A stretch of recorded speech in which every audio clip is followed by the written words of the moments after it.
This is NPR. According to a new poll, 1 in 4 Americans now say they live in fear of being attacked in their own neighborhood.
FBI director confirmed the border crisis poses a major homeland security threat.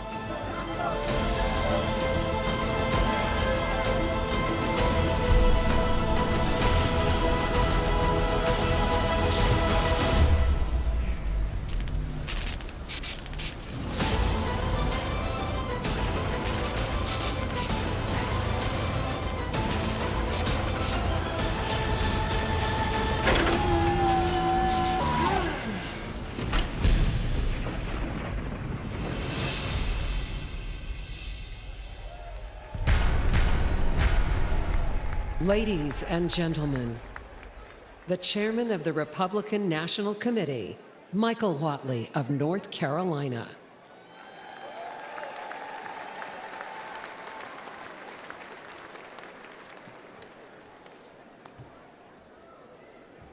Delegates and alternates, ladies and gentlemen, I want to welcome you all to the second night of this historic Republican National Convention.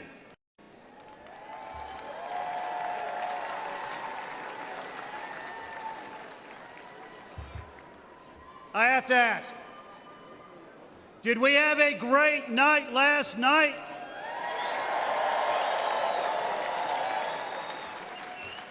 Do we have a great nominee for Vice President in J.D. Vance?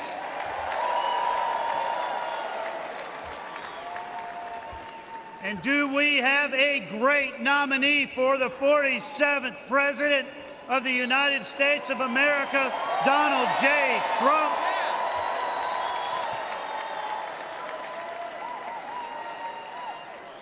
Are you ready for a great night, too?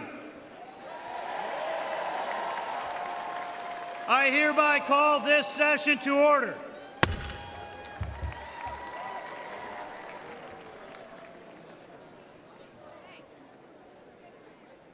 Ladies and gentlemen, for tonight's invocation, please welcome Pastor Neil Jackson from North Carolina.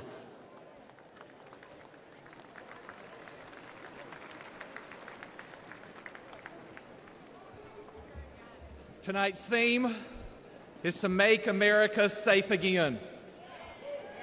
That is an impossible task without divine assistance. Would you join me in prayer as we call upon the Lord to make our country safe once again? Let us pray. Heavenly Father, we thank you for the blessings upon the United States of America. Thank you for your provisions upon this land, your protection of this land, and your promotion of this land, which is undeniable. Your word says, "Blessed is the nation whose God is the Lord." Tonight, we claim that for America, believing that you desire to bless and prosper our country as we honor you and your ways. Father, forgive us for when we have strayed from your commandments. and grant us mercy. Tonight, we ask that you would protect our country from those who would do us harm. Thank you for protecting President Trump from the many attacks leveled against him, but especially the attack this past Saturday. Tonight, we pray for our military leaders and officers, pray for our police officers, our firefighters, our first responders, as they risk their lives so we can continue to be the land of the free and the home of the brave. You commanded Joshua to be strong and courageous. Tonight, all across this country, I pray that you would raise up a generation of courageous leaders who follow you with their whole heart and govern with integrity. We ask these things in the name that is above every name, the Lord Jesus Christ. Amen. Ladies and gentlemen, please rise for the presentation of colors. The colors are presented by the professional firefighters of Wisconsin Honor Guard. Let's give them a warm welcome. Left, right, left, left, left, right, left, left, left, right, left, left, left, right, left, left, left, right, left, you left, you left, right, you left, left, right.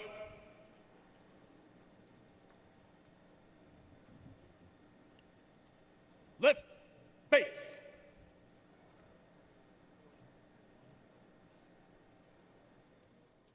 Please remain standing for the Pledge of Allegiance and our national anthem. Present arms.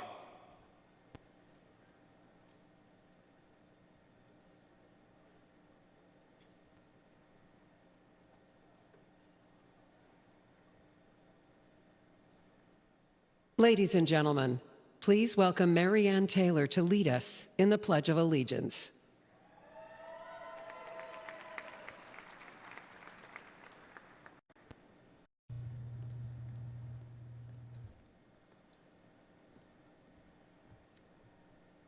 Hello, patriots. Are you ready to pledge this American flag and give them our loyalty?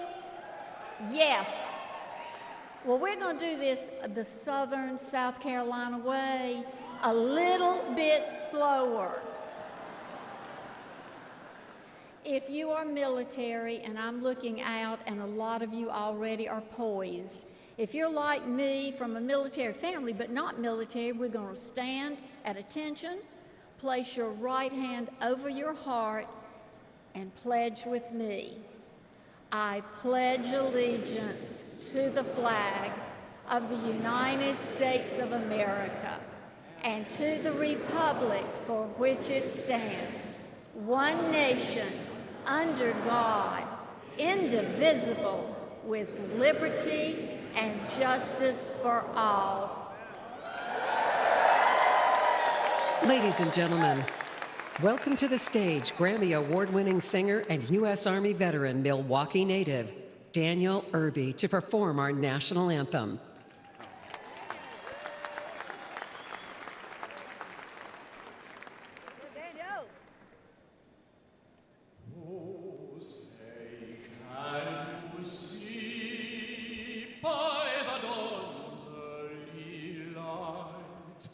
What so proudly we held at the twilight last gleaming, whose broad stripes and bright stars through the perilous fight, for the ramparts we watched were so gallantly streaming. On the rockets regular, the bombs bursting in air, gave proof through the night that our flag was still there.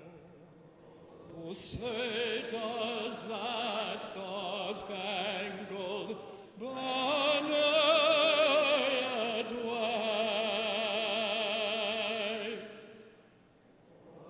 For the land of the free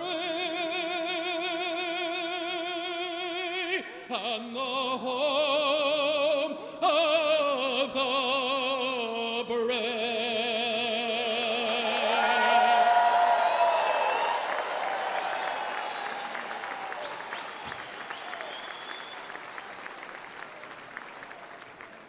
Please remain standing while the colors are retired. Right face. Forward march. Your left, lift, lift, right. Your left, lift, lift, right. Your left, lift, lift, right. Your left, lift, lift, right. Your left, lift, right. Your left, left, right. Your left, left, right. Your left, left.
Ladies and gentlemen, please welcome the chair of the Republican Party Committee on Arrangements, Anne Hathaway from Indiana.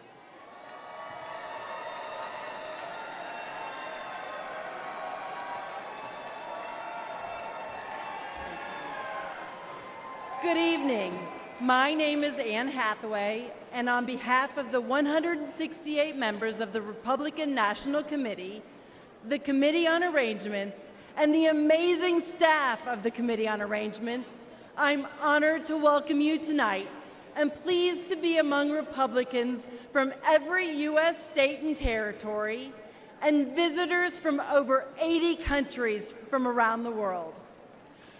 Over the next few nights, you are going to hear from the best and brightest that our party and our movement have to offer, from candidates and elected officials, to entertainment leaders, the business luminaries, grassroots activists, and the everyday Americans who power our party, united in our common goal, to make America safe again, to make America wealthy again, to make America strong again, and to make America great again. Teddy Roosevelt famously said, "It's not the critic who counts. The credit belongs to those who are actually in the arena, whose face is marred by dust, sweat, and blood." Ladies and gentlemen, this is the arena. Just by participating in this convention, whether you're a speaker, a delegate, or a viewer at home, you have an opportunity to engage in the fight for a better future for our children. So I ask you, as you watch this convention and hear these incredible speakers over the next few days, to listen, to share the message that resonates with you and your friends and your family, and to help us channel the incredible energy of this convention into a resounding victory in November up and down the ballot, starting with electing Donald J. Trump as president and J.D. Vance as vice president. Make sure your friends, families, and neighbors are registered to vote. Get your yard signs. Make a plan to get to the polls. The fate of the free world depends on us giving everything we've got and ensuring that we elect American first candidates up and down the ballot to every office. Thank you, and God bless America.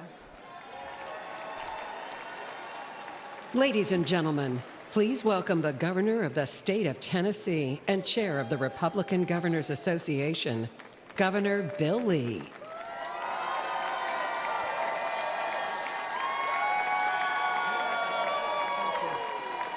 Thank you.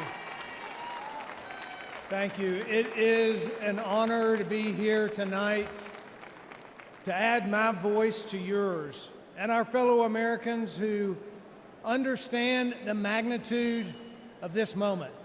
We have gathered here to guard and protect and defend the fundamental tenets of our free society. After all, we do still live in the most remarkable country in the world, with freedoms and liberties and opportunities that most of the world has never enjoyed.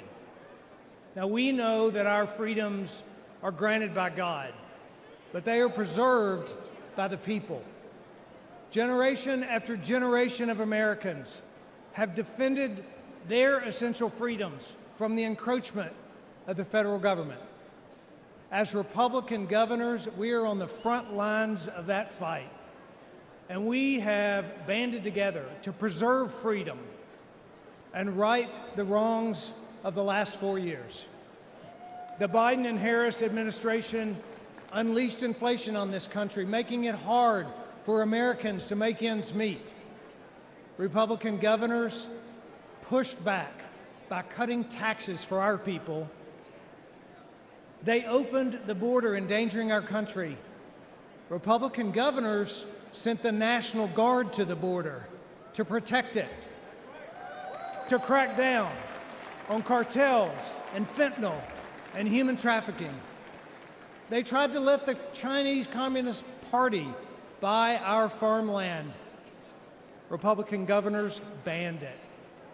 They attacked parental rights. Republican governors fought back for a parent's right to choose their own child's education.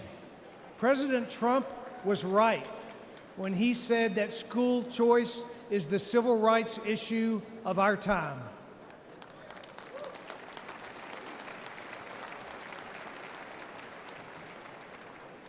In the storm stirred by Washington, Republican governors across this country have stood as anchors of courage, their states as harbors of hope, and their people as models of freedom.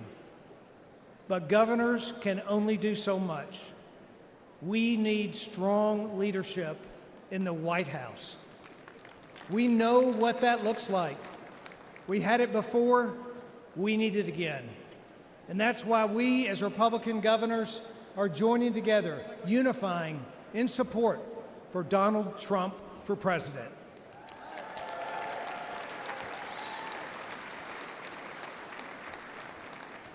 I count it as a great blessing to take my place on the wall, to stand where those before me have stood beside people like you, each guardians of our shining city on a hill. May we as a people call out to the Lord, seek his wisdom, ask him to heal our nation, and bless this country we call America. Thank you. Ladies and gentlemen, please welcome the President of the National Federation of Republican Women, Julie Harris.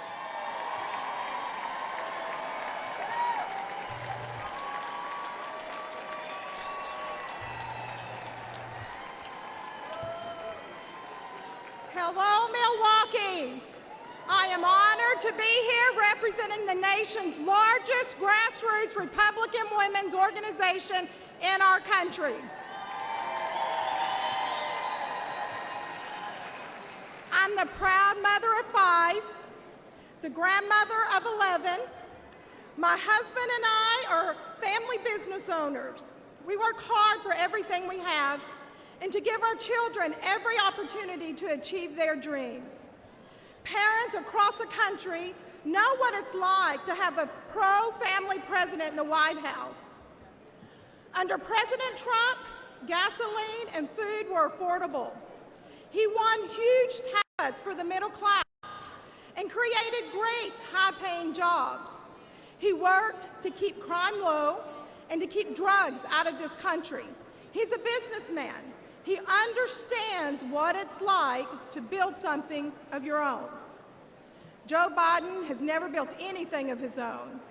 He uses a government to destroy things and to make it impossible to give your children the life you dreamed of for them.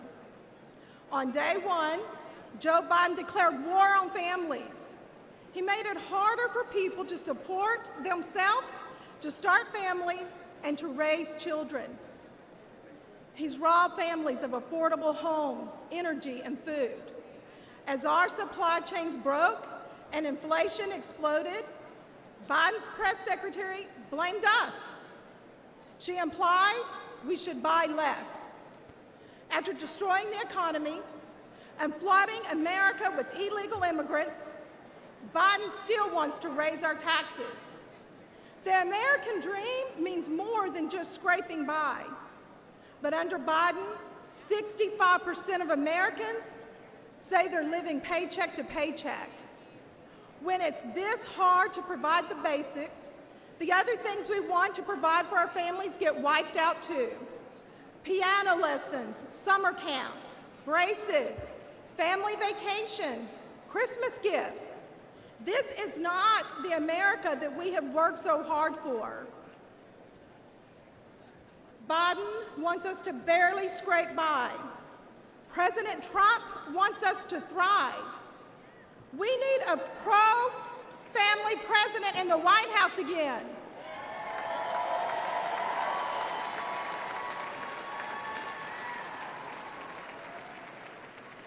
And that, and that president is Donald J.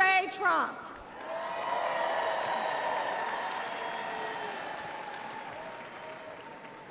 From the National Federation of Republican Women, thank you, Milwaukee.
Ladies and gentlemen, please welcome Young Republicans Chairman Hayden Paget.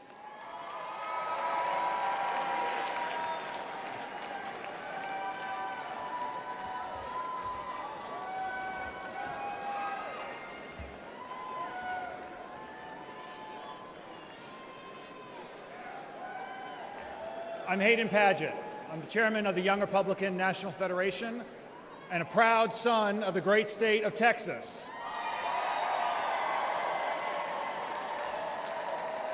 More importantly,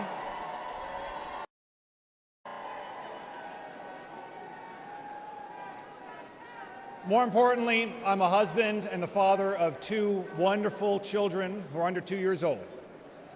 This election, I'll be fighting to build a better country for them, my kids. America has always been a place where the promise of tomorrow is brighter than the trials of today.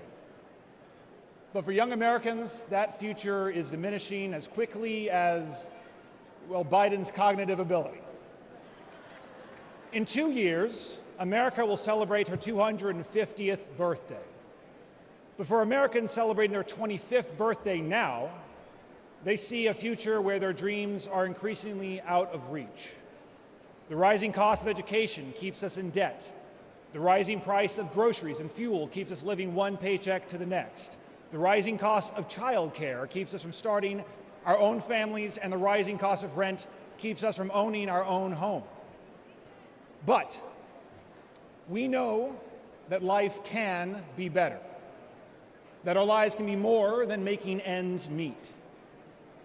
Because it was better under Donald Trump.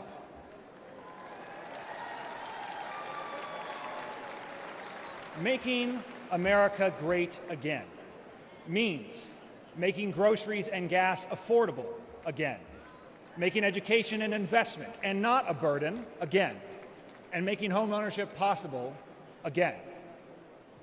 We just celebrated our Independence Day, where we were reminded that our founders did not promise us happiness, but the right to pursue it. The Biden-Harris economy has taken that all away from us. And this election, the Young Republicans will be fighting to make the economy great again. We will help to throw Joe Biden, Kamala Harris, and their legacies into the trash heap of history, and we will elect Donald Trump, a man whom grace and grit have saved for our time, and Senator J.D. Vance, the first young Republican who will be elected Vice President of these United States in almost 70 years. And together, we will restore the American dream for young Americans. I owe it to my children, just as we all owe it to our future, to make America great again. Thank you very much. Ladies and gentlemen, please welcome the Chief Executive Officer of the Republican Jewish Coalition, Mr. Matt Brooks.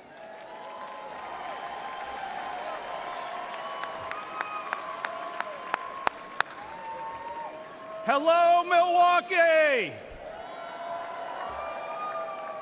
Let me hear you cheer if you support Israel. Let me hear you cheer if you support Israel.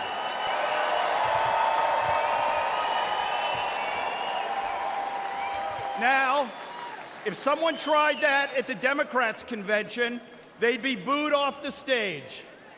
But here, at the Republican convention, we proudly and loudly stand with Israel.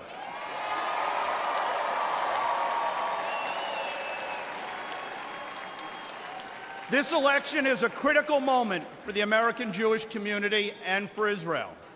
This is our chance to continue the incredible pro-Israel legacy of the most pro-Israel president in history, Donald J. Trump.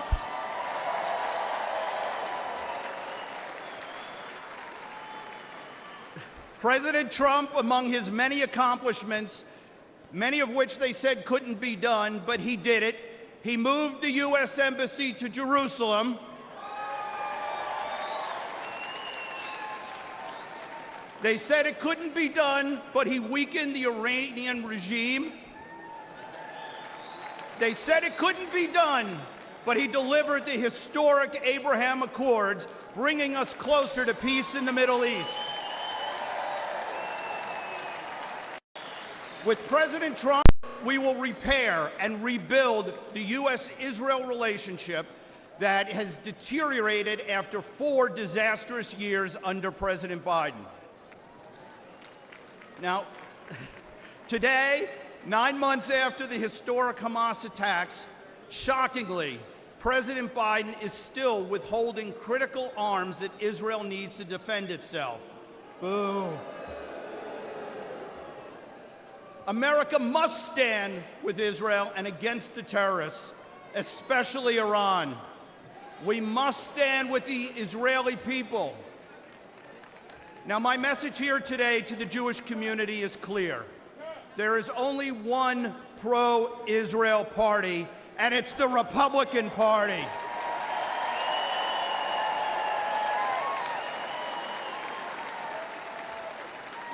And here at home, under Donald Trump, we will put a stop to the rising tide of anti-Semitism.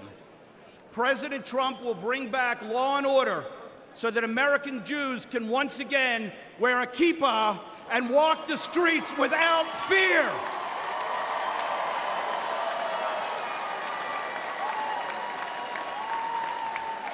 President Trump will stop the mobs on the college campuses so Jewish students feel safe when they go to class.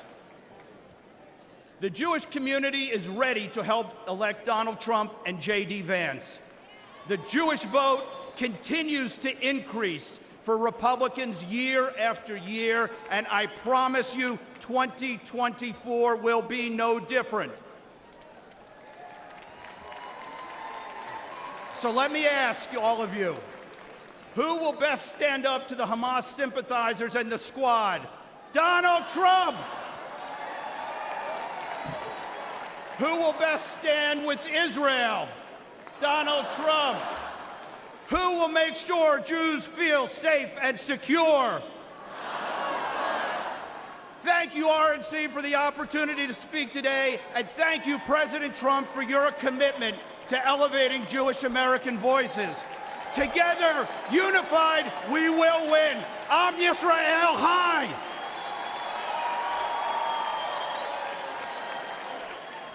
Ladies and gentlemen, please welcome former White House Chief of Staff to Donald J. Trump, Reince Priebus.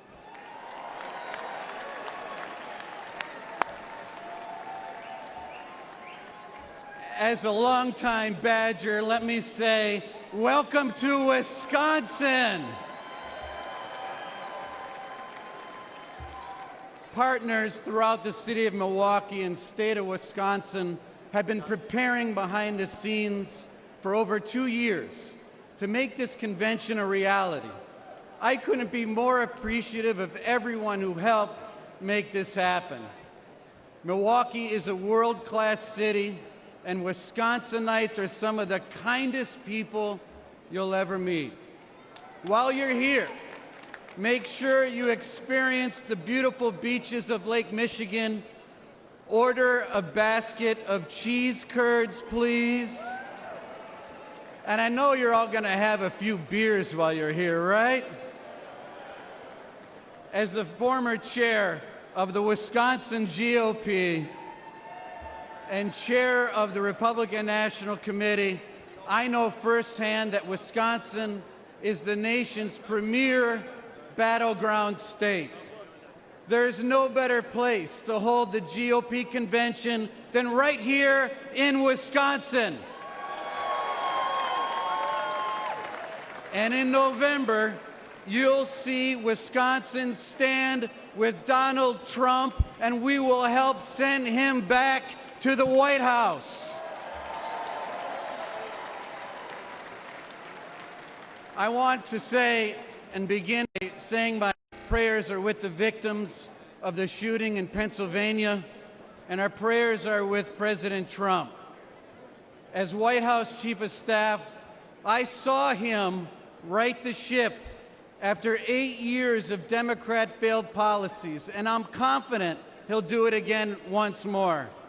Yet again, Democrat failures of the last 4 years have left many Americans feeling hopeless, unheard, and hurting.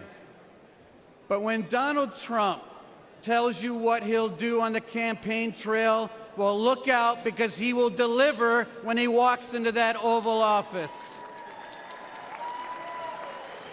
Let's remember, while president, he decided to drill, baby, drill. He shut down the border. He confronted China head-on, made Europe pitch in on NATO, lowered taxes, put conservatives on the Supreme Court, and he defeated ISIS. Republicans can turn the tide in the United States and make America great again.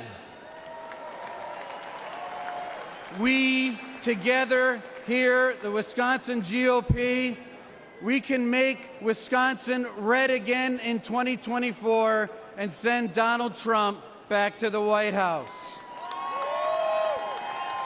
Let's stand united as Republicans. Let's stand united as Americans. Let's make America one again. Let's get to work expanding our majority in the House and taking back the Senate, and let's re-elect Donald Trump president. Thank you, and God bless you.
Ladies and gentlemen, please welcome the chairman of the Forest County Potawatomi Nation, James Crawford.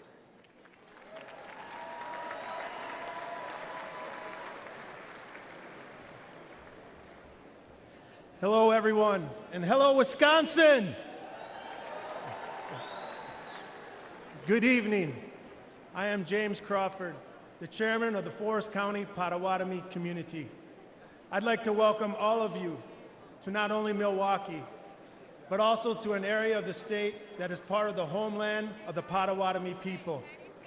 Milwaukee is a particularly special place for Potawatomi. It was once home to several Potawatomi villages, including a village close to where we sit today.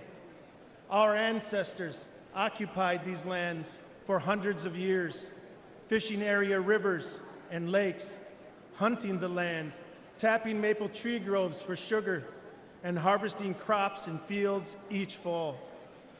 The Potawatomi connection to Milwaukee continues. Today, our tribe is part of what makes Milwaukee a great place to live and work. And while we are best known for entertainment and tourism, our tribe is also a part of the fabric of this community through our construction, technology, and real estate business ventures, and the charitable work our foundation does with community nonprofits.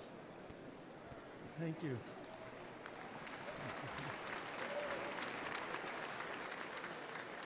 Potawatomi are just one of 11 tribes in Wisconsin and one of 574 in the United States.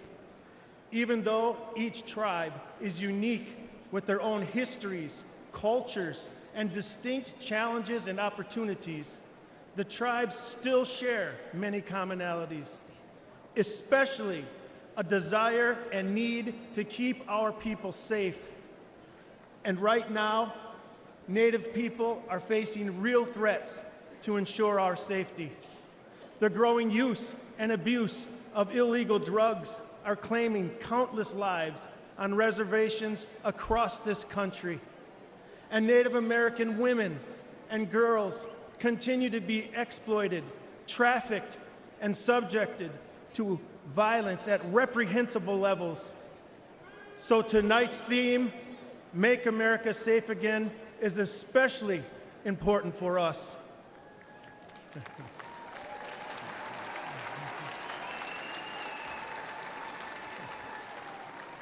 I look forward to working with everyone here to make America safe again.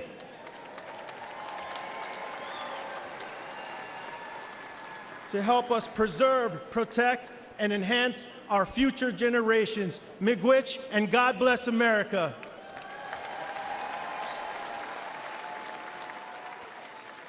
And now, ladies and gentlemen, please welcome businessman Perry Johnson.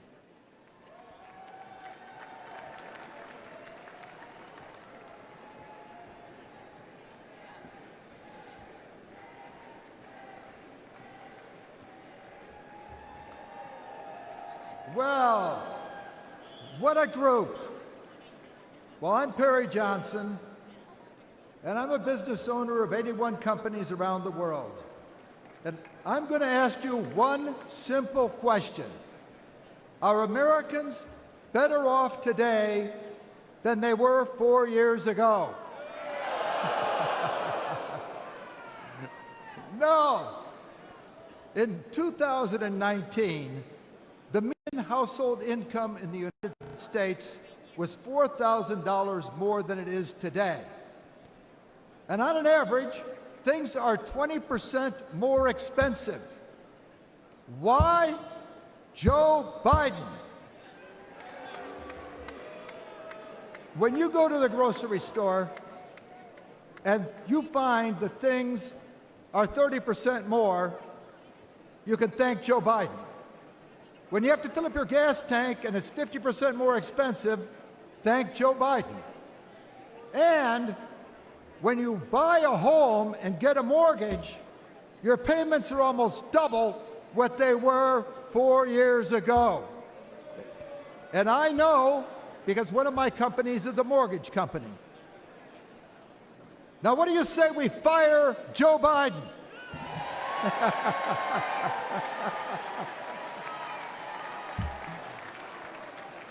I live in Michigan, a state with grit in its veins, beautiful Great Lakes, and greatness in its soul. We built the auto industry. We win national championships. Go Blue! But under Joe Biden and Gretchen Whitmer, we can't catch a break. And Michigan isn't alone. Everyone worries about the economy. Do you know that right now, 66% of Americans live paycheck to paycheck? I think that stinks. But Biden says things are looking up. Well, the only person looking up is Joe Biden as he stares into space on the debate stage. In 2016, Americans elected Trump to fix Washington. He built the strongest economy in our lifetime. What do you say we give Trump a hand with no inflation?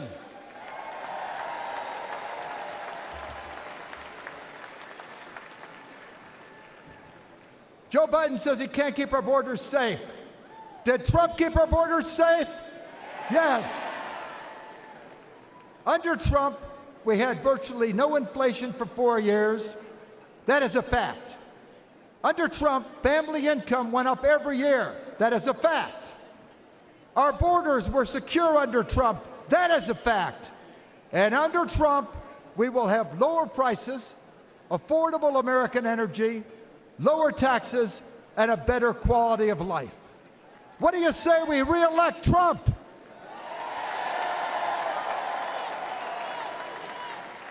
Trump, when I brought quality to the auto industry, it was pivotal in saving the auto industry. And when Trump brings quality to Washington, he will save America. Joe, Carmela, and Gretchen, I have a message for you. Michigan is the state that gave Donald Trump the win in 2016, and Michigan will be the state that sends President Trump back to the White House in 24.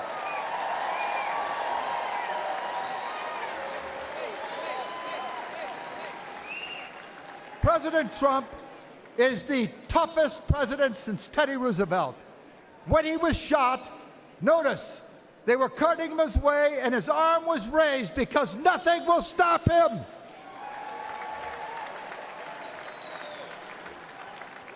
Fight.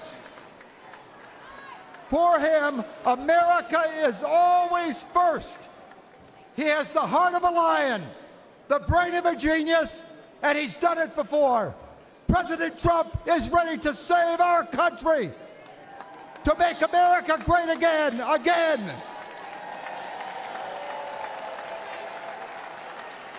I am ready to do whatever is necessary to get Trump back in the White House. Are you with me?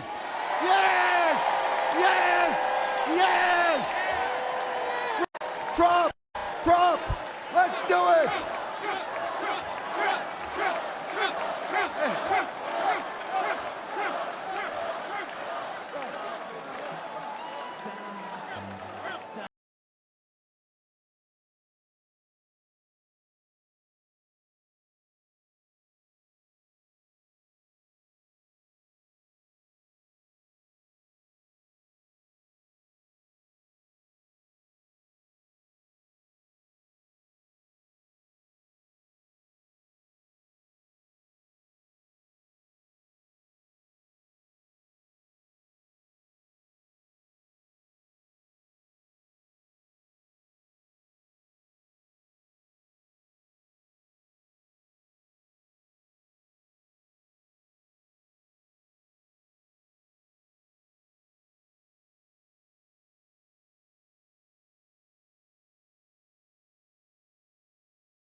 we've been lost.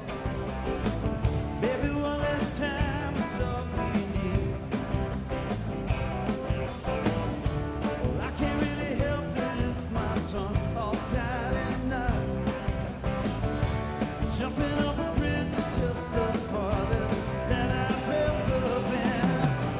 Anywhere you go, I'll follow you down. It is with those I know by heart. Anywhere you go, I'll follow you down. Follow you down, but not that far.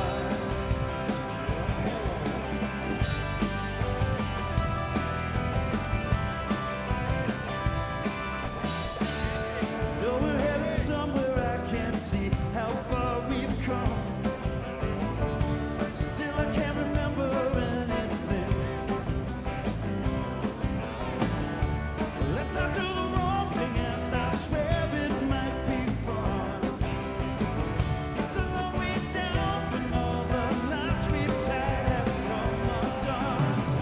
Anywhere you go, I'll follow you down. Any place with those I know by heart.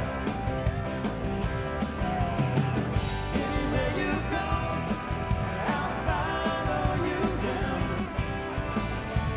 Follow you down, but not that far.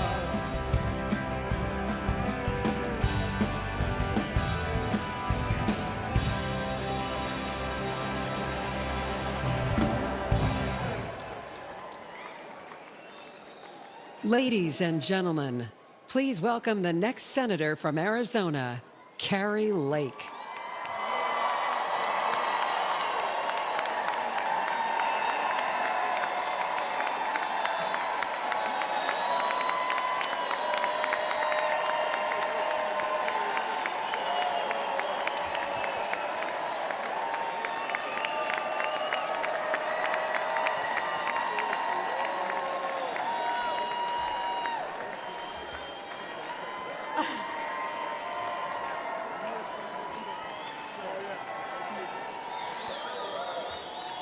Wow.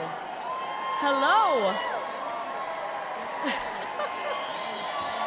I love you. I love you, Arizona. You guys are amazing. Wow, this is MAGA energy tonight, guys. Love it. Oh, wow. This room, America, I wish you were in this room with us. This is electric. Hello, America. Welcome, everybody who's watching at home, and welcome everybody in this great arena tonight. We love you all. Actually, wait a minute.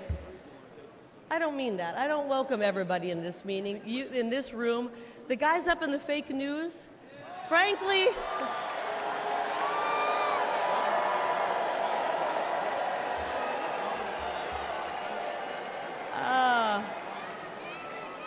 all right, frankly, you guys up there in the fake news have worn out your welcome, right?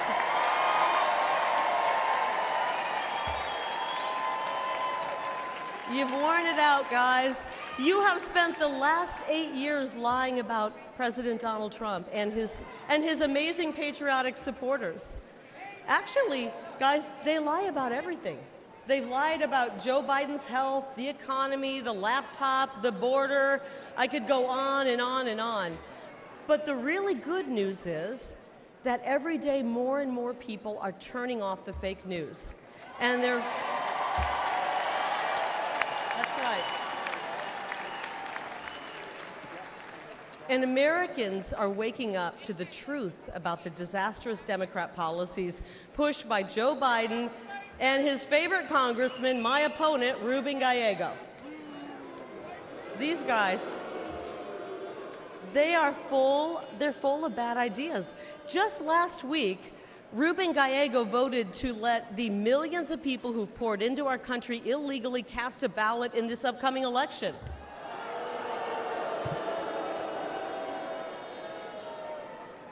Gallego and the Democrats have handed over control of my state, Arizona's border, to the drug cartels. And because of them, criminals and deadly drugs are pouring in, and our children are dying. Our children are getting their hands on these drugs and dying.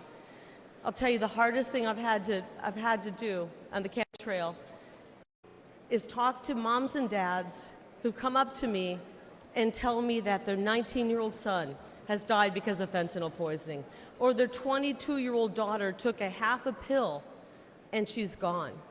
We are losing a generation of young people to this fentanyl crisis, and it's got to stop. The Grand Canyon state has become the fentanyl state, and it's not okay with this mom. I'm not okay with that. I don't think it's okay with that mom. I don't think it's okay with that mom. It doesn't have to be this way. The problems we face are huge. The problems caused by the Democrat Party. But the solutions, guys, they're really simple. First of all, stop the Biden invasion and build the wall. Easy.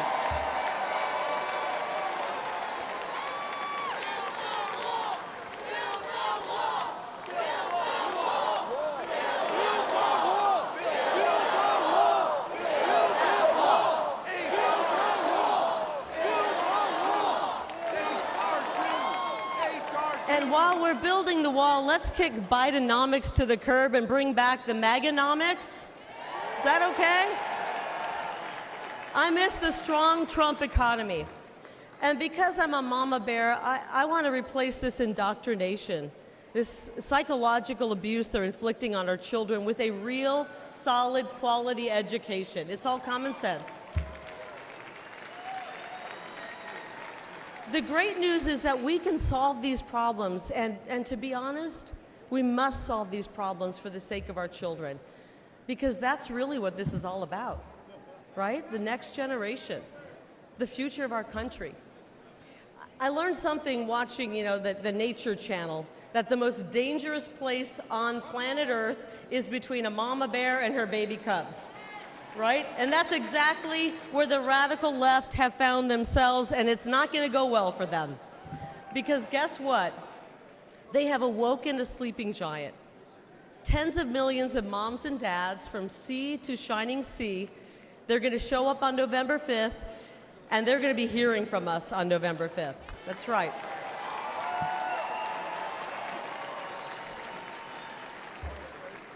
Actually, I can think of one thing more dangerous than a grizzly bear, and it's a middle-aged, fed-up mother in Washington, D.C. And I haven't even started my hot flashes yet, guys. Just wait. Just wait. But seriously, I want every mother and father to know this, that we, the Republican Party, will fight. I will fight, not just for my kids and my daughters over here. Are you over there, Ruby? Wave to me. Wave to Mom. My daughter's over there. I want to fight for, selfishly, I want to fight for my kids, but I want to fight for your kids as well. They deserve a better future. They deserve a better future. But the really good news here, and the fake news the fake news wants us to believe we're 50-50 at each other's throat. They're creating division and anger. Americans are actually much more united than people believe, right? You see it, we see it. We want to make life better, and we want to create an incredible future for this generation and the next generation. And together, when we join together, we will make America safe again, and we will make America great again. God bless all of you here tonight. God bless you, America, and God bless President Donald J. Trump. I love you guys. Thank you. Thank you.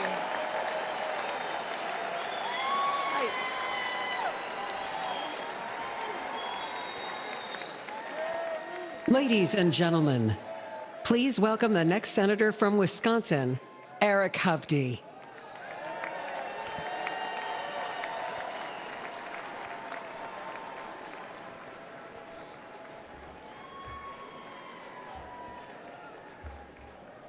President Trump, Mr. Chairman, and delegates, welcome to Wisconsin. I'm Eric Hovde, I'm proud to be running for the United States Senate from the great state of Wisconsin, where my family has lived for more than 100 years. We're all here today for one reason: to make Americans safer, stronger, and more prosperous. We are blessed to live in the greatest country in human history, America, our home.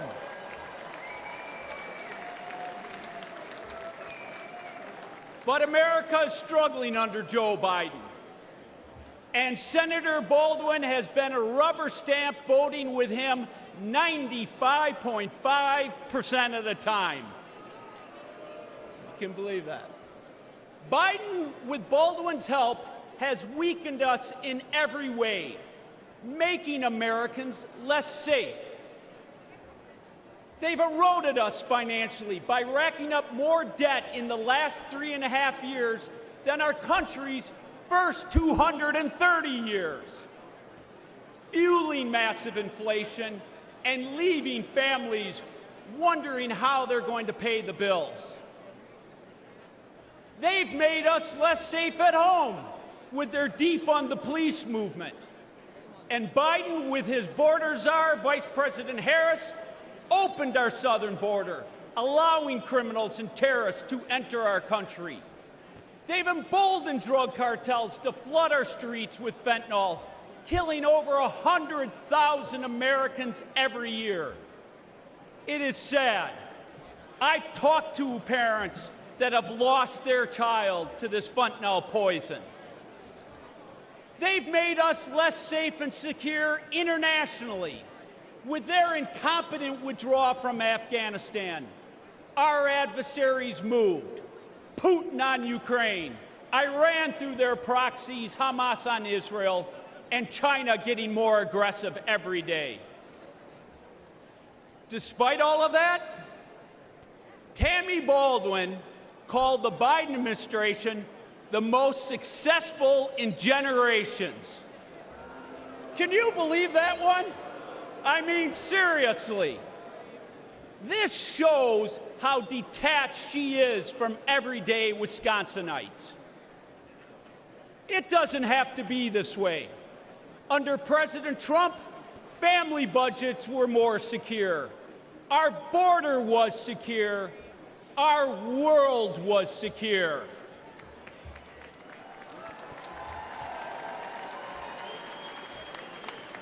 Where Biden and Baldwin have failed, President Trump and I will get the job done.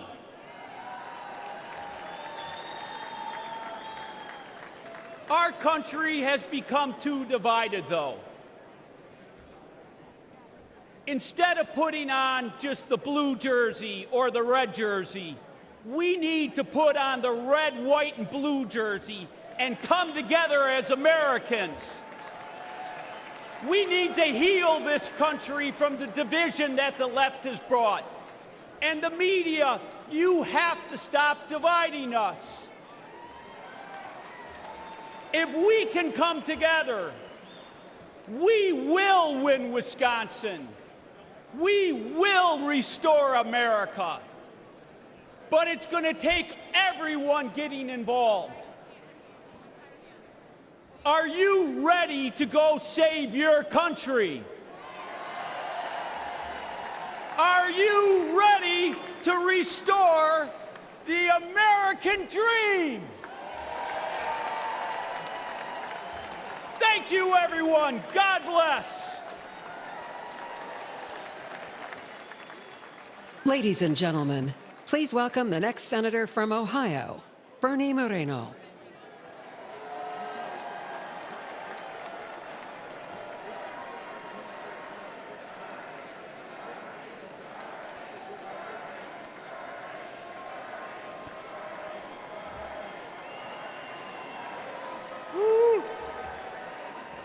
Thank you. Thank you. I'm Bernie Moreno, and I'm honored to stand before you tonight as the Republican nominee for the U.S. Senate from the great state of Ohio.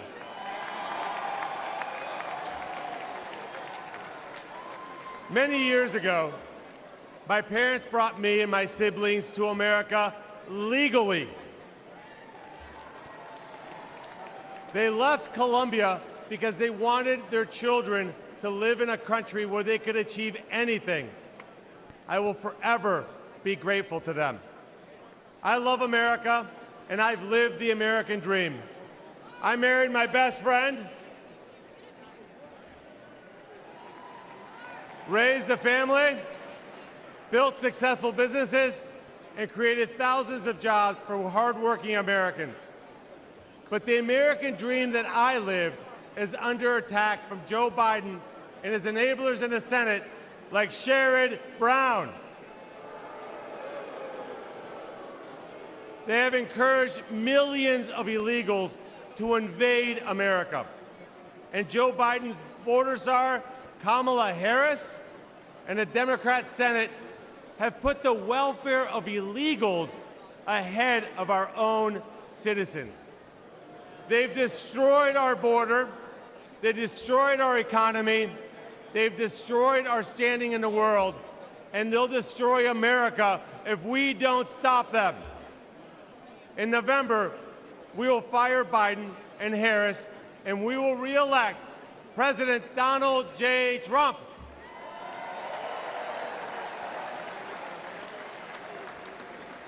I'm so proud that my senator, my friend, J.D. Vance, will be the next Vice President of the United States. He represents the best of Ohio, the best of America, and will be an incredible leader and defender of President Trump's plan to always put America first. And he won't stop there. Sherrod Brown votes with Biden virtually 100% of the time. I don't know if I agree with my wife 100% of the time. But Sherrod and Joe seem to have a very close relationship. Well, tonight, we've got a message for failed lifelong politicians like Sherrod Brown and Joe Biden. It's time to go home. A vote for Trump and Marino is a vote to put America first. We will end the invasion at our southern border. We will fix our economy, protect American workers, and rescue America's family from Biden's and Brown's inflation. We will end the wars and deliver peace. I will fight alongside Donald Trump to make America stronger, safer, and more prosperous. Thank you, and may God continue to bless the United States of America.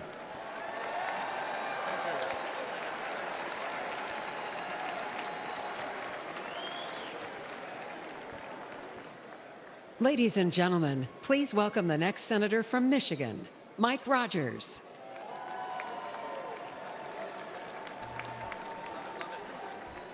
Hello, America. I'm Mike Rogers, candidate for the United States Senate for the great state of Michigan. And I want to give a quick shout out to my fellow Michiganders, the hardest working people in the United States. God bless you right there. I said, because Joe Biden and my liberal opponents' runaway spending, American families have been crushed by inflation. High costs of groceries and gasoline and rent. I was talking to a grocery just recently. She said, I got it when this carts got a little skinny at the beginning of Joe Biden's administration because of high costs. But what breaks my heart is at the end of ringing up an order, they have to reach up and pull something off the counter and put it back in their cart, thanks to the Democrats in Washington, D.C. The most expensive vehicle to operate in Michigan in 2024 is your grocery cart, thanks to the Democrats in Washington, D.C. And while pockets are pinched, Biden is trying to force you to buy an electric vehicle.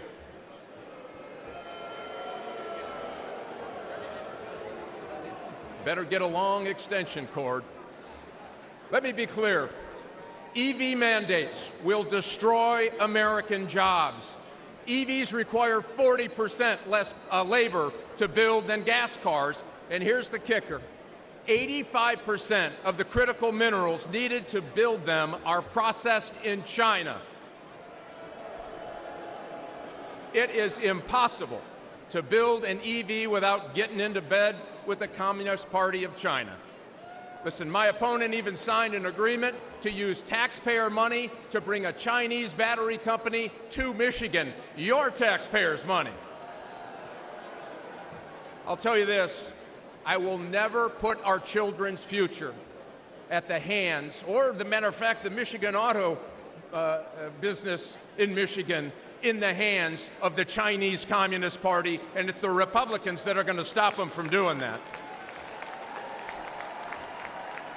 I'm committed to keep Americans safe from threats both at home and abroad.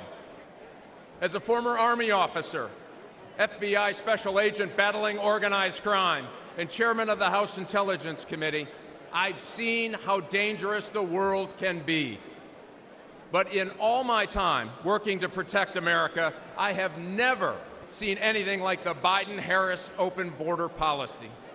They are rolling out the red carpet for violent gangs, fentanyl, Chinese spies, individuals on the terrorist watch list. And listen, our adversaries aren't stupid. They know that all they need to do is wait until nap time at the White House to push the limit. Does anyone really believe that another 4 years of Biden, Harris, and a Democrat Senate will make us safer or more prosperous? I certainly don't. And I don't think Michigan does either. Listen, it is long past time that we restore law and order.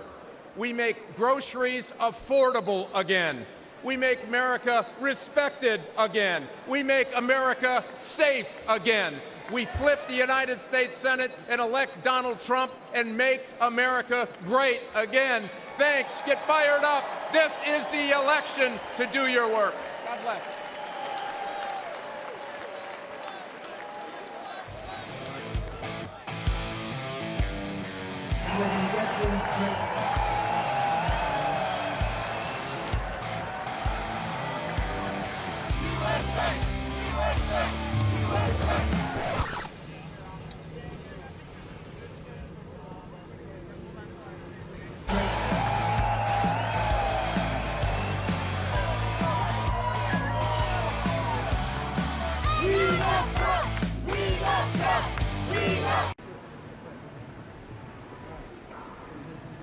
Hey.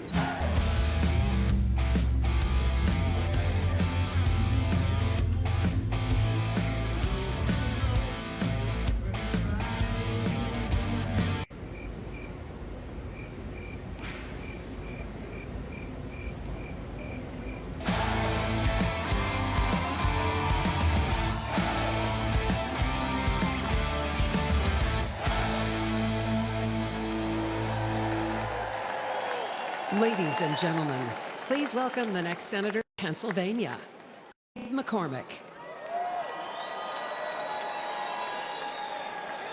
Pennsylvania.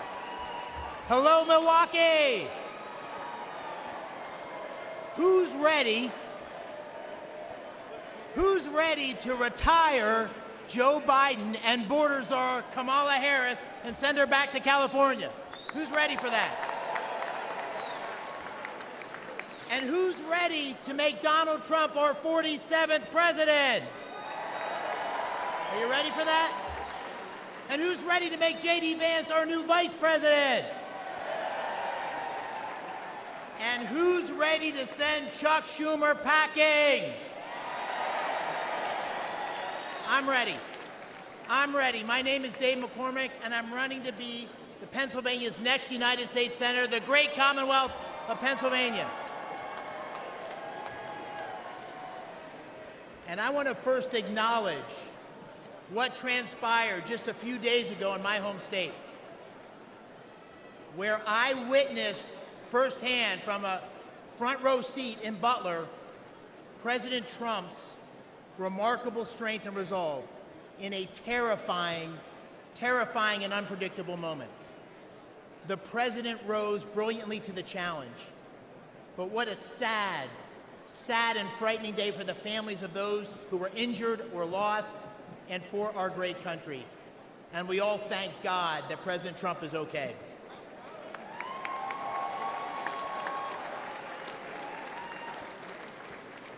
I'm a seventh-generation Pennsylvanian from the great Keystone State, born and raised. A West Point graduate, a former Army wrestler. I'm a combat veteran of the 82nd Airborne Division. All right, 82nd. And I'm a business leader who helped create hundreds of jobs in Western Pennsylvania. But most important, I'm a dad to 6 daughters, and I'm a husband to the love of my life, Dina, wherever she is.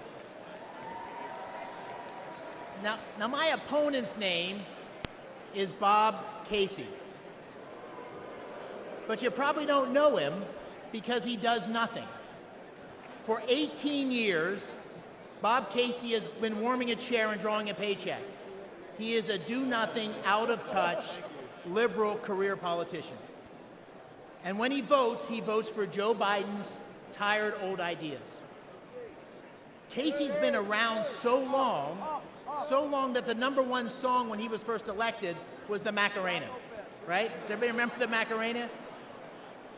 But sadly, this is no joke, because politics is about choices, and the policies of Biden and Bob Casey are dangerous for Pennsylvania and America. They won't keep us safe. Drugs have poured across the Biden-Harris, Casey wide-open borders, killing 100,000 Americans, including 4,000 Pennsylvanians last year alone. Illegal immigrants have victimized innocent young women who could easily be your daughter or mine. And time again, Casey has voted for pro-criminal judges who have made our streets across Pennsylvania more dangerous. Biden and Casey's failed policies have crushed working families with sky-high prices for gas and groceries and rent, and regulations to kill Pennsylvania natural gas. Under President Trump, America's future was strong and prosperous, and our adversaries feared stepping out of line. My friends, the choice this November is clear. It's a choice between strength and weakness, a choice between America's greatness or its sad, disgraceful decline. This is, my friends, the most important election of our lifetimes.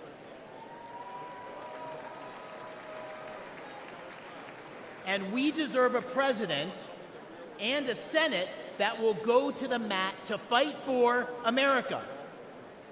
A president and a Senate that will unite America. And in Pennsylvania, that means voting for Trump and McCormick in November. Thank you all for leading the charge. Bless our United States of America.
Ladies and gentlemen, please welcome West Virginia Governor and the next Senator from West Virginia, Jim Justice, and Baby Dog.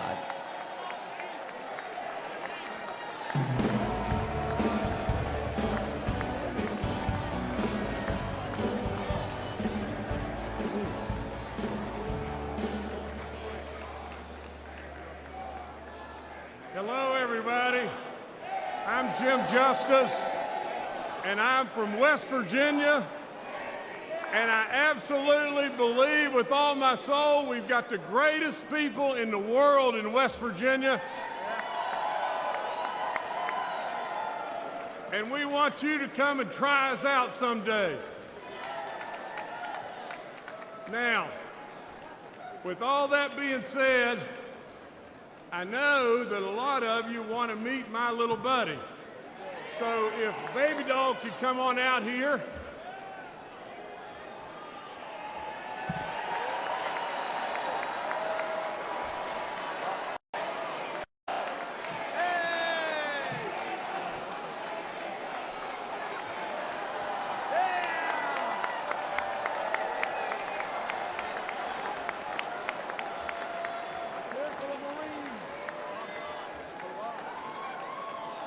Now, as the world watches, you didn't really expect that, did you? But with that being said, let me just say just this. She makes us smile, and she loves everybody. And how could the message possibly be any more simpler than just that? Now, I've got to tell you just this. The foundation of my life is the truth. I've got to tell you just this and tell you this right now. I challenge the media all the time to find something that knowingly I've told them it's not the truth, and they can't do it because I'm not going to do that. Now, I want you to listen to this and pay really close attention. The bottom line to why we're here, the bottom line to every single thing that's going on in this great country today is one thing. We become totally unhinged if Donald Trump is not elected in November.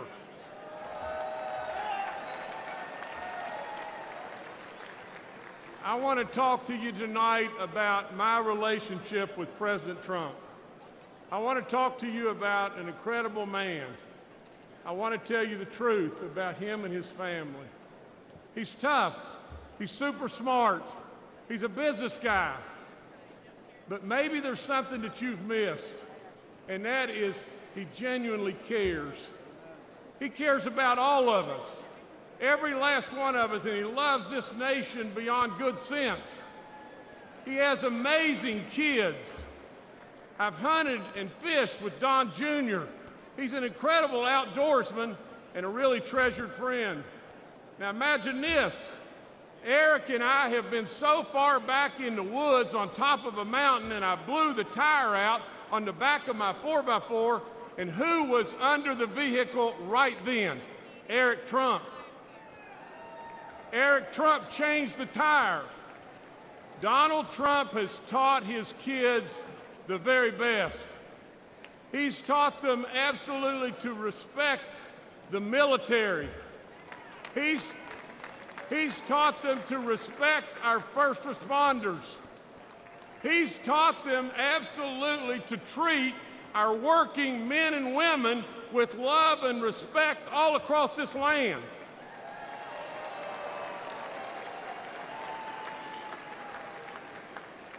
Let me tell you just this. I was in the green room with President Trump, and there was a MAGA hat laying there. I picked it up. We had just had our first grandbaby, a boy named JC. JC absolutely was just not old at all.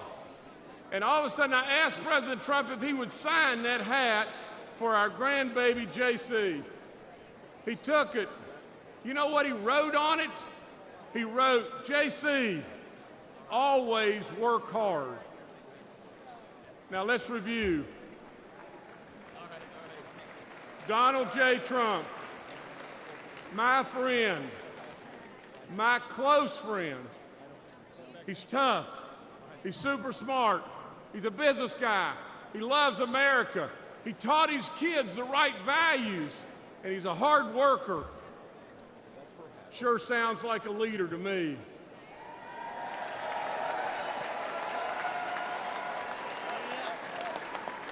Sure sounds like a president to me.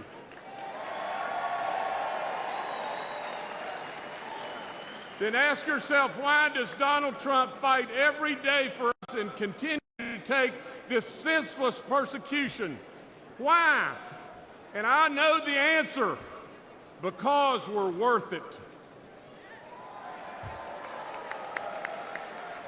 Now, Baby Doll's got a prediction for everybody here, and here's the prediction. Baby Dog says we'll retain the House, the majority in the House.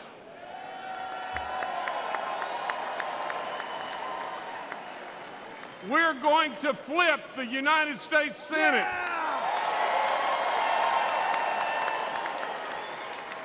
And overwhelmingly, we're going to elect Donald J. Trump and J.D. Vance in November.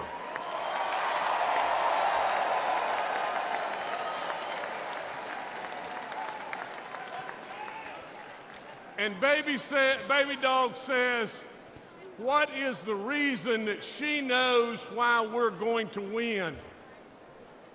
And the answer is one thing: because we're worth it. God bless you. God bless this great country. And God bless Donald J. Trump.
Ladies and gentlemen, now please welcome the next senator from Indiana, Congressman Jim Banks.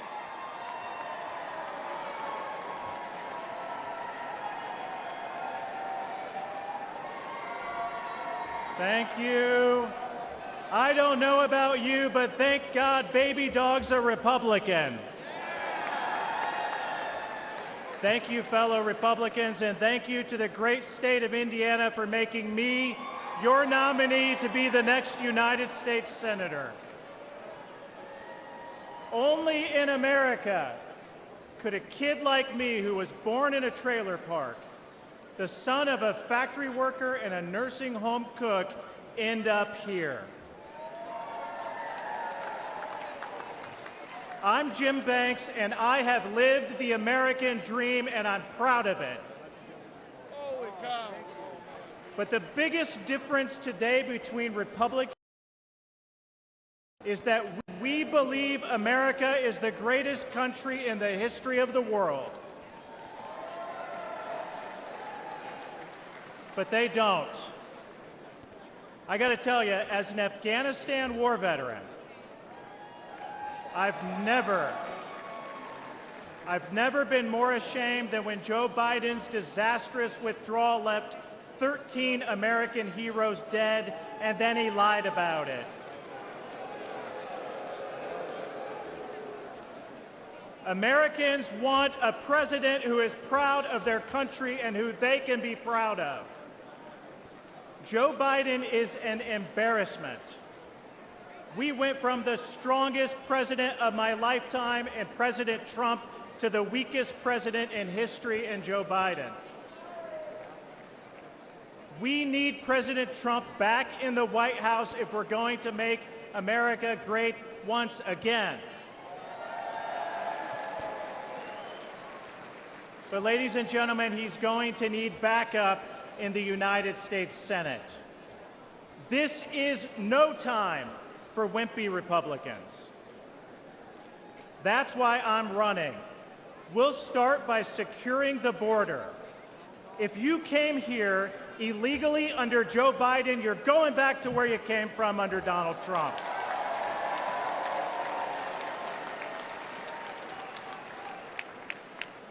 My dad was a Union Democrat for most of his life.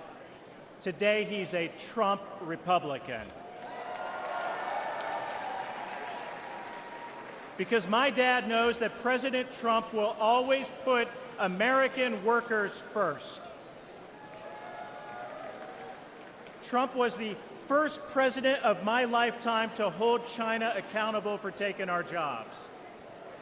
He brought manufacturing back to Indiana and boosted wages for hardworking Hoosiers. Ladies and gentlemen, Trump saved the American dream. But if we have Biden for 4 more years, that dream won't be there for my 3 daughters. So we are going to take our country back for them, for your children, for your grandchildren, for every American. My friends, I can't wait for November 5th at 6:01 p.m. Eastern Time, when the great state of Indiana is once again the first state on the board to give our Electoral College votes to the greatest president of my lifetime, my friend, Donald J. Trump. Thank you. God bless.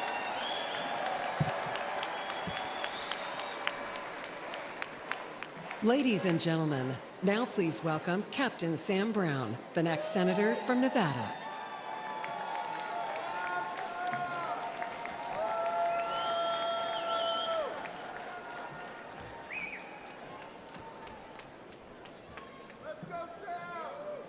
Thank you. I want to start by thanking my God for my life. I want to thank my wife for her strength, for her courage and her support in this race.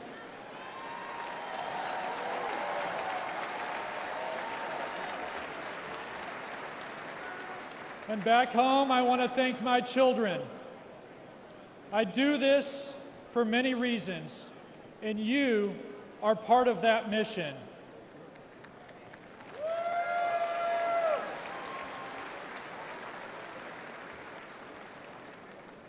Tonight, I offer a message of hope, because I know the importance of hope in difficult times. On September 4th, 2008, my Humvee ran over a roadside bomb in Afghanistan. The explosion left me drenched in diesel and burning alive. As I neared death, I felt the flames being smothered and heard a voice say, "Sir, I've got you."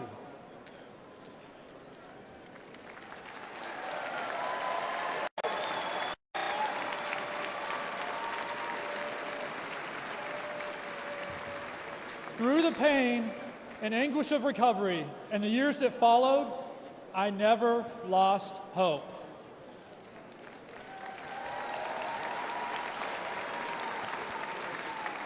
And I stand before you. I stand before you today as a Republican nominee for Senate from the great state of Nevada.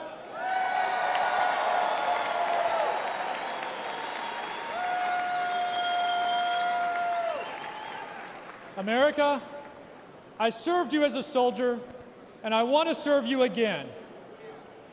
As a U.S. Senator, I will proudly stand alongside Donald Trump to make America affordable, safe, and strong again.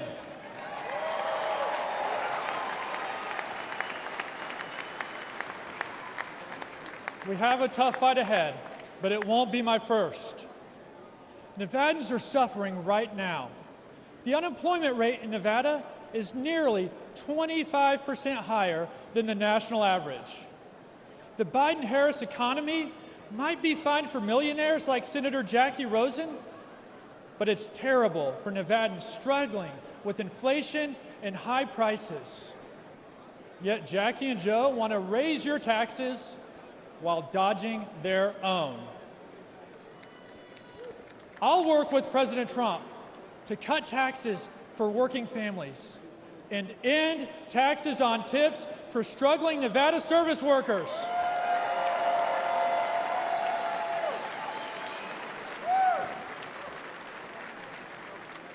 Because life must be affordable for millions, not just millionaires.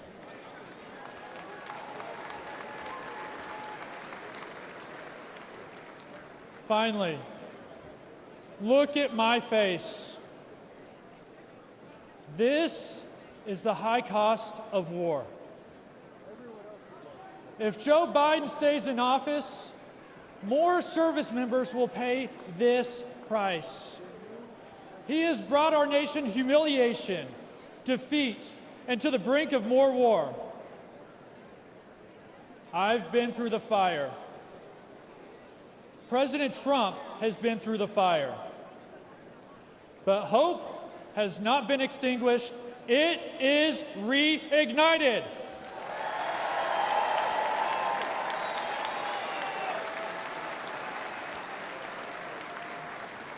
And we are more united than ever to save America's future. On November 5th, I ask Nevadans to vote Sam Brown for Senate and Donald Trump for President. Together, we will put America first again.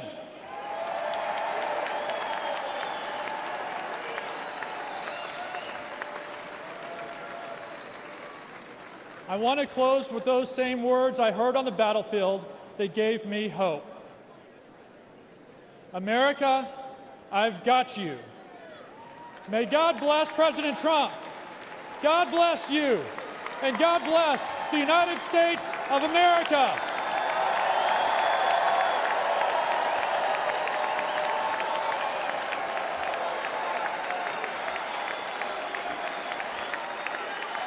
Ladies and gentlemen, please welcome the next senator from Montana, Tim Sheehy.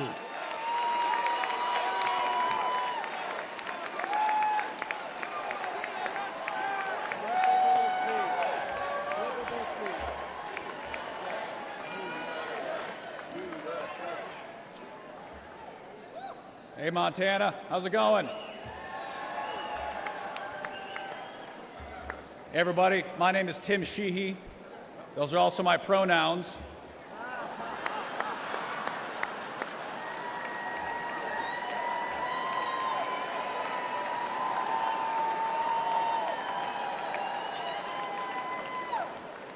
I've been a he-she for 38 years, and I can promise you going to elementary school with that name in the 80s was not fun.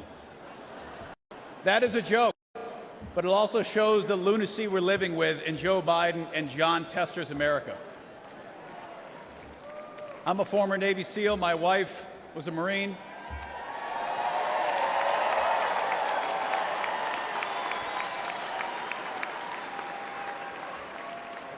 We both fought in our nation's longest war in Afghanistan. I was wounded there, served hundreds of missions there.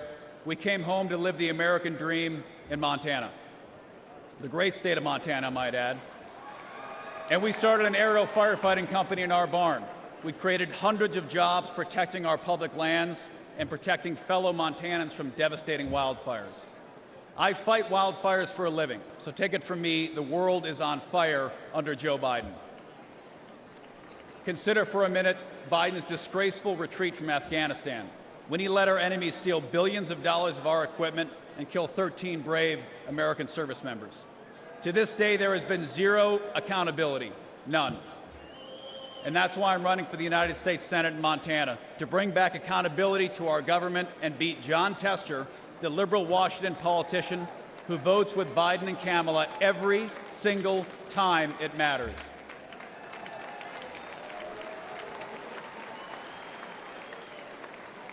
And some of you may not know who John Tester is, but John Tester is the deciding vote for Biden's America Last agenda. He's got an F from the NRA.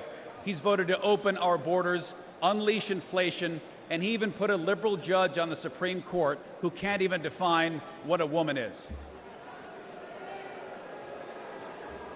And even drives a Prius in D.C. Yeah. Priuses don't work in Montana, do they? John Tester doesn't represent Montanans. He's a rubber stamp for Biden's failed presidency and extreme liberal agenda, and it's time to retire them both.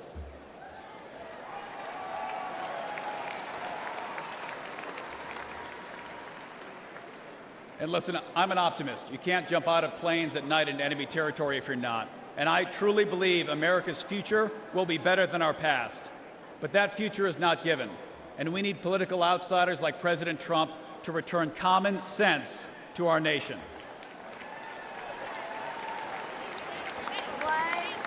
And what Montanans think is common sense is pretty simple. It's not complicated. They want a secure border, safe streets, cheap gas. Cops are good, criminals are bad, boys are boys, girls are girls.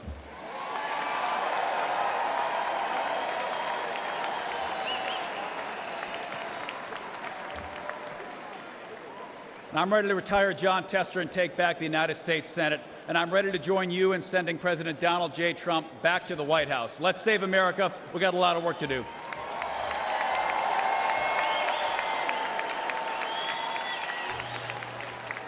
Ladies and gentlemen, please welcome the next senator from Virginia, Hung Cao.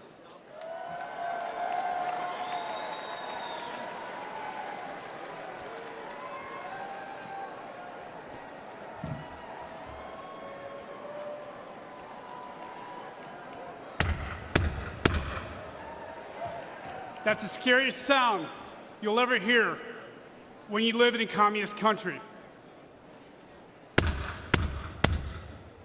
That's the last sound my parents heard when their fathers were taken away in the middle of the night, and they never saw them again. That's my family's real-life story. We escaped from Vietnam just days before Saigon fell to the communists. We were given a new life in the most generous country on earth.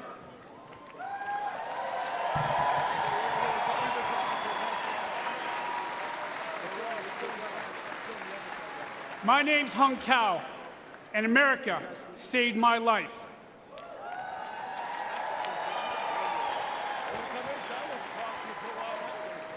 I grabbed onto the American dream.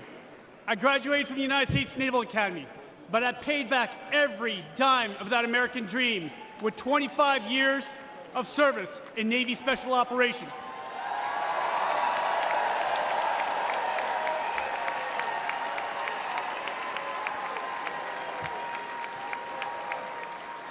I saw combat in Iraq, Afghanistan, and Somalia. I retired as captain of the United States Navy, and now I stand before you as a Republican nominee for the United States Senate in the Commonwealth of Virginia.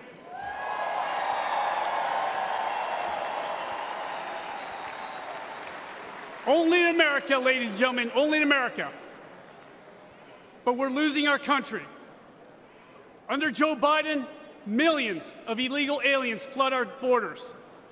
They fly Hamas flags on our campuses, and they shout death to America. As an immigrant to this great country, let me be very clear to everyone who comes here. Don't ask for the American dream if you're not willing to obey the American laws and embrace the American culture.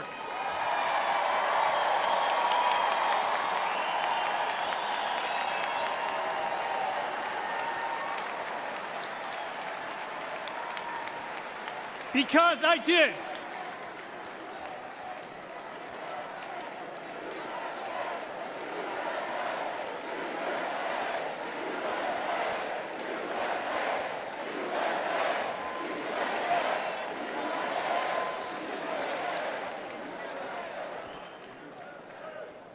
I love this country so much that I wrote a blank check up to and including my life.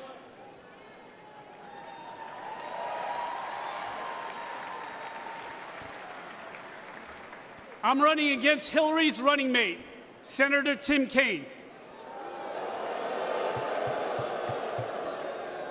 Kaine is a weak man in a dangerous world. We only have one thing in common.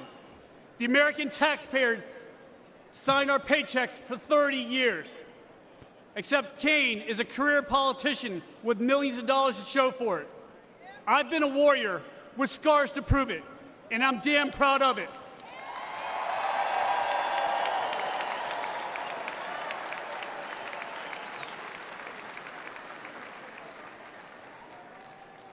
In November, the left will vote for the hatred of one man. We will vote for love. Love of God, love of family, and love for the greatest nation on earth.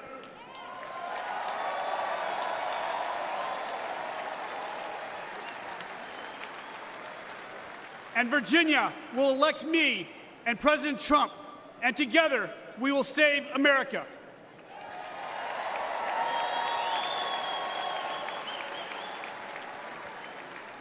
My name is Hung Cao. I'm the next senator from the Commonwealth of Virginia, and I'm not done fighting for us.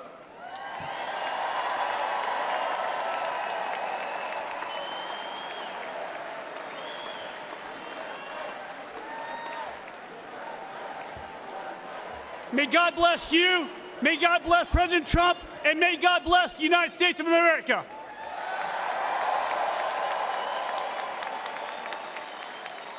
And now, ladies and gentlemen, please welcome United States Senator Rick Scott of Florida.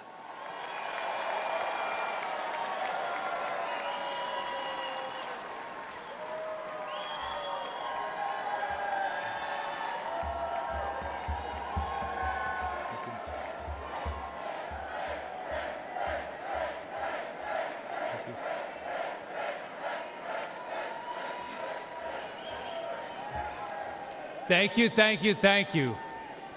You can tell I'm from the great state of Florida.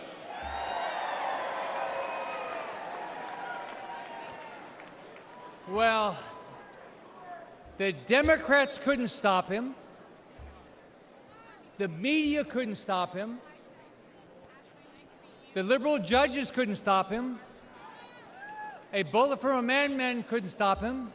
Can anything stop Donald Trump from becoming the next president and making America great again?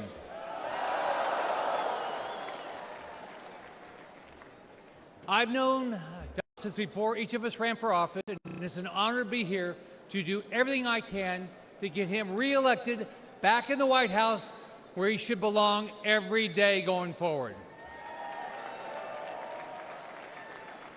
Now, like all of you, I'm blessed. I was born to a single mom. I grew up in public housing. I started working at the age of 7. I enlisted in the U.S. Navy at the age of 18. Go Navy.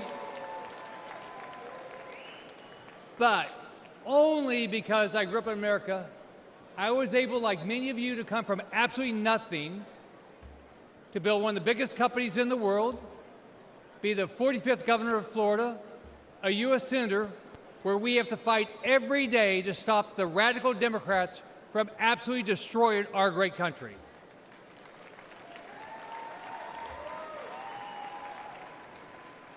They will lose, we will win.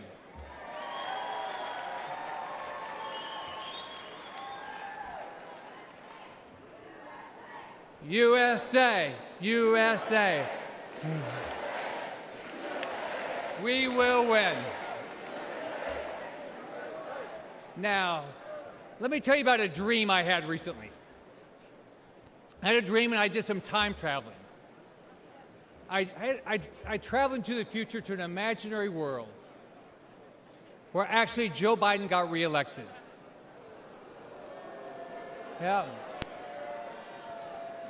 So, remember the Christmas Carol, The Ghost of Christmas Past? Well, in my dream, I met the ghost of Biden future. So I got to see a Biden second term. Now, it wasn't a dream, it was a nightmare. Mortgage rates skyrocketed to 15%. Only rich people could buy groceries. Gas was $10 a gallon. In my nightmare, Biden and the Democrats erased our southern border and flew so many illegals into our country that the Mexican cartel started getting frequent flyer miles. It was easy for Democrats to rig the elections. They simply allowed all the non-citizens to vote. America did nothing to protect Israel from terrorists or to stop China from invading Taiwan. Now, do any of you think this is far-fetched? No. If you do, you haven't been following it. Biden and the Democrats are doing everything they can to tear down this great country and rebuild it in their woke, radical image. Their dream's not new. It's an old, evil idea that has failed every time it's been tried. It's called socialism. And Donald J. Trump will not let socialism happen in this country.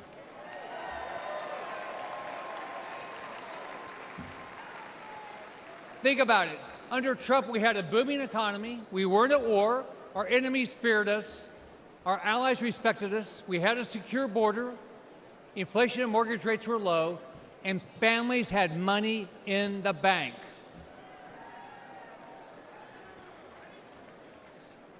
Donald Trump has given up a lot for this country. His family's been slandered. He's been impeached, censored, treated as a criminal, all because he never backs down.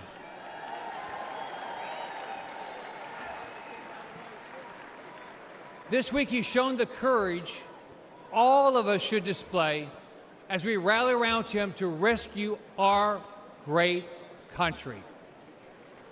So, let's fight, fight, fight, and make sure Donald Trump gets reelected.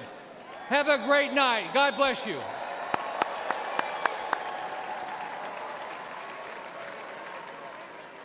Ladies and gentlemen, please welcome Congressman Jeff Van Drew of New Jersey.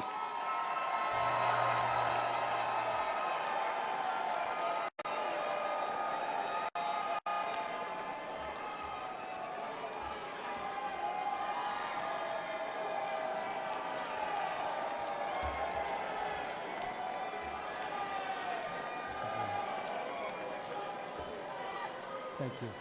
Thank you.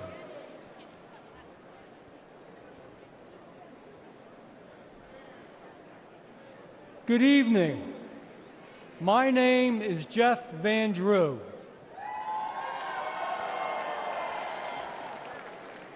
Tonight I want to tell you my story. I am a proud Republican, but I haven't always been a Republican. I was elected to several offices in South Jersey and eventually was sent to the United States Congress, all of them as a conservative Democrat. Along the way, I noticed that I didn't like what the Democrats had become as a party. But more importantly, I didn't like what the Democratic Party was doing to our great United States of America.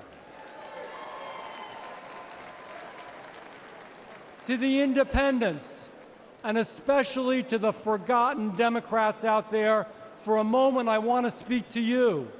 I know how you feel tonight, because that's how I felt back in 2019. You feel like your party has left you behind, because it has. You feel like your party doesn't care about American workers and American working families, because it doesn't. And you are worried that Joe Biden and Kamala Harris are hurting our country, because they are.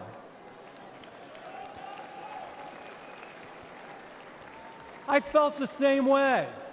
So after being a Democrat to vote against impeaching Donald Trump, I took a long walk with my chief of staff. I remember saying to her that perhaps my time in elected office was done. And you know what?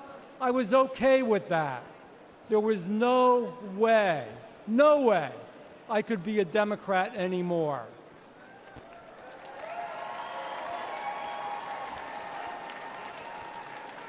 But then I received a call from the White House. President Trump asked me to meet with him. We spoke about family, faith, freedom, and friendship. He has been my good friend ever since that day.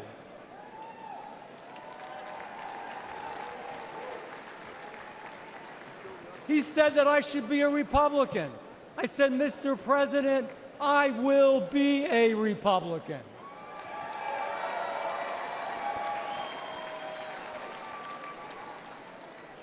He said he would stick by me, and he always has. Ladies and gentlemen, after the tragic shooting last Saturday, we need to come together. All of us, Republicans, Democrats, and independents, we need to be the shining city on the hill, a nation that empowers us to do extraordinary things. We will conquer new challenges. We will reach new heights. And we will blaze new trails of greatness. We will make America great again.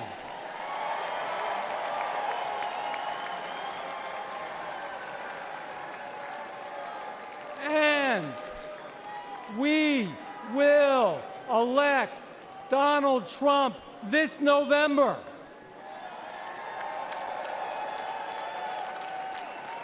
Now I have a question for you, and I'll give you the answer. The answer is yes, but we want to hear your answer from the East Coast to the West Coast and around the world. Can you do this? Will we win in November? Will we win in November? God bless you. God bless Donald Trump. And God bless the greatest country that ever existed on the face of the earth, the United States of America.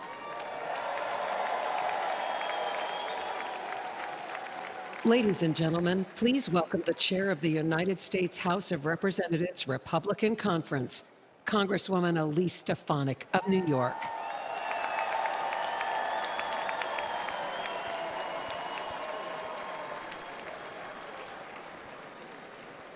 Good evening, Milwaukee.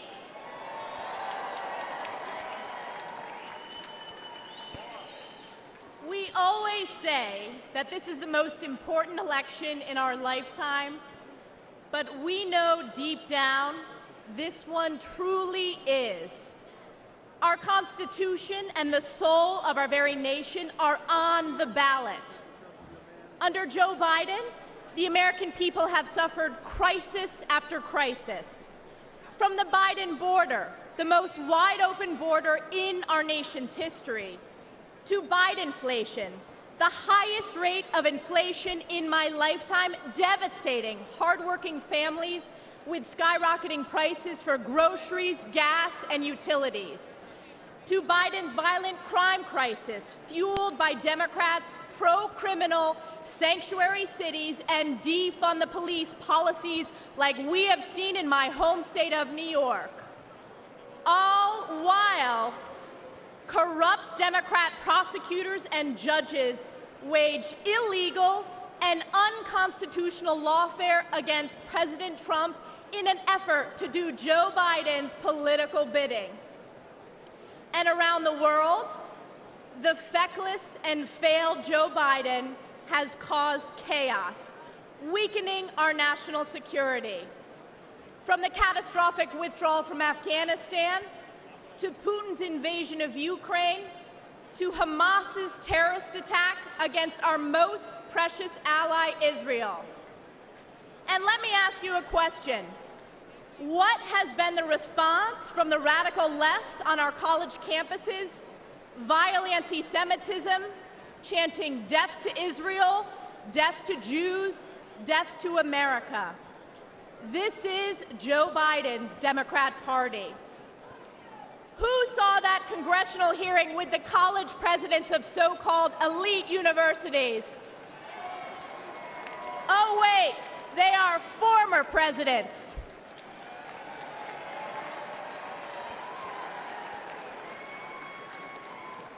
You know, I asked one simple question at that hearing. It was not a political question, it was a moral question, and that was this.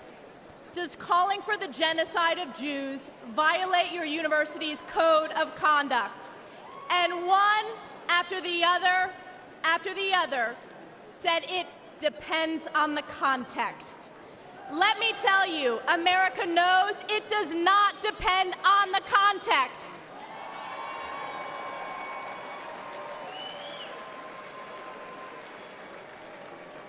President Trump will bring back moral leadership to the White House, condemning anti-Semitism and standing strong with Israel and the Jewish people.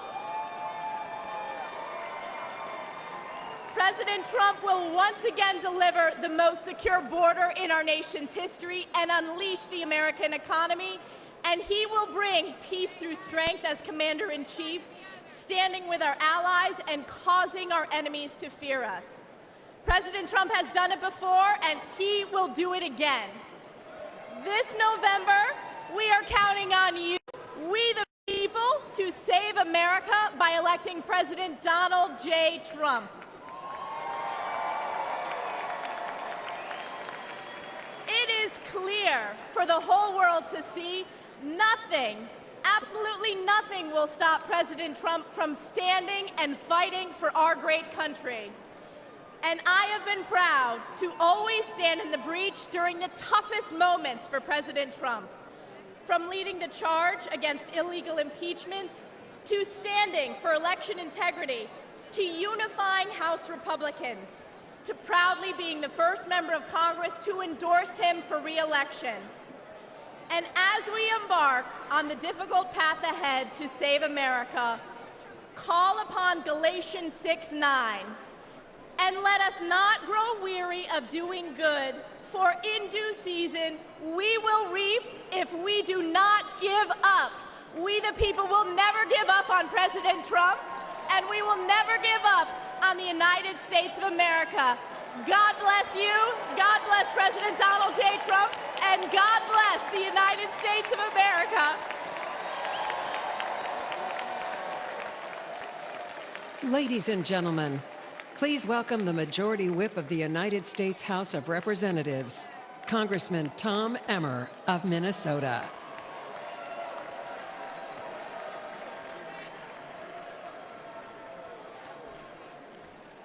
How about that, Stefanik? Thank you. Thank you. I'm Tom Emmer, a proud American and a proud Minnesotan, and the Majority Whip in the United States House of Representatives. In 2022, Americans elected our House Republican majority to stop the Biden-Harris agenda. In spite of having one of the smallest majorities in history, House Republicans have held the line. We fought back against the Democrats' reckless spending that imposed record-breaking inflation on the hardworking Americans. We passed bills such as the Lower Energy Costs Act and the Rein in Inflation Act to counteract Joe Biden and Kamala Harris's failed economic agenda and to restore some fiscal sanity to Washington. We ended the vaccine mandate in our military.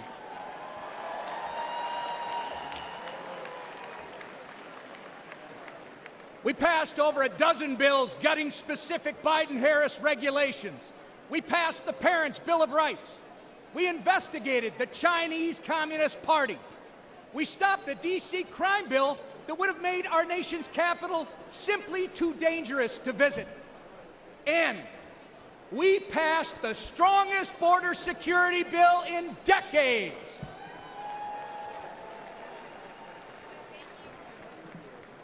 Get ready, because when we grow our majority, when we flip the Senate, and when we send President Donald J. Trump back to the White House, we won't just be holding the line anymore, we'll be moving forward.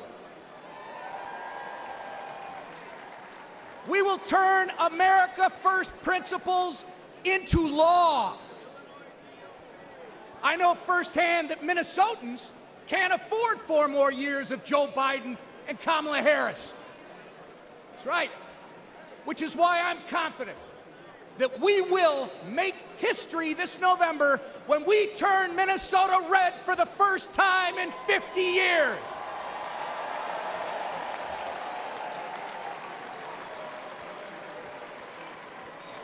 The Democrats' disastrous record on crime, trade, and regulation has ruined the lives of countless Minnesotans. When Minneapolis was in flames and businesses were in ruins, Kamala Harris encouraged and enabled the criminals and the rioters. Oh, it gets worse. She even promoted a fund to release the criminals from jail.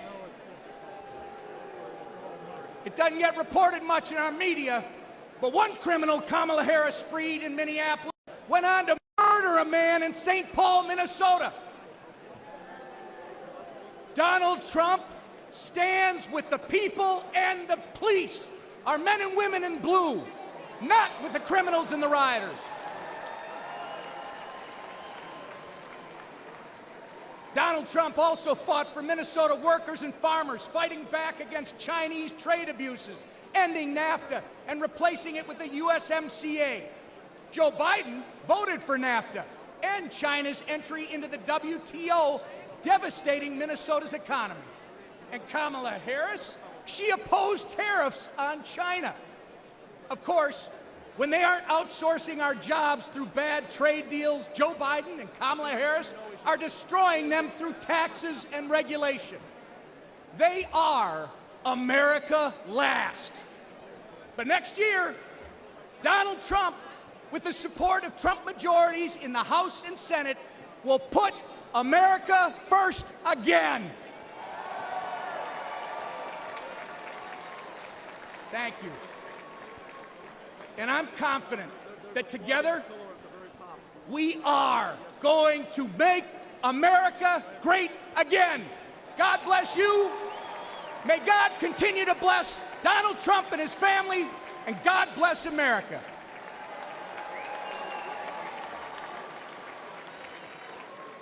Ladies and gentlemen, please welcome the Majority Leader of the United States House of Representatives, Congressman Steve Scalise of Louisiana.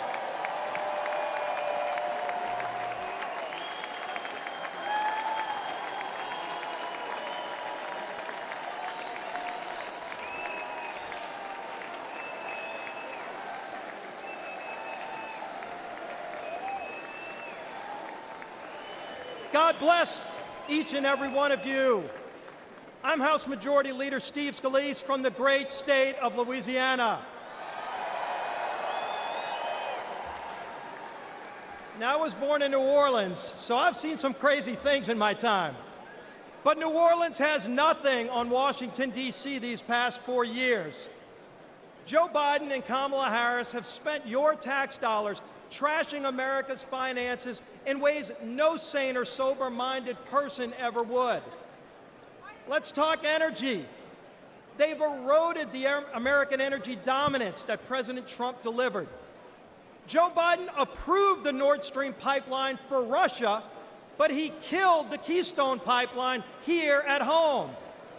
Thousands Thousands of American jobs gone. It doesn't end there. Biden let Iran and Venezuela export their oil, but he stopped liquefied natural gas exports here in America. President Biden's not done. President Biden waived taxes on Chinese solar panels, but he raised taxes on Americans. When we elect Donald Trump as our next president and expand our Republican House majority, we will end the Democrats' assault on American energy once and for all. Now let's look at taxes. Biden and Harris want a $5 trillion tax hike.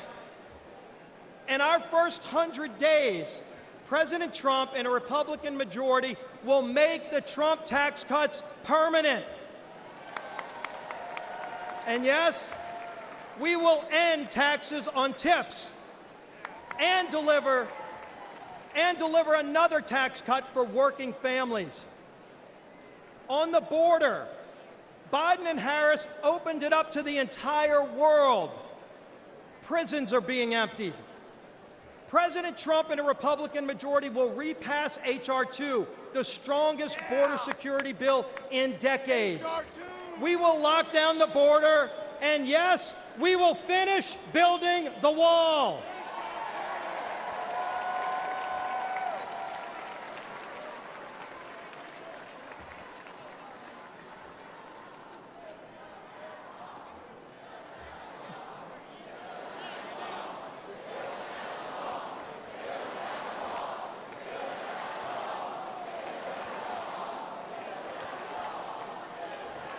On voting, our most sacred right as citizens, voting. Biden and Harris want illegals to vote now that they've opened up the border. Republicans will repass the SAVE Act to block illegal aliens from voting in our elections. On foreign policy, Biden and Harris brought us weakness and war. President Trump and a Republican majority will begin rebuilding our military and will end the woke indoctrination in its ranks. We will restore American power and peace. On education, Biden and Harris opposed school choice. They actually investigated parents at school boards. President Trump and a Republican majority will pass legislation expanding school choice and will repass the Parents' Bill of Rights. Parents should be free to choose what their children are taught and where. Now, lastly, I need to say something about Saturday's attempt on President Trump's life. Many of you know I was the survivor of a politically motivated shooting in 2017. Not many know that while I was fighting for my life, Donald Trump was one of the first to come console my family at the hospital.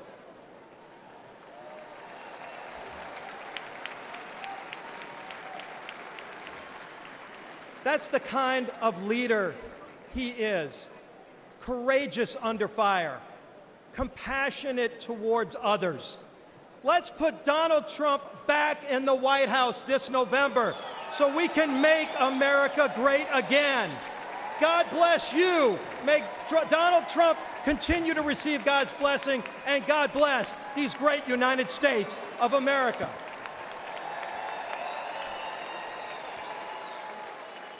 Ladies and gentlemen, please welcome the Speaker of the United States House of Representatives, Mike Johnson of Louisiana.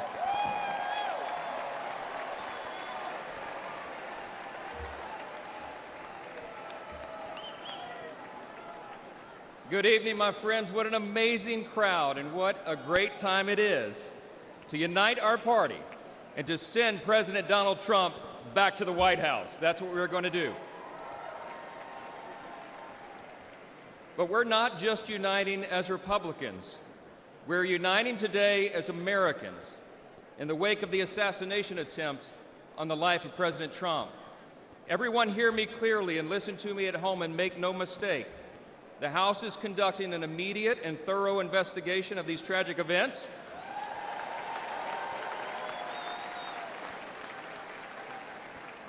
And that work has already begun. The American people deserve to know the truth, and we will ensure accountability. I promise you that. I promise you that. This has always been an important principle to us. We in the Republican Party are the law and order team.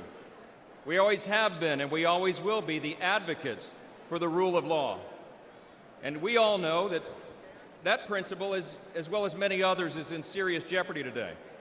See, we've come to a moment in America where the basic things that we once took for granted are being openly challenged like never before. My friends, we are no longer just in a battle between two opposing political parties. We are, but it's not just ours versus D's anymore. We're now in the midst of a struggle between two completely different visions of who we are as Americans and what our country will be. The Republican Party stands for the foundational truths that made America the greatest nation in the history of the world.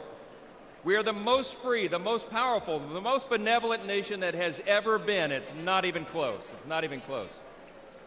But we have no guarantee that this grand experiment in self-governance can endure unless we respond to the call to keep it. 248 years ago, we boldly proclaimed in our Declaration that all men are created equal, not born equal, created equal, and that we're endowed by our Creator with certain inalienable rights. See, we understand that our rights do not come from government, they come from God.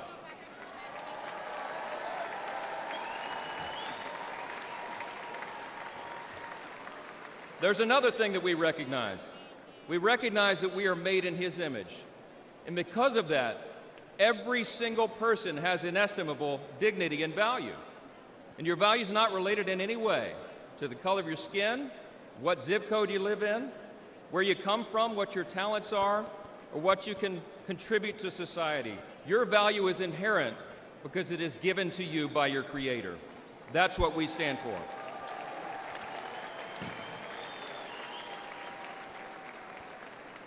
I speak a lot about what I call the 7 core principles of American conservatism. What do we stand for as Republicans, they want to know? I think it boils down to a few things: individual freedom, limited government, the rule of law, peace through strength, fiscal responsibility, free markets, and human dignity. Indeed, those are the 7 core principles of American conservatism, but they're actually the core principles of our republic itself. And while they resonate in our hearts and in the hearts of most Americans, listen to me, the radical, woke, progressive left has disdain for those principles, all right? They have a very different vision for what America should become. They want to tear down those foundations and remold us into some sort of borderless, lawless, Marxist, socialist utopia. We're here to say, not on our watch. We will not allow that to happen.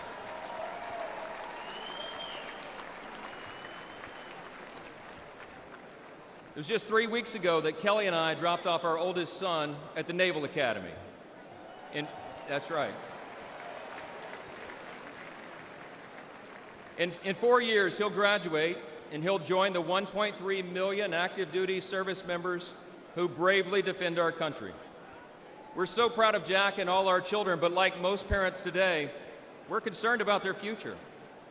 America can't risk 4 more years of Joe Biden's weakness that has invited so much aggression by our enemies. We can't survive the dramatic increases in violence, crime, and drugs that the Democrats' policies have brought upon our communities. And we cannot allow the many millions of illegal aliens they've allowed to cross our borders to harm our citizens, drain our resources, or disrupt our elections. We will not allow it.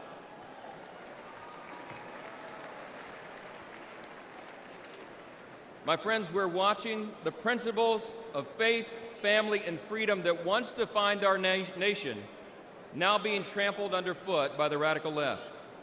As President Trump raised his fist and gave a rally cry on Saturday, now is our time to fight, and we will.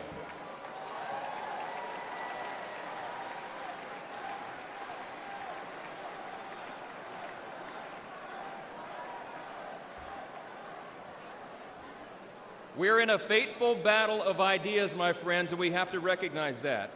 But in this battle, and in November, the American people will reject the party of self-destruction, and they will elect the party of peace and prosperity and opportunity. The GOP will grow our House majority, we will take back the Senate, and we will return Donald J. Trump to the White House.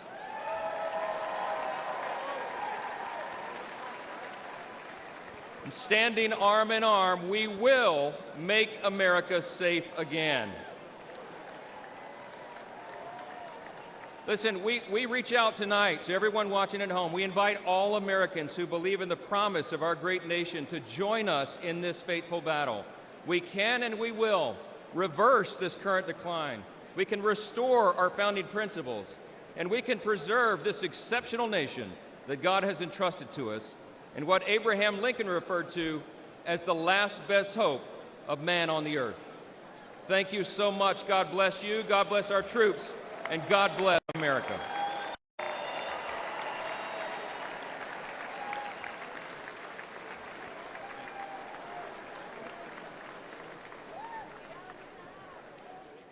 Ladies and gentlemen, now please welcome businessman Vivek Ramaswamy of Ohio.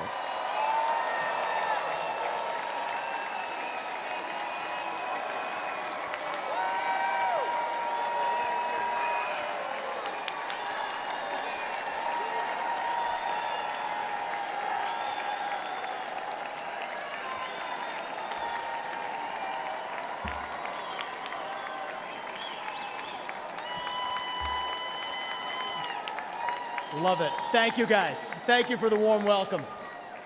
It's good to be back in Milwaukee. This time last year, I was a candidate for U.S. president, and I'm proud to say that I achieved the impossible, which is that most of you actually know how to say my name by now. So thank you for that. It's good to be back. We're in the middle of a national identity crisis right now. Faith, patriotism, hard work, and family have disappeared, only to be replaced by race, gender, sexuality, and climate. But we're not going to win this election just by criticizing the other side. We're going to win this by standing for our own vision of who we really are. What does it mean to be a Republican in the year 2024? What does it mean to be an American in the year 2024? It means we believe in the ideals of 1776. It means we believe in merit, that you get ahead in this country, not on the color of your skin, but on the content of your character and your contributions. It means we believe in the rule of law, and I say this as the kid of legal immigrants to this country. That means your first act of entering this country cannot break the law. That is why we will seal the southern border on day one. Thank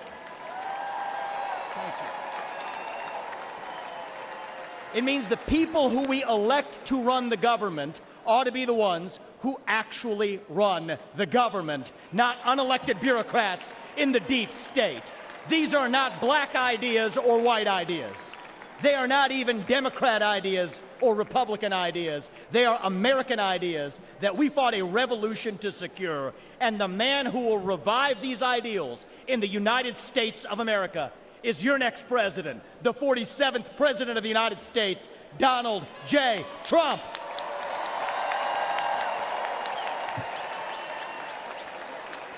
If you want to seal the border, vote Trump. If you want to restore law and order in this country, vote Trump. If you want to reignite the economy in this country, vote Trump. If you want to revive national pride in this country, vote Trump. If you want to make America great again, vote Trump. But there is one more reason I'm going to ask you to vote Trump, and it's the most important one. It's the one the media won't talk about, but it's the truth. Donald Trump is the president who will actually unite this country, not through empty words, but through action. Because you know what? Success is unifying. Excellence is unifying. That's who we are as Americans. That's who we've always been. To those of you watching this at home tonight, I'd like to deliver a message that the media doesn't want you to hear from the Republican Party. Our message to black Americans is this. The media has tried to convince you for decades that Republicans don't care about your communities, but we do. We want for you what we want for every American: safe neighborhoods, clean streets, good jobs, a better life for your children, and a justice system that treats everyone equally, regardless of your skin color and regardless of your political beliefs.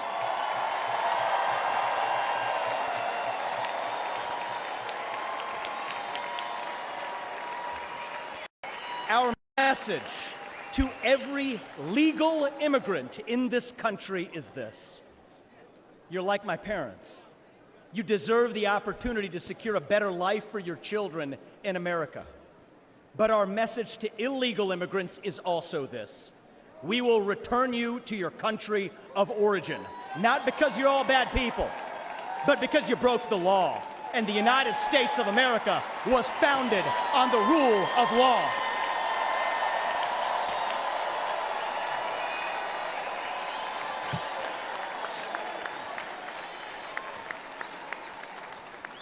Our message to millennials, speaking as one myself: yes, it's true.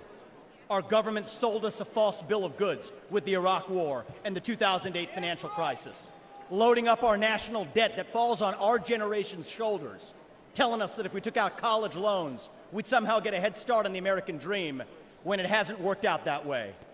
But we can't just be cynical about our country, because the United States of America is still the last best hope that we have, and we deserve a better class of politician, one who actually tells us the truth, even if it comes with some mean tweets from time to time.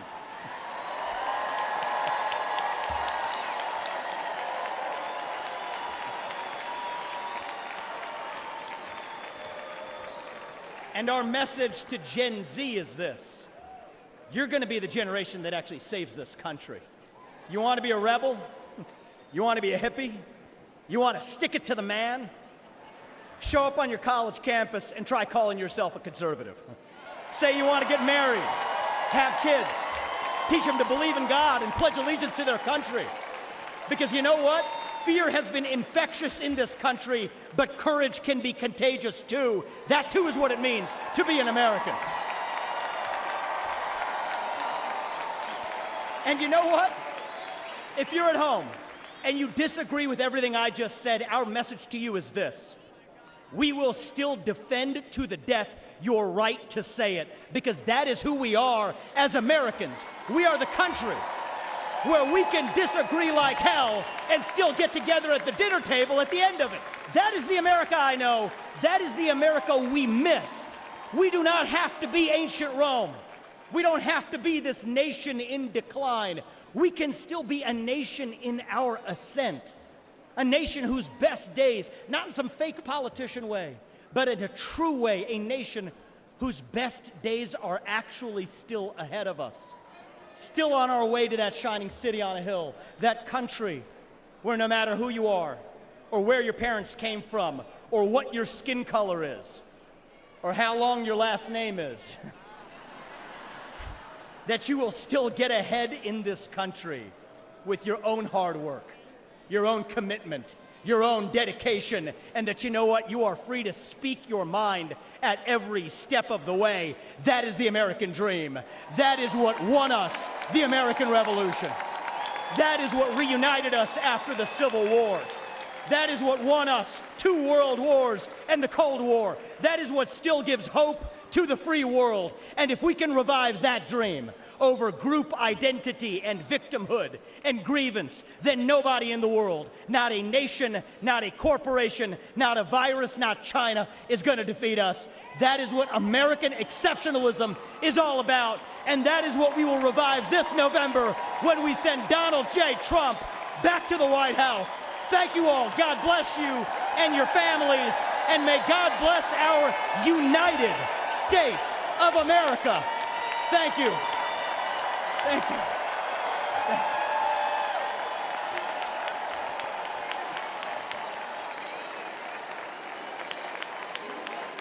you. Ladies and gentlemen, Please welcome American icon, singer-songwriter Lee Greenwood. And please welcome television personality Savannah Chrisley.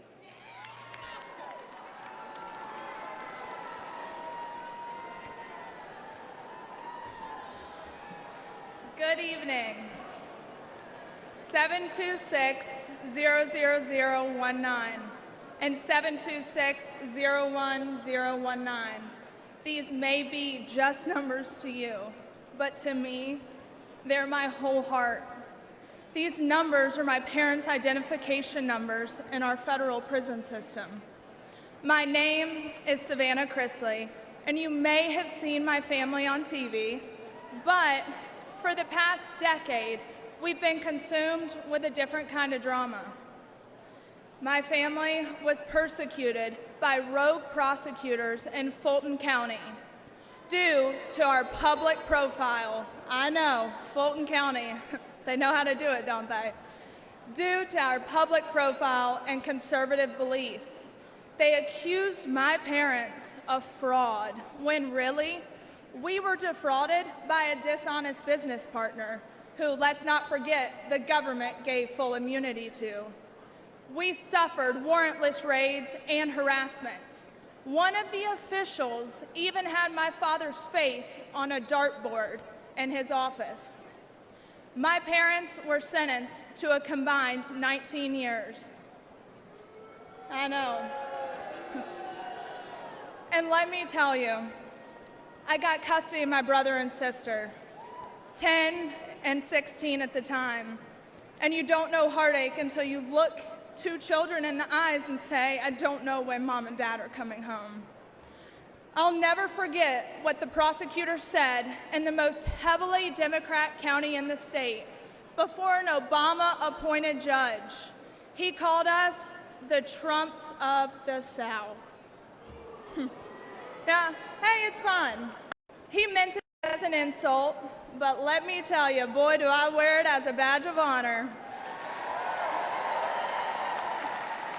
We live in a nation founded on freedom, liberty, and justice for all.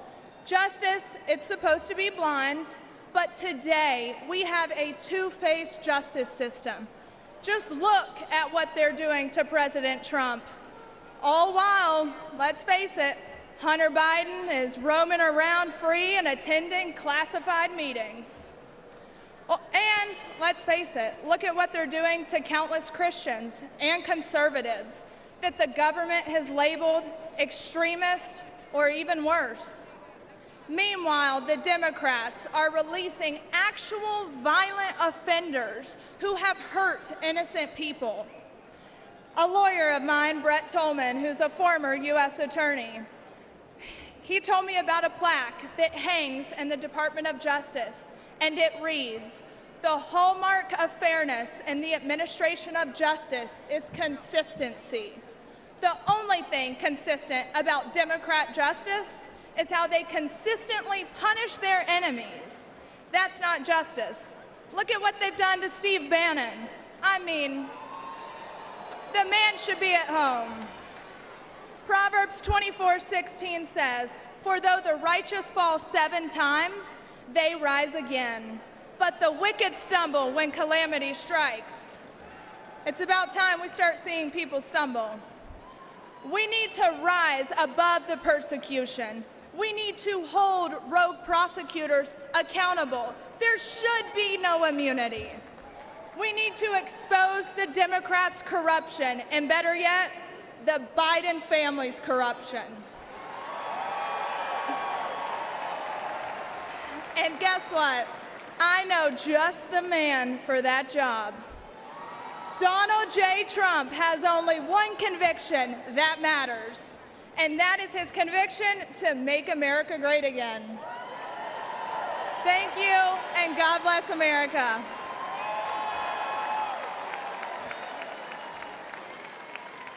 Ladies and gentlemen, the mayor of Dallas, Texas, Eric Johnson.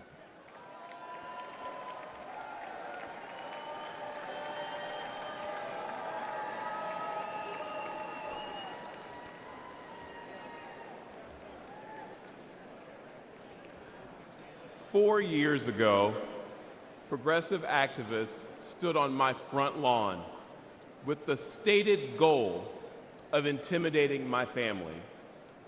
They wanted me to defund the police.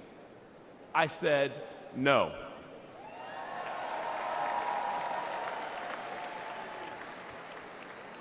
Folks, I grew up in high crime neighborhoods.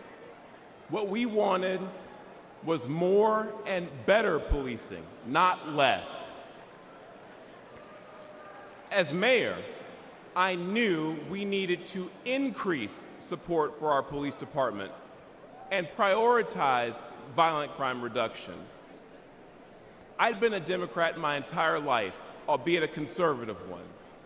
But when those activists tried to scare my kids, my fellow Democrats were silent. It was Republicans who offered their support both privately and publicly.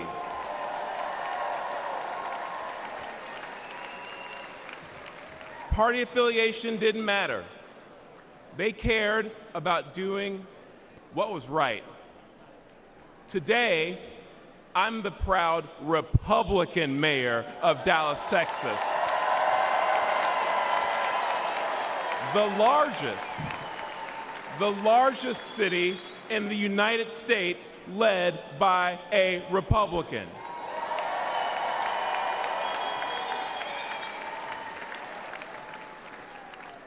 I wanted to say I didn't leave the Democrat Party because they left me first, but the truth is, on matters of public safety, the Democrats were never actually there for me, for Dallas families, or for the American people. With their words and their actions, and sometimes with their silence and their inaction, Democrats in power demonstrate they don't care about stopping the killers or the thieves who terrorize Black and brown communities. They don't care about securing our border. And they don't care about dangerous homeless encampments. No, the heart of today's woke Democrat Party is with the criminals, not with their victims. Democrats are good at using safe words, but terrible at building safe neighborhoods and safe cities. But there is a better way. Dallas bucked national trends and achieved a remarkable 3 straight years of violent crime reduction. Today, Dallas is viewed as America's safest large city, and Republicans lead 11 of the top 15 safest cities.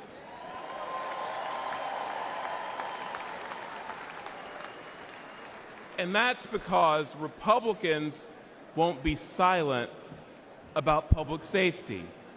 Folks, let's make our city safe again by supporting Republicans who will stand up and fight for our safety. That's my focus as chairman of the Republican Mayors Association. And you know what else? Together, let's make America safe again by retiring Joe Biden and electing Donald J. Trump. Thank you.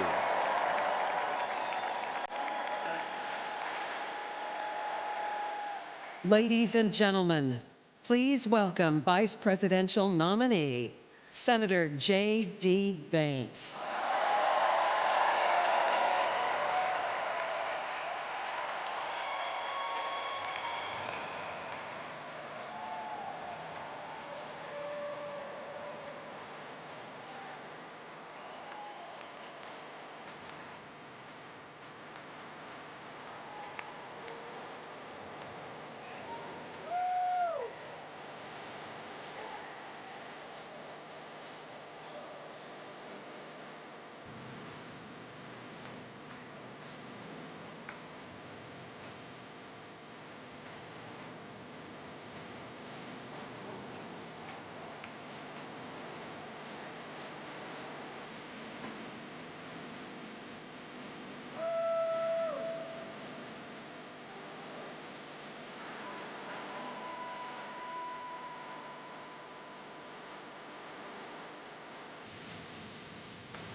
Ladies and gentlemen, please welcome the next President of the United States, President Donald J. Trump.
This is the man responsible for your family's safety. And he's failed you terribly. Biden made one of the worst mistakes of any president in history when he told illegals to come here and surge our border. I would in fact make sure that there is, we immediately surge to the border. And surge they did. 10 million, more than the population of 40 U.S. states. And Biden's open border became an open invitation for violent Venezuelan gang members, sex traffickers, and now confirmed, ISIS terrorists entered through Biden's wide-open southern border, putting America on high alert for an attack, and your family at great risk. We immediately surge to the border. But it gets even worse. Biden's incompetence has led to a horrific 300,000 Americans now dead. Not from a nuclear bomb, but from lethal fentanyl brought in through Biden's wide-open border. And on Biden's watch, enough illegal fentanyl has crossed our borders to kill every single American. That's terrifying.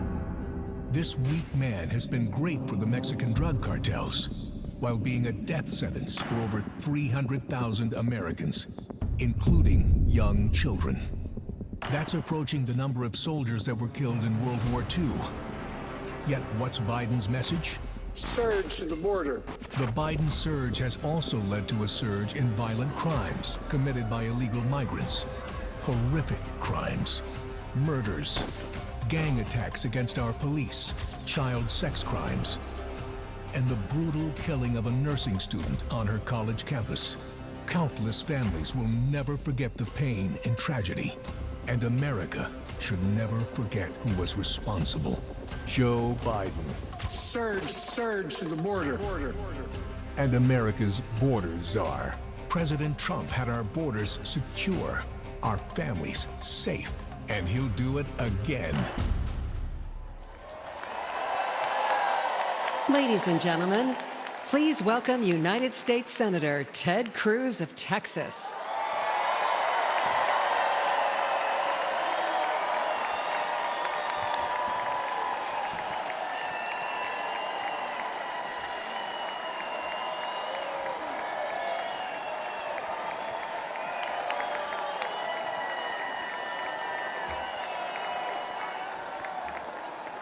God bless Donald J. Trump.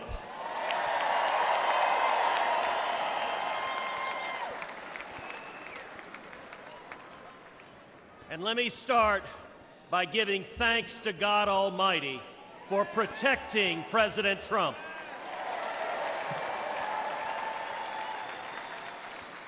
And for turning his head on Saturday as the shot was fired.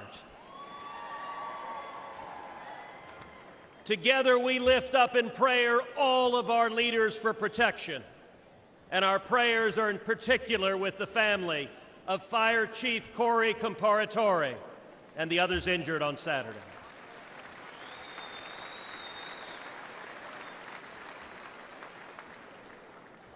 Never before has an election mattered so much. We are facing an invasion on our southern border. Not figuratively, a literal invasion. 11.5 million people have crossed our border illegally under Joe Biden. Look around you. This arena holds about 18,000 souls. Now imagine 639 arenas just like this, filled to the brim. That is 11.5 million people, larger than all but 8 states in the nation. But the numbers don't show us the true price that our country is paying. Every day, Americans are dying. Murdered, assaulted, raped by illegal immigrants that the Democrats have released. Teenage girls and boys wearing colored wristbands are being sold into a life of sex slavery. This is evil and it's wrong. And it is happening every damn day. Think of Kate Steinle. She was 32, walking with her father on a San Francisco pier when a bullet tore through her heart. The man who fired that gun, he'd been deported 5 times. Every damn day. Think of Laken Riley. Just 22 years old, a nursing student with dreams of healing others. She went for a jog and never came home. Her life taken by someone who should have never been here. Every damn day. Or Rachel Marin, a beautiful mother of 5, raped and murdered in suburban Maryland by an illegal immigrant the Democrats released. Every damn day. Or Jocelyn Nungary, only 12 years old. It was just 1 month ago today that she was brutally raped and murdered in Houston by 2 men who were supposed to be detained and monitored, but instead released and allowed to roam free. Every damn day. These aren't just stories or statistics.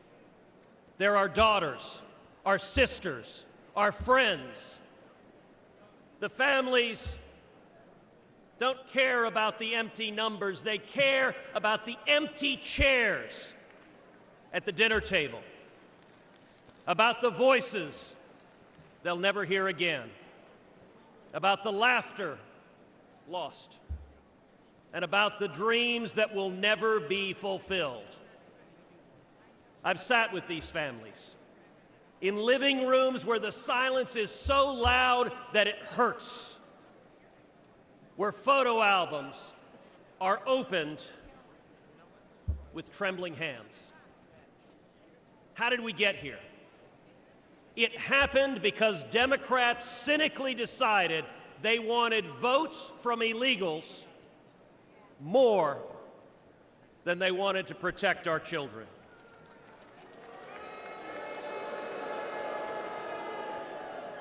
Today, as a result of Joe Biden's presidency, your family is less safe. Your children are less safe. The country is less safe. But here's the good news. We can fix it. And when Donald Trump is president, we will fix it.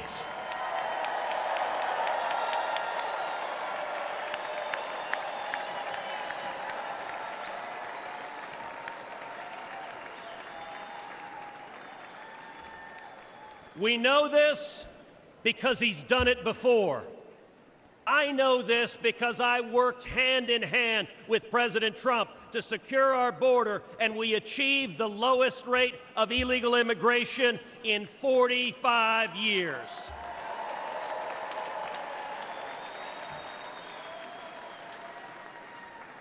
It's real simple. He's done it before, and he'll do it again.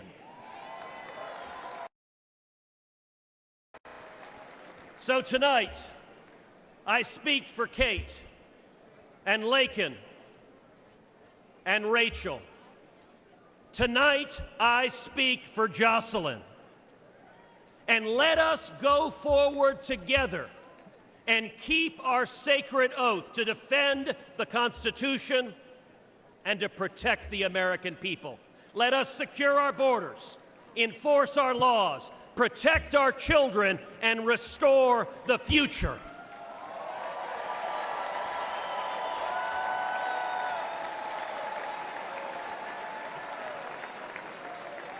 Because when we do that, when we remember who we are and who we love, and we act to protect them, then and only then will we truly make America great again.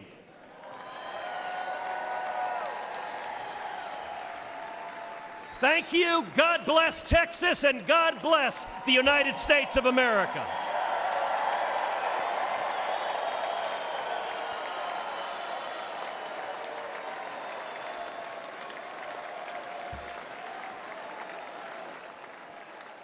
Ladies and gentlemen, please welcome former law enforcement officer Randy Sutton.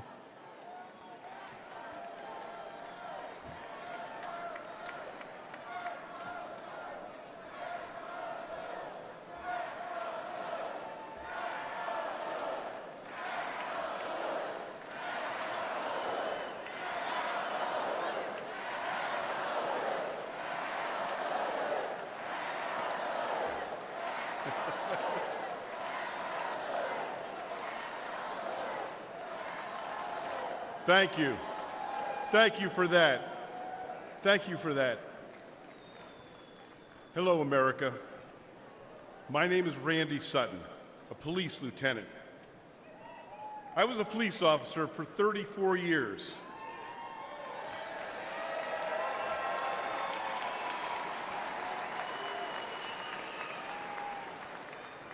I was one of the most highly decorated officers in the history of my department. And then I founded the Wounded Blue, an organization dedicated to helping injured and disabled law enforcement officers. I've dedicated my life to law enforcement. And I'm here to tell you one thing, America. Donald Trump is the best friend we will ever have.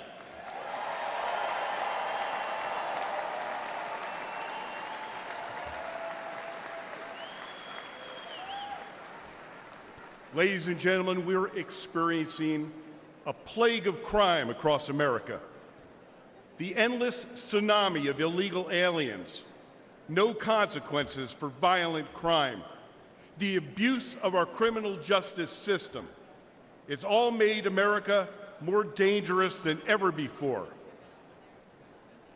Police are the thin blue line between criminal predators and their victims. Donald Trump and Republicans stand that line with our police. Joe Biden and Kamala Harris, well, they stand with the criminals. The last few years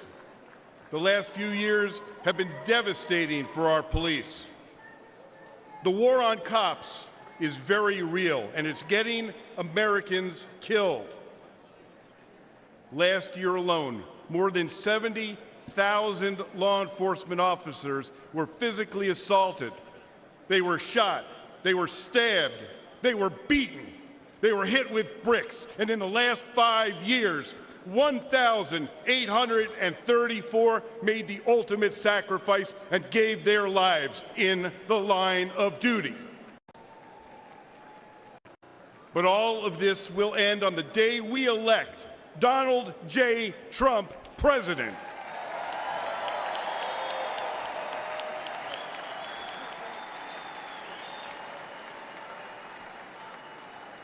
But my friends, it's not just the physical violence.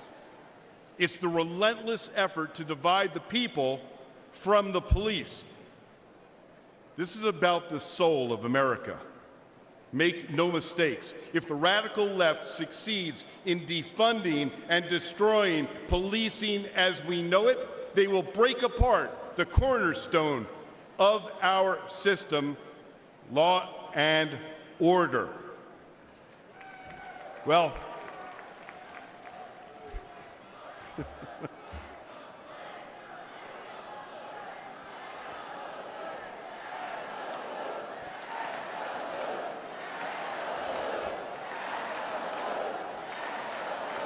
amazing. Thank you. But I'm going to tell you, there's one man that these pro-criminal, anti-police extremists fear most. And that is the once and future president of the United States, Donald J. Trump.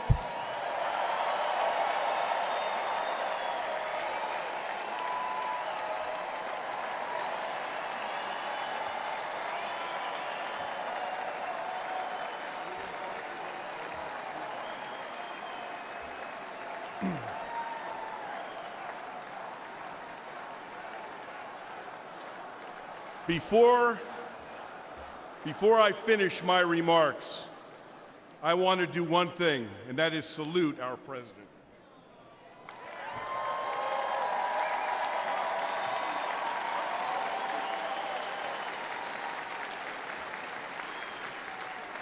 America, I make this promise. Our police will never waver from their mission to serve and protect, even at the risk of their own lives. But they need a true leader who will have their backs. Donald J. Trump is that leader.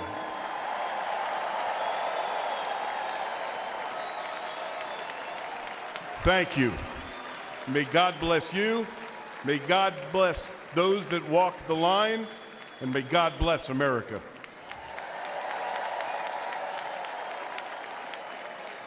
From the very first day that we take back the White House from crooked Joe Biden, the worst president in the history of our country, I believe that we're going to have 4 of the greatest years in the history of our country.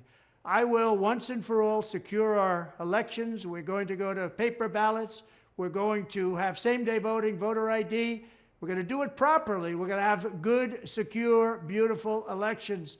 We never want what happened in 2020 to happen again. But until then, Republicans must win. And we must use every appropriate tool available to beat the Democrats. They are destroying our country. Whether you vote early, absentee, by mail, or in person, we are going to protect the vote. That's the most important thing we have to do, is protect the vote. Keep your eyes open, because these people want to cheat, and they do cheat, and frankly, it's the only thing they do well. We will make sure your ballot is secure and your voice is heard. Many Republicans like to vote on Election Day, and we must swamp the radical Democrats with massive turnout on Tuesday, November 5th. The way you win is to swamp them. If we swamp them, they can't cheat. It just doesn't work out. But if you can't make it, you need to make a plan, register, and vote any way possible. We got to get your vote. So with your vote, we will win a victory the likes of which no one has ever seen before. We will evict crooked Joe Biden from the White House, and we will take back our country on November 5th, 2024, the most important day in the history of the country. That's what it's going to go down as. Thank you. Ladies and gentlemen, please welcome Iowa Attorney General Brenna Bird.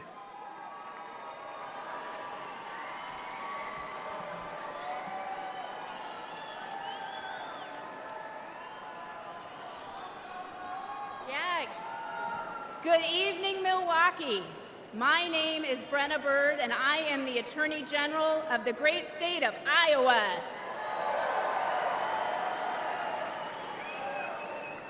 A few years ago, I was a local prosecutor locking up bad guys. But in 2022, I ran for Attorney General and beat the incumbent Democrat who was first elected when I was just 2 years old.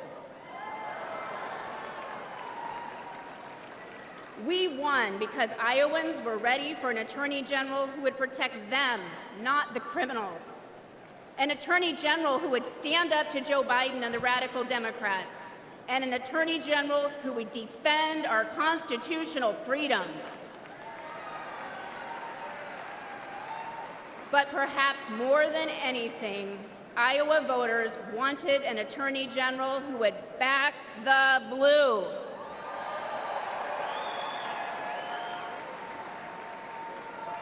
Unfortunately, Democrats like Joe Biden and Kamala Harris have made life miserable for law enforcement.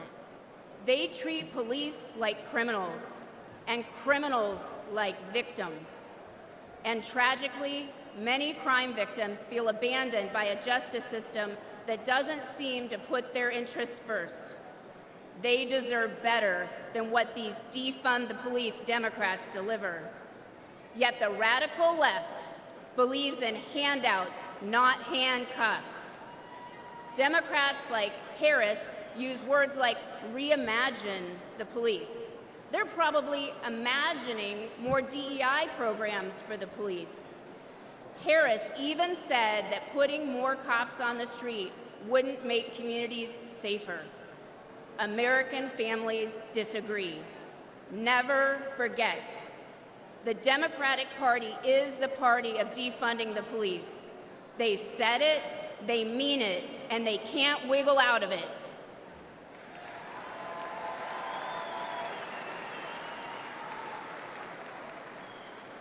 Republicans get justice for victims, and we put criminals where they belong, in jail. That's why we need to elect President Donald J. Trump. President Trump knows that keeping Americans safe isn't a 10 a.m. to 4 p.m. job. And rank and file cops know that President Trump, he has their back. It touched our hearts when earlier this year, President Trump attended the wake of a fallen New York City police officer. We all owe heroes like Officer Jonathan Diller a debt we can never repay. President Trump knows this, and he shows his gratitude. Joe Biden was also in New York City that day, but instead of honoring our heroes, he attended a glitzy fundraiser with Barack Obama and Bill Clinton. None of them went to pay their respects.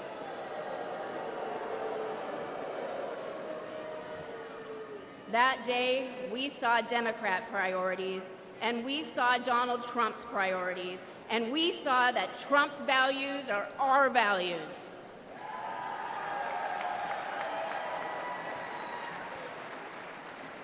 I urge everyone listening to stand with law enforcement and vote to make America safe again.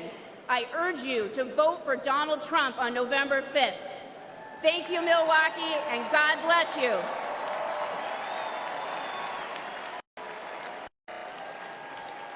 Ladies and gentlemen, please welcome former Governor of South Carolina and Ambassador to the United Nations, Nikki Haley.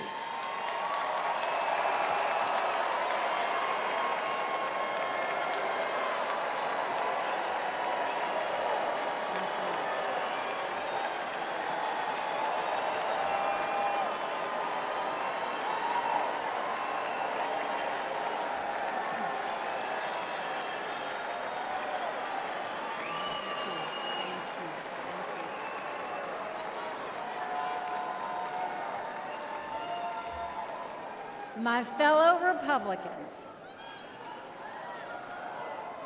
President Trump asked me to speak to this convention in the name of unity.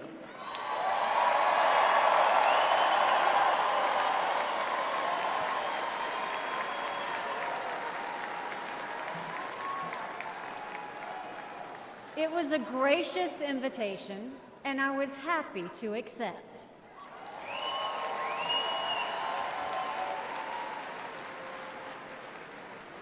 I'll start by making one thing perfectly clear. Donald Trump has my strong endorsement, period.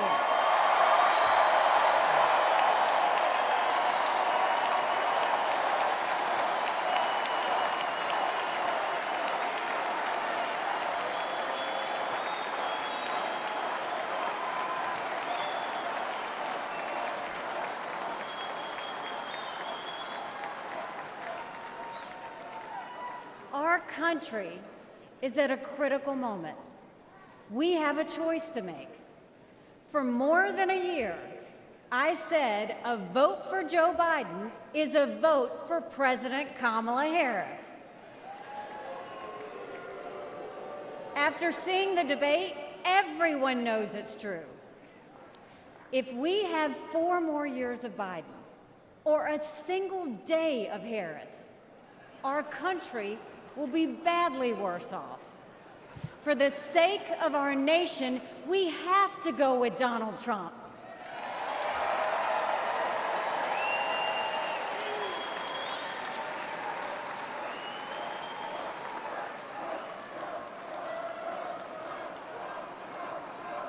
But there's more to it than that. We should acknowledge that there are some Americans who don't agree with Donald Trump 100% of the time. I happen to know some of them. And I want to speak to them tonight.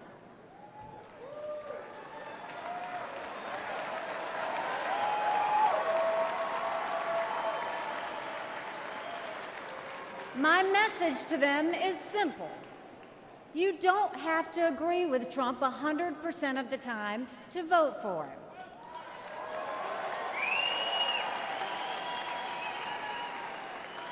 Take it from me, I haven't always agreed with President Trump. But we agree more often than we disagree.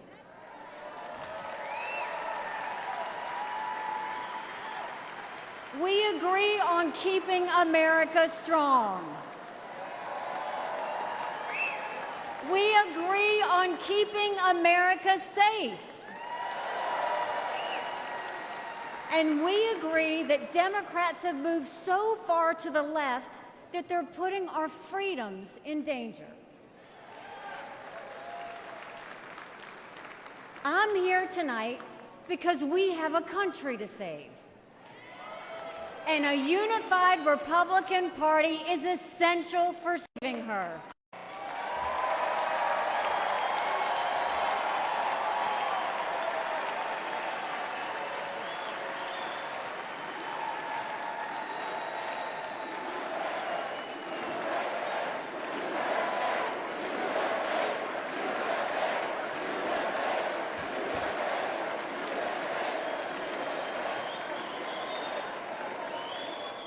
For those who have some doubts about President Trump, I want to tell you a few things about the Commander-in-Chief I know and worked with.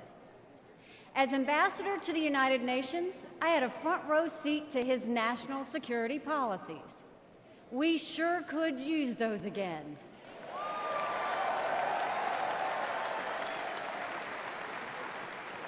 Think about it. When Barack Obama was president, Vladimir Putin invaded Crimea. With Joe Biden as president, Putin invaded all of Ukraine. But when Donald Trump was president, Putin did nothing. No invasions.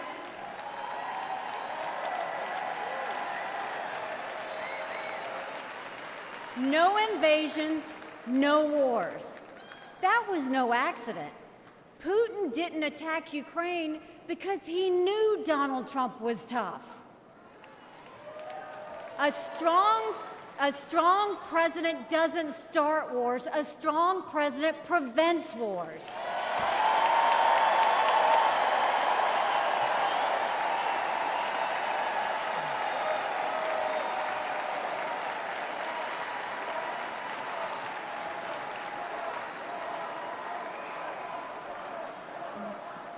Then look at the Middle East.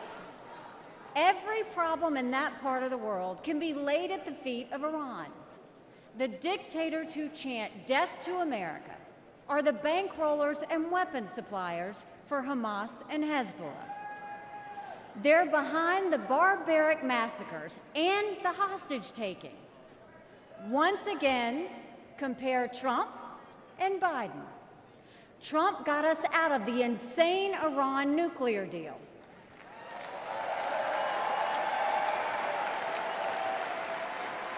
He imposed the toughest sanctions ever on Iran. And he eliminated the arch-terrorist Qasem Soleimani.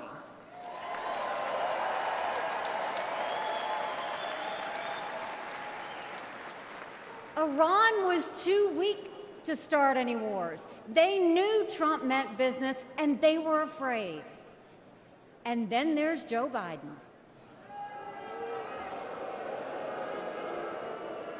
He lifted the sanctions. He begged them to get back into the nuclear deal. He surrendered in Afghanistan. He sent every possible sign of weakness. Even now, while Hamas is still holding Americans hostage, Biden is pressuring Israel instead of the terrorists.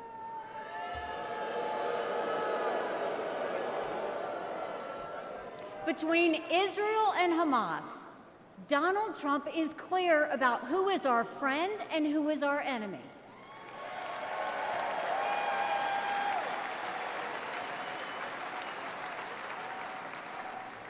Then look at the border. It's the single biggest it's the single biggest threat Americans face.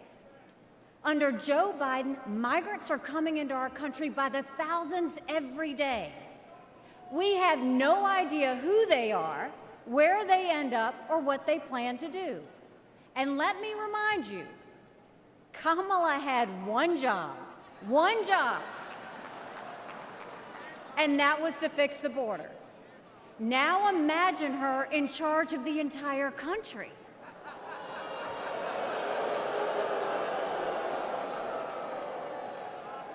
Under Donald Trump, we didn't have the border disaster we have today, and we won't when he is president again.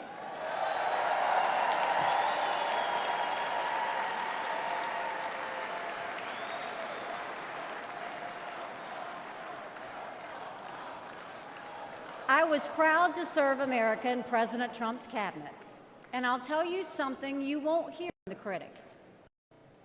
He appreciated advice and input. Americans were well served by his presidency, even if they didn't agree with him on all things. Now, to my fellow Republicans, we must not only be a unified party, we must also expand our party.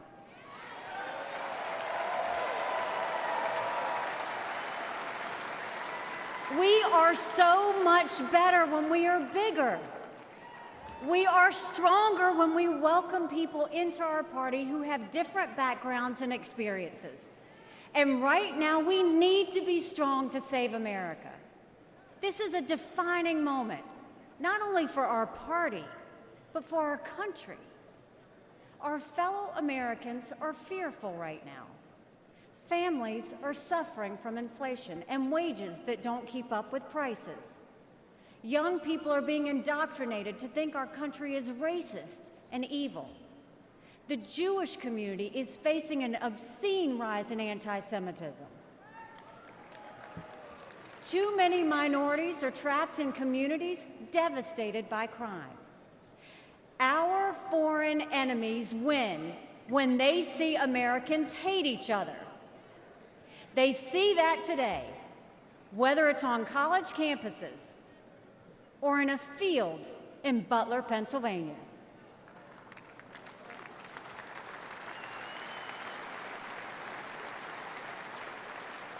But we can conquer those fears with strength and unity. No president can fix all of our problems alone. We have to do this together. America has an amazing ability to self-correct. In this moment, we have a chance to put aside our differences and focus on what unites us and strengthens our country.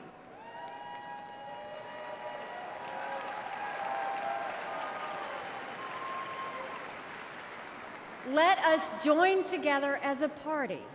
Let us come together as a people, as one country, strong and proud. Let us show our children and the world that even on our worst day, we are blessed to live in America. God bless you. Thank you. God bless the United States of America.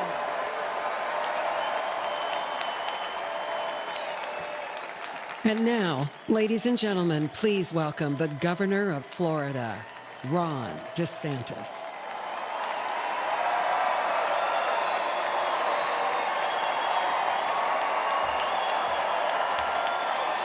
My fellow Republicans, let's send Joe Biden back to his basement and let's send Donald Trump back to the White House.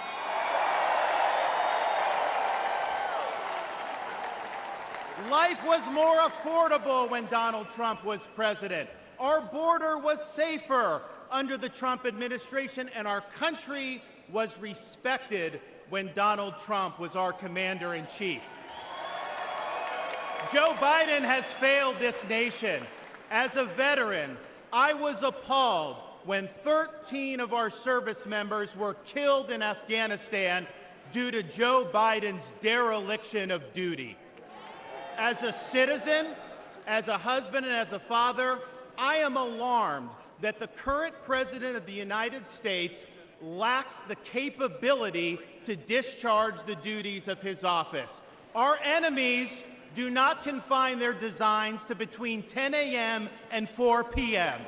We need a commander-in-chief who can lead 24 hours a day and 7 days a week.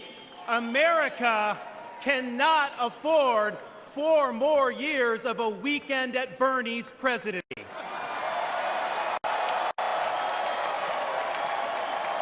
But let's be honest. Let's be honest here. Biden is just a figurehead. He's a tool for imposing a leftist agenda on the American people. They support open borders, allowing millions and millions of illegal aliens to pour into our country and to burden our communities, but just don't send any to Martha's Vineyard, then they get really upset.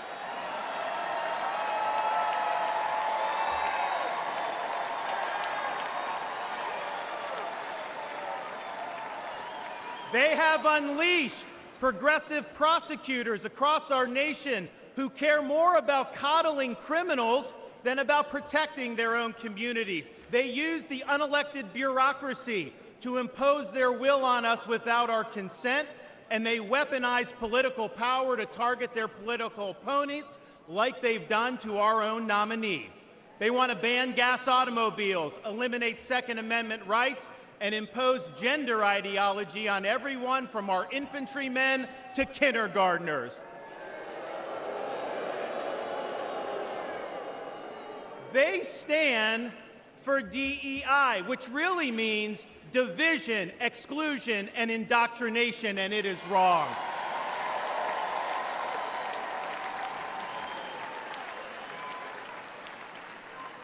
They mandated that you show proof of a COVID vaccine to go to a restaurant, but they oppose requiring proof of citizenship to cast a vote.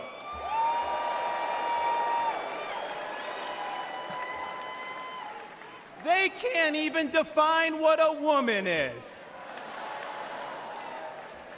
Now, Donald Trump stands in their way, and he stands up for America. Donald Trump has been demonized, he's been sued, he's been prosecuted, and he nearly lost his life. We cannot let him down, and we cannot let America down.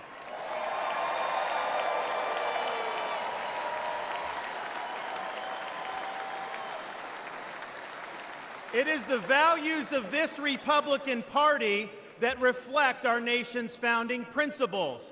We believe schools should educate, not indoctrinate. We stand for parents' rights, including universal school choice. We support law and order, not rioting and disorder. We seek a strong, focused United States military, not one distracted by a social agenda. We reject entrenched political class, and we demand term limits for members of Congress.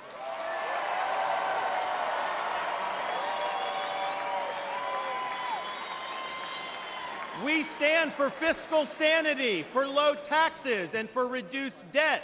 We seek to reclaim the constitutional government as envisioned by our founding fathers by bringing the administrative state to heel once and for all.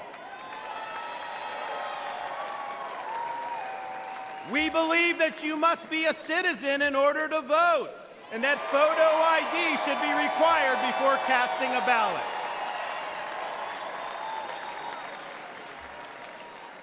We stand for strong borders and believe that our nation must have a shared civic culture, and we oppose any immigration that stands apart or in contrast to our American values.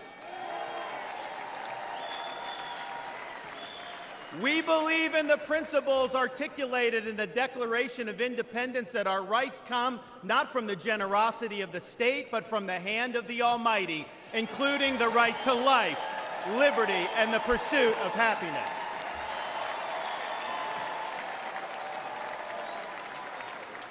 Now, none of this is easy, but it can be done. For decades, my home state saw elections determined by razor-thin margins. Today, due to bold leadership, the Democratic Party lies in ruins. The left is in retreat. Freedom reigns supreme. The woke mind virus is dead, and Florida is a solid Republican state.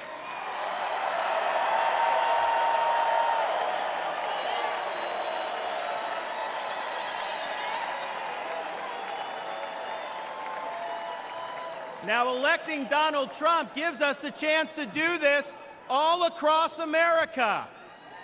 And we have a responsibility to step up and make it happen. We have a responsibility to preserve what George Washington called the sacred fire of liberty. This was a fire that burned in Independence Hall in 1776 when 56 men pledged their lives, their fortunes, and their sacred honor to establish this nation. It's a fire that burned at a cemetery in Gettysburg, Pennsylvania, when our nation's first Republican president pledged this nation to a new birth of freedom. It's a fire that burned at the foot of the Berlin Wall in 1987, when our nation's 40th president stood in front of that wall and said, "Mr. Gorbachev, tear down this wall."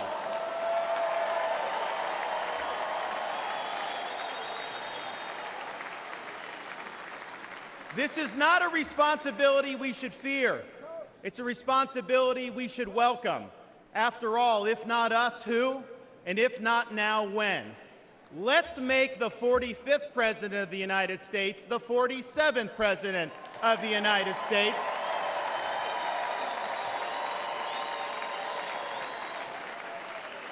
Let's elect Republicans up and down the ballot, and let's heed the call of our party's nominee to fight, fight, fight for these United States. Thank you.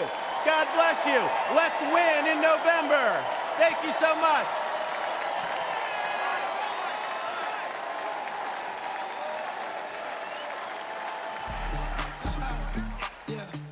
It's the mayor of Magaville, baby.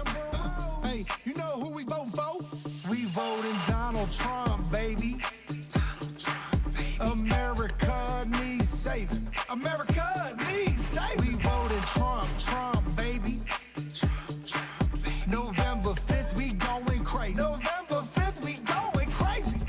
Red pill Paphos, swerving in the Trump truck. Republican 4G, Antifa knows what's up. Red, white, and blue, MAGA nation, throw it up. Black, white, and brown, all about above Trump. Democrat party gon' take your freedom. Indicting our president cause they can't beat us. It's a two-tier justice system. Put America first, we the big. FJB, FJB, FJB, FJB, FJB, FJB. Let's go Brandon, sing it. We voting Donald Trump, baby. Donald Trump, baby. America needs saving. America needs saving. We voting Trump, Trump, baby. Trump, Trump, baby. November 5th, we going crazy. November 5th, we going crazy. Now I pledge allegiance to vote for Trump. There's a red wave coming, you gon' surf for what? And God I trust to take the devil away. Lock Joe Biden up and throw the key away. Your propaganda ain't gonna work on me. Bidenomics is like you working for free. I demand reparations from every idiot that voted for Joe Biden, boy, period. Period, Sleepy Joe is a fraud. And the bloodbath in the Oval Office. The media is the enemy of the people. The Democrats and the fake news always cheat. FJB, FJB, FJB, FJB, FJB, FJB. Let's go, Brandon, sing it. We voting Donald Trump, baby. Donald Trump, baby. America needs saving. America needs saving. We voting Trump, Trump, baby. Trump, Trump, baby. November 5th, we going crazy. November 5th, we going crazy.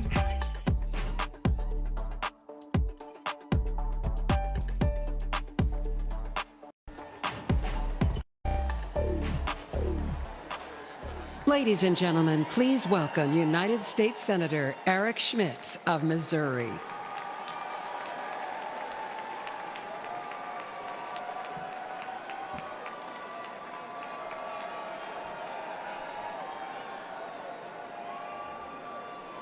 Hello, Milwaukee.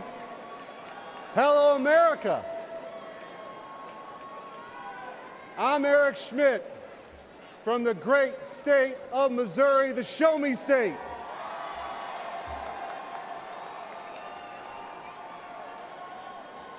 It's not lost on me how unlikely my presence is on this stage. As the grandson of a butcher, the son of a man who worked 7 days a week in the midnight shift, my blue-collar roots run deep. And I'm proud the Republican Party is the party of working families.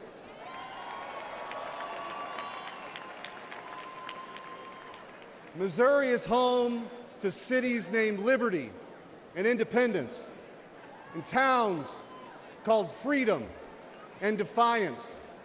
So it should come as no surprise that we are sick and tired of Joe Biden and Kamala Harris. And I am here with a simple message. Enough is enough. We're ready to take our country back.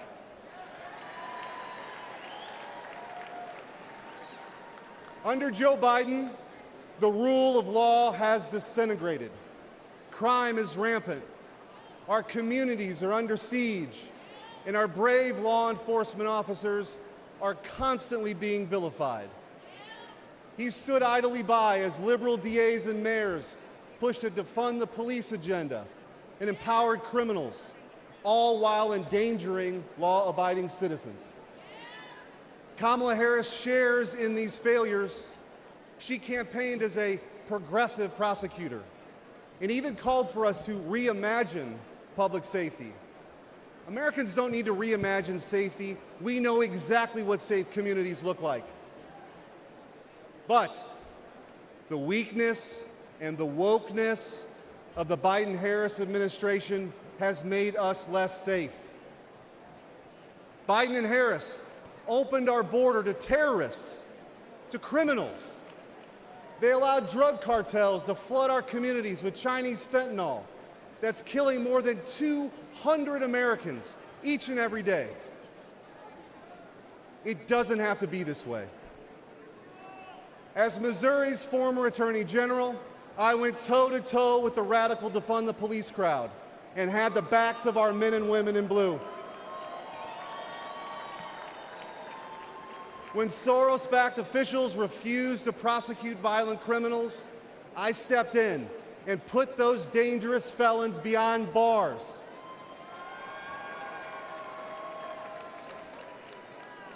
And I know President Trump will do the same. He'll restore law and order. He'll unapologetically back the blue. And President Trump will secure the border once and for all.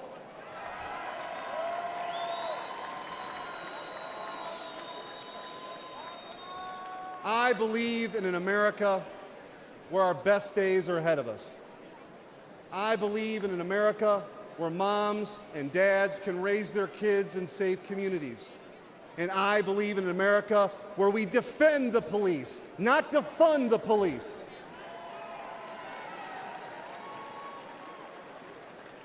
President Trump will make that dream a reality. And that's why we need him back in the White House. Ladies and gentlemen, a vote for President Trump is a vote to make America safe again. Thank you. God bless you. And God bless the United States of America.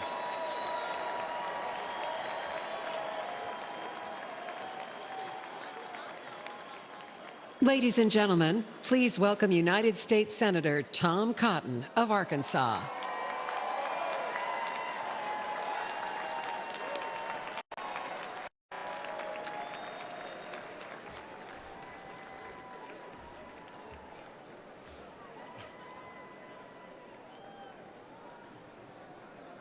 I want to share two stories about immigration and two presidents. Manuel was a house painter in Arkansas and a green card holder from Mexico. He couldn't vote in 2020 yet, but his family could. Manuel proudly told his contractor that they had just cast their first votes for president. For whom?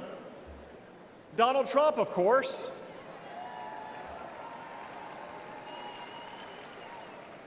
When asked why, Manuel gestured to the parking lot and responded, "Have you seen my new pickup? And did you know that my brother and sister both have full-time jobs? With Trump, we've had more work than ever. Things are good."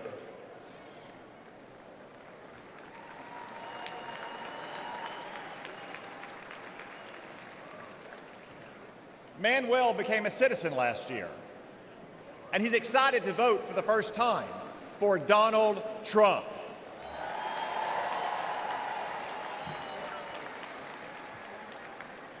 By contrast, after Joe Biden and the border czar, Kamala Harris, reversed President Trump's immigration policies and welcomed a third world invasion, I traveled to our border. What did I see? The body of a migrant drowned in the Rio Grande. Human traffickers on the southern bank taunting the Border Patrol. Migrants huddled under a bridge. I asked them why they came. None said persecution. Most said for a job.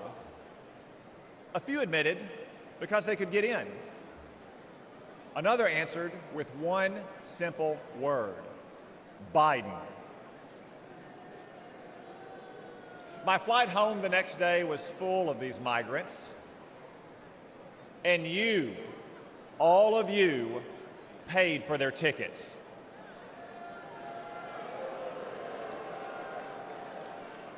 That's our choice. A secure border and an immigration system that works for all of our citizens, whether your ancestors bled with George Washington, or like Manuel in Arkansas, you just took the oath of citizenship, or Joe Biden's chaos. Donald Trump said, you can't have a nation without borders, and he defended those borders.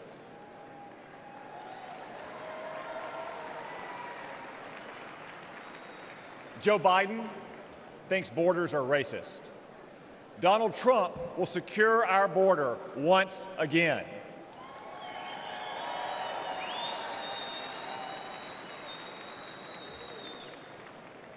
Donald Trump banned travel to America from terrorist-infested countries. Joe Biden allowed ISIS to smuggle terrorists in. Donald Trump will protect America once again.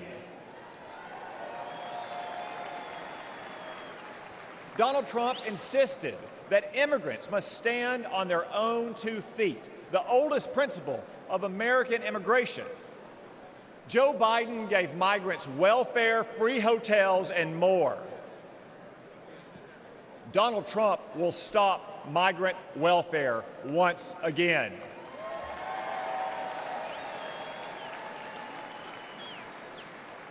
Donald Trump ended bogus asylum claims.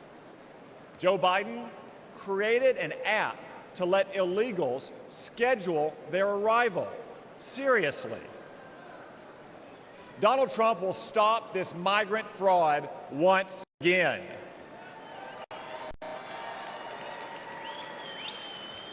Donald Trump cracked down on hiring illegals. Joe Biden let illegals take American jobs. Donald Trump will protect America's workers once again. So what choice will we make? Will we choose Joe Biden, open borders, amnesty, and chaos?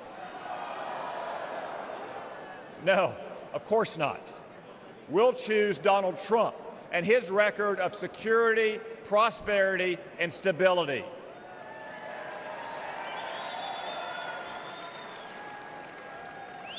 As Manuel said, things were good with Donald Trump, but everything has gone to hell under Joe Biden.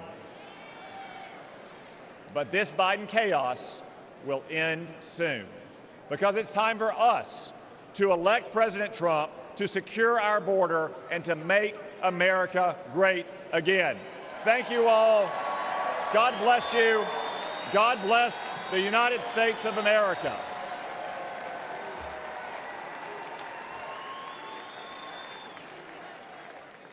Ladies and gentlemen, please welcome Michael Coyle from Philadelphia, Pennsylvania.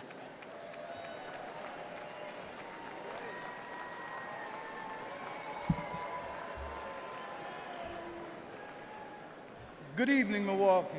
My name is Michael Coyle. I'm from Philadelphia, in an area of Kensington, one of the worst neighborhoods in America. Kensington has long struggled, but in the last few years, things have gotten much worse. Our streets are plagued by drugs. You'll find human feces in front of your business or someone lying dead on your front steps. Politicians say nice things or clean up the streets for a couple weeks in an election year or when someone famous visits or even when there's bad news. But as soon as the politicians are no longer afraid for their jobs, we are no longer afraid for our lives. Our children grow up seeing this, thinking it's normal. But there is nothing normal about this. This should not be the norm happening in the richest nation on earth. As a dad and small business owner, I had to do something. I started a nonprofit to improve the neighborhood I love and shared videos online of the horror we live with. In just one day, in one park, where our kids passed to reach the public library, we picked up over 1,000 needles. 1,000. This is unacceptable. Philadelphia is not just my home, but the birthplace of the nation, where our founding fathers signed the Declaration of Independence. This is not a tragedy for just my city, but for our nation. My city and all cities deserve better.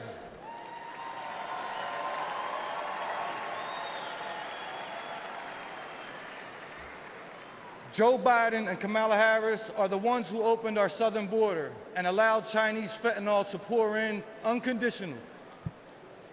And life is only getting worse. Philadelphians aren't dying off fentanyl. They are dying off fentanyl as well. They are now using something called tranq, which is literally rots the flesh of the users. Do you know what the smell of rotting flesh smells like? The people of my city do. In Donald Trump, I see a leader who will end the urban nightmare.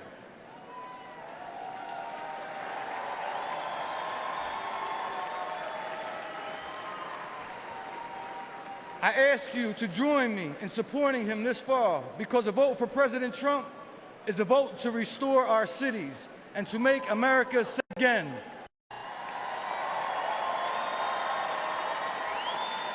Thank you. Kensington Beach for Trump.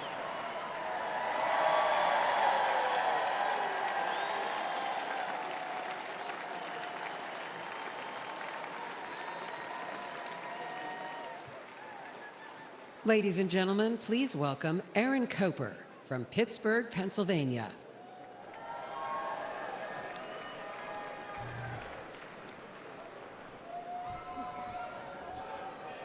That's right.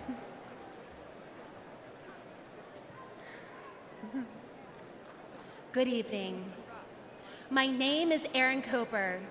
I'm a grassroots organizer, a proud Republican woman, and a longtime resident of Pittsburgh, Pennsylvania. I'm here to urge Americans to re-elect President Trump and make America safe again. But I'm also here with a warning, because in recent years, I've had a front row seat to the chaos caused by Democrats and their soft on crime policies. Democrat Mayor Ed Gainey, Congresswoman Summer Lee, and especially Socialist County Executives Sarah Innamorato have demoralized and disrespected our police while unleashing criminals into our communities. The Pittsburgh Police Department has shrunk from 991 officers in 2020 to 750 at the end of last year. Response times are soaring. One city worker got mugged at gunpoint and raced to a police station, but no one was there to help. The Democrats have given Pittsburgh defund the police on steroids. The result is crime and chaos. There were 122 murders in my county in 2022, one of the deadliest years on record. Drug deaths are also near record highs. But statistics don't tell the full story. I've been chased by drug dealers on my own street. I've seen filthy tent cities pop up on my block. I've talked to business owners who find human waste, used needles, and shell casings outside their shops. I've felt the chill of fear as a woman when I'm alone in a parking garage or on the street. What the Democrats did to San Francisco, they're doing to my city. But law-abiding citizens are fighting back and saying no more. I saw this when Pittsburgh Republicans, independents, even Democrats came together to beat Soros prosecutor last November. It can happen again this November. If we stand together, we will beat the soft on crime Democrats and make our streets safe again. We can re-elect President Trump, and we can save our cities. Thank you.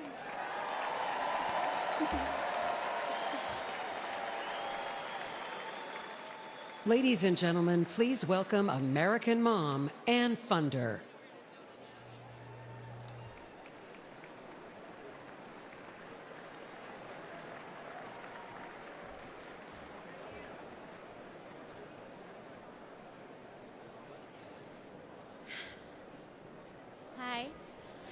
My name is Ann Funner, and I am the wife and mother of 4 children. I'm standing here today to share the tragic reality of open borders. I'm here to share the story of my firstborn son, my everything, my Weston. My family and I were living in Southern California when President Biden took office and opened our borders. My Weston was 15. He was an amazing big brother to his 3 younger siblings. Weston attended church twice a week, played football and hockey, and he loved to surf. He had a big heart, and he lived to make people laugh. He had so many good friends. And I was always vigilant to be the best mother that I could be. I was room mom, school ambassador, and I attended all of his sports. We had family dinners and barbecues at the beach. And like most teenagers, Weston wanted to fit in. And in a moment of peer pressure, he tried something that someone gave to him, and it took my baby's life. We did everything right. I had those conversations with him, and fentanyl still found my son. And on February 27th, 2022, our lives were shattered, and our baby was gone. This was not an overdose, it was a poisoning. His whole future, everything we ever wanted for him was ripped away in an instant. And Joe Biden does nothing. I hold Joe Biden, Kamala Harris, the border czar, what a joke, and Gavin Newsom and every Democrat who supports open borders responsible for the death of my son.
Thank you.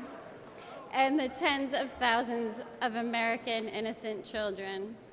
For that alone, they should be voted out of office.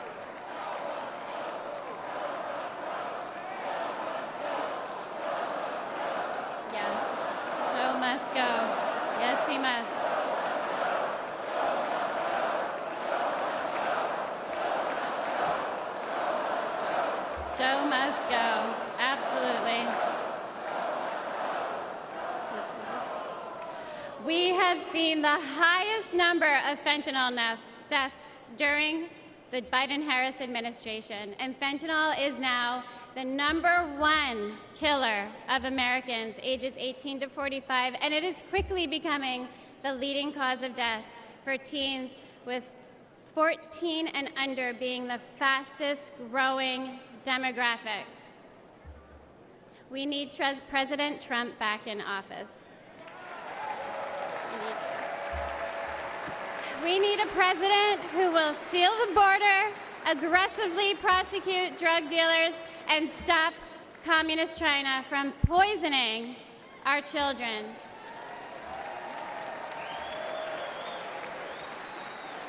This is not a red or blue issue. This is a red, white, and blue issue. And fentanyl doesn't care if you're black or white. It does not discriminate. This is an American issue.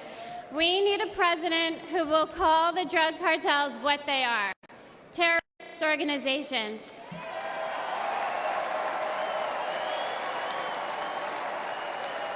This fight is not for me. My son is gone. This fight is for your children. We owe it to our children to elect a president who will win the war against fentanyl once and for all. It's too late for my son, Weston. Say his name, Joe Biden. Weston. Thank you. Thank you.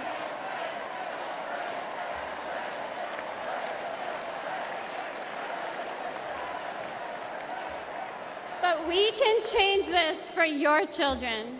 We need President Trump back to save the lives of our kids. Thank you. Thank you. God bless America.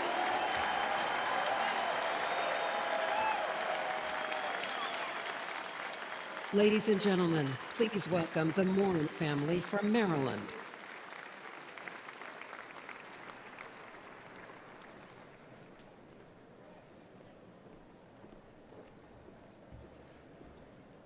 Last year, we lost my beloved sister, Rachel.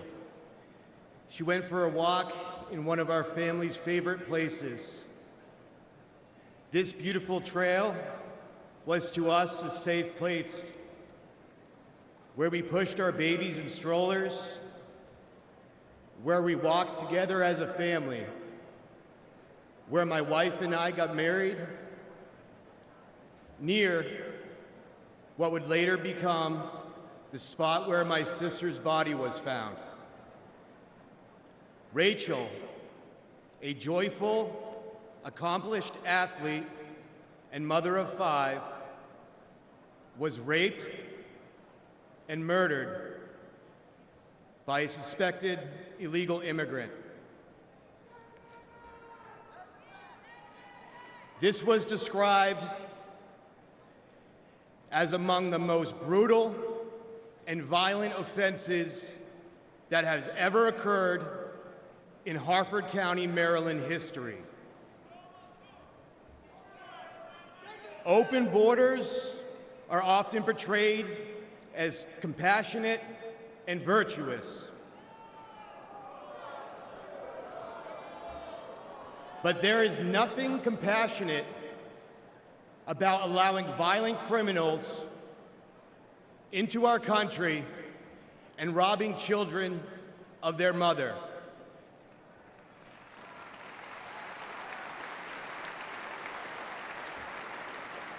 My sister's death was preventable. The monster arrested for killing Rachel entered the U.S. unlawfully after killing a woman in El Salvador. Joe Biden and his designated border czar, Kamala Harris, opened our borders to him and others like him, empowering them to victimize the innocent. Yet, to this day, we have not heard from Joe Biden or Kamala Harris.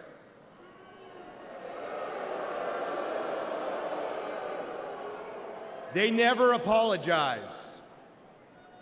But when Rachel was killed, President Trump called my family to offer his condolences.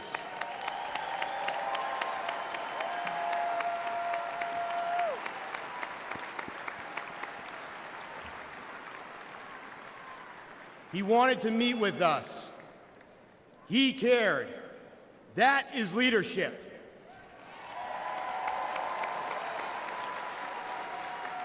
And we need real leadership back in the White House.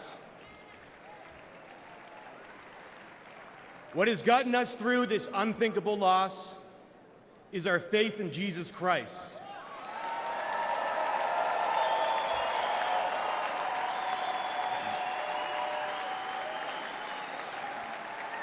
And as brutal as the murder of my sister was, I pray that her killer will find Jesus Christ.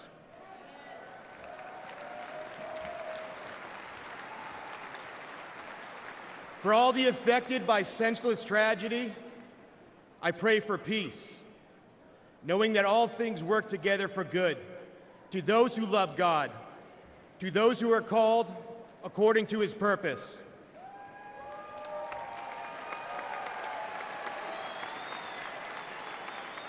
I pray that we hold worldly leaders accountable for safety and justice, for innocent people. I pray that we make our country safe and secure in the memory of my sister Rachel, who loved life. Thank you. God bless America. Good night.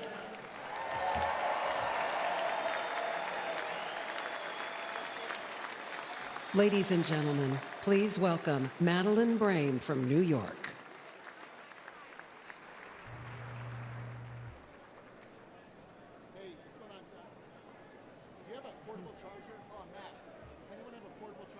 Good evening, everyone. My son, Sergeant Hassan Korea, an Afghanistan War retired veteran.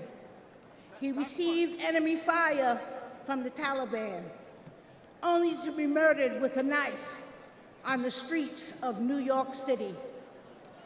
The 4 assailants responsible for his death initially were facing justice, but that changed when District Attorney Alvin Bragg was elected.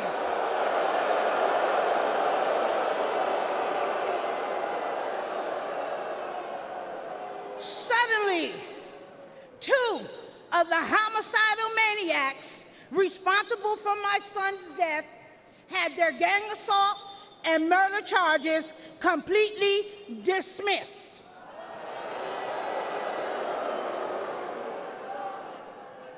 One of them received 14 months time served. Alvin Bragg charged her with assault with a shoe. And another one was sentenced to 7 years. I later learned that Alvin Bragg often dismisses and reduces dangerous criminals.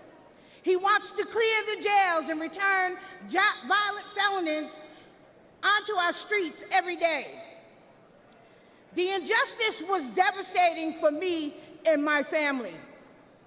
I don't want anyone else to experience the senseless pain that many other victims across this United States of America have to live with every day. So I decided to use the voice that God gave me to be the voice for the voiceless across America.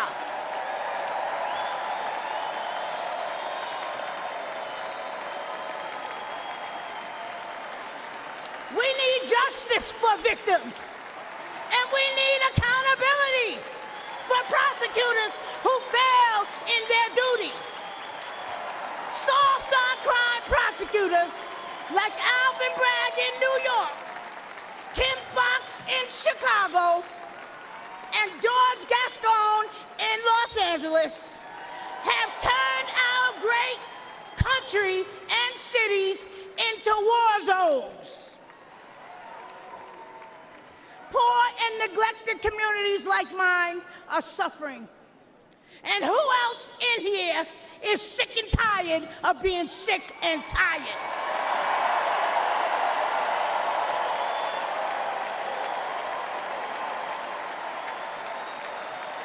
The Democratic Party that poor minorities have been loyal to for decades, including myself, all right?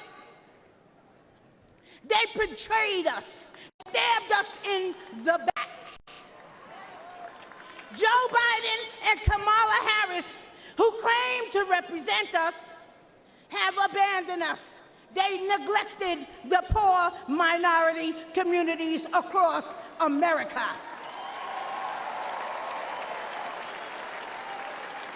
But mine eyes have been opened.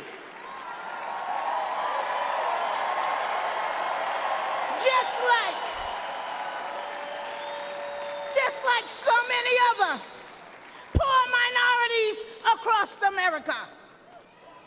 Donald Trump shares our values love of God and family and country.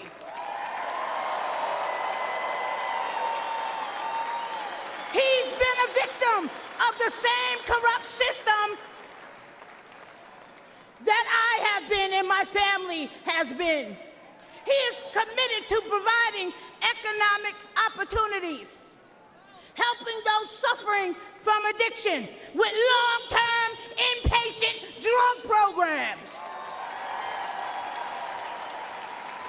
rolling back deadly bail reform policies that are getting our children killed every single day, and supporting our police.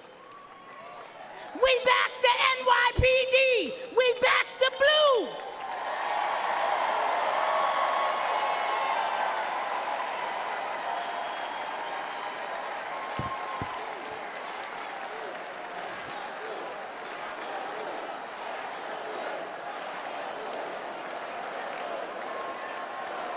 Back the blue. NYPD, black the blue. Trump was right when he said, they're after us. He's just standing in the way.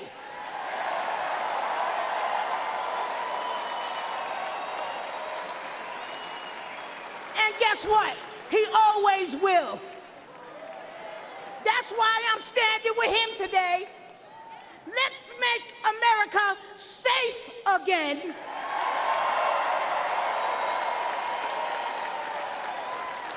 And re-elect our Donald J. Trump.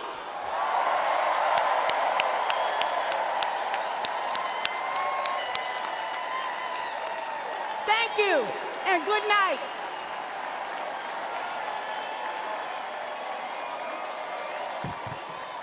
Ladies and gentlemen, please welcome Arkansas Governor Sarah Huckabee Sanders.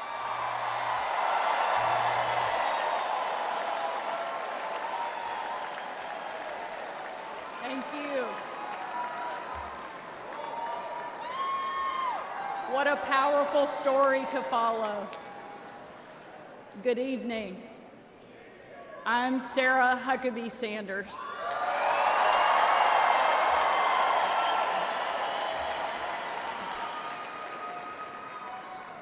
And before I get started, I want to say I have always been proud to stand with President Trump, but never have I been more proud than to stand with him right now, tonight.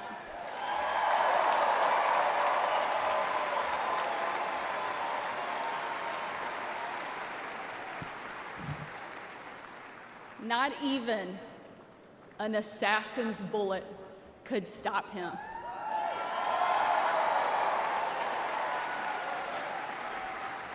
God Almighty intervened because America is one nation under God, and he is certainly not finished with President Trump.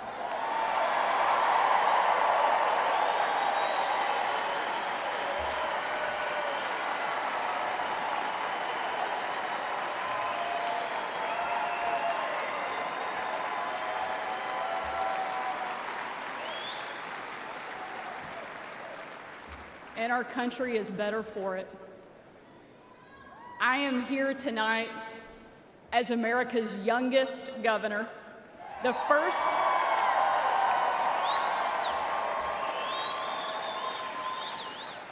first woman to lead the great state of Arkansas.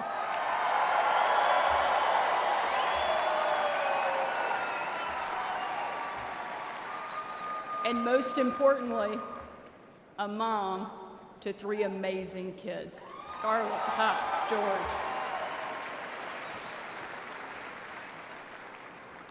When I was President Trump's White House press secretary, the best job, I got the chance to take my 4-year-old son, Huck, to Bring Your Kid to Work Day. Much like Jill now drags Joe to Bring Your Husband to Work Day.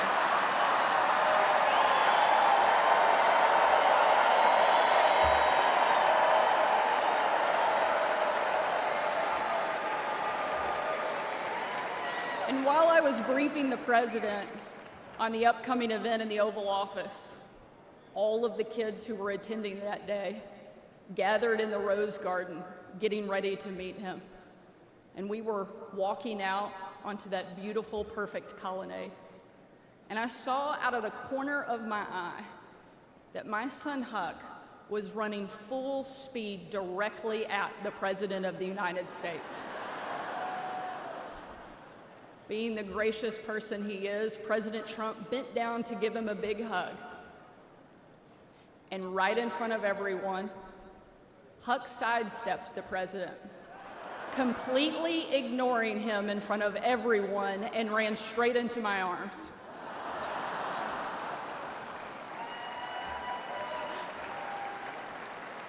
For my 4-year-old son, the most powerful man in the world had nothing on his mom.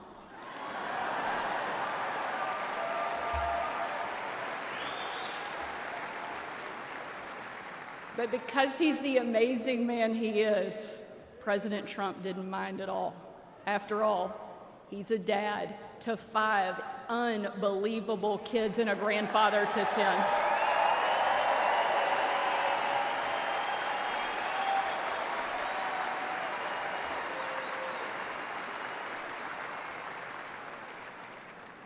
And while that story is certainly a special memory for my family, it's an even greater reminder why I support President Trump, not for me, not for him, but for my kids and for yours.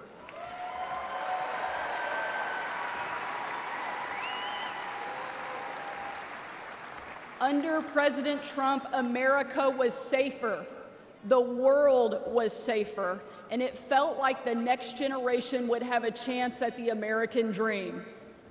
President Trump did the job that Kamala won't and Joe Biden simply can't.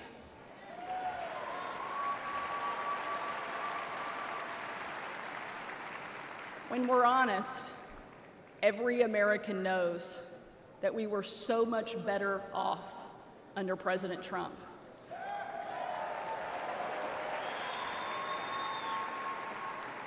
So tonight, I don't want to just speak about President Trump's successful policies.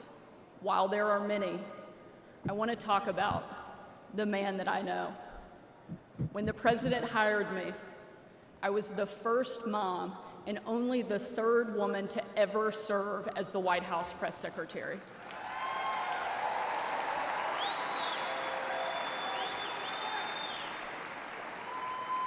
And in that role, I endured relentless attacks from the left. I was insulted as a guest at the White House Correspondents' Dinner. My family was denied service and kicked out of a restaurant.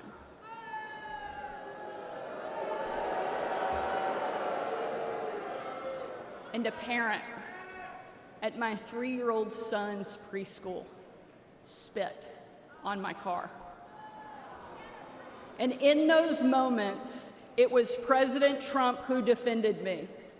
And when an MSNBC host, the author of several books on empowering women, said I was unfit to be a mother, and another MSNBC host said I was vile, not even human, and that I should be choked, MSNBC again did nothing. But our president pulled me aside, looked me in the eye, and said, "Sarah, you're smart, you're beautiful, you're tough, and they attack you because you're good at your job. Never let them stop fighting."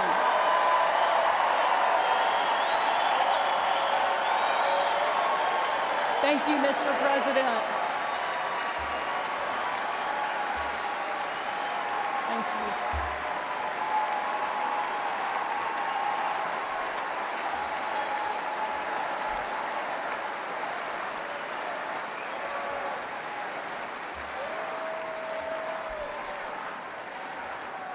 That's the Donald Trump that I know. And that's the Donald J. Trump I will always respect. The left doesn't care about empowering women. Biden and Harris can't even tell you what a woman is. They only care about empowering themselves. But we have a president who believes in empowering every American and that our country is worth fighting for.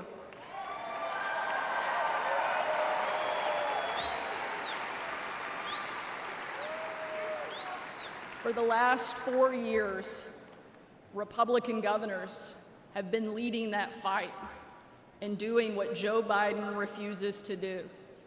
We've deployed the National Guard to the border.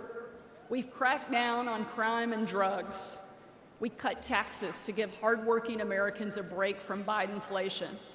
And we empowered parents with universal school choice across the country.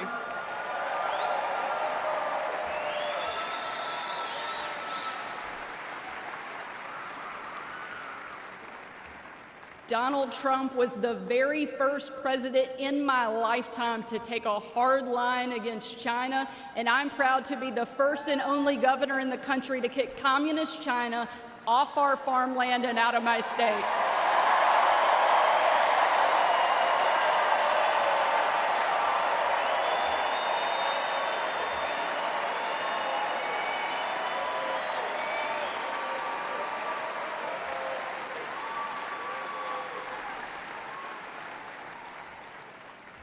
President Trump is a leader, and he's the leader our country needs.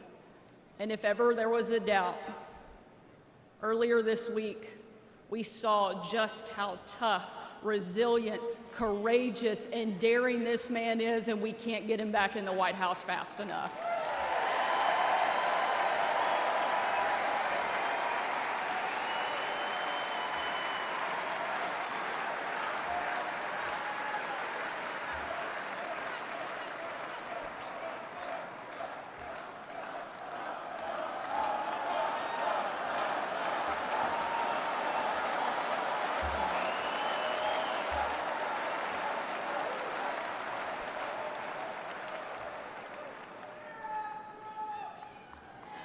Ladies and gentlemen, we are not called to stand still in the face of great danger.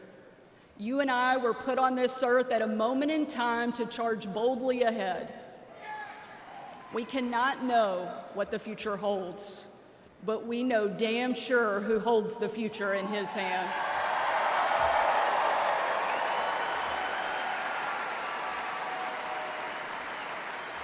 God spared President Trump from that assassin because God is not finished with him yet.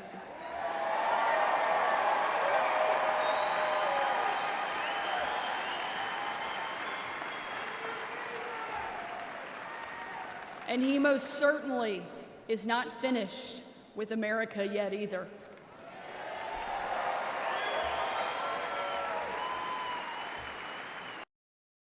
God as our guide and President Trump back in the White House, we will show the world that America is the place where freedom reigns and liberty will never die.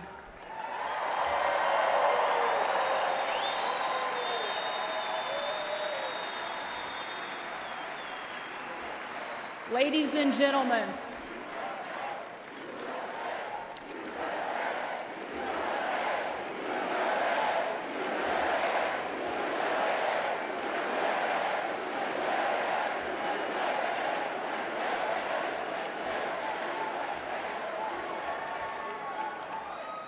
tonight, let us not leave here just excited about a great few days, but let us leave here energized and committed to making sure that we protect our freedom and we have the ability to pass it on to the next generation, because America is the greatest country that the world has ever known, and our kids and our grandkids deserve to enjoy it the way each of us did. And we will with President Trump back in the White House.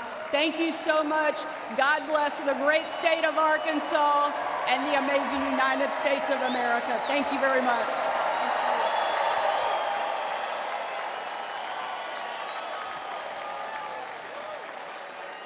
Ladies and gentlemen, please welcome former United States Secretary of Housing and Urban Development, Dr. Ben Carson.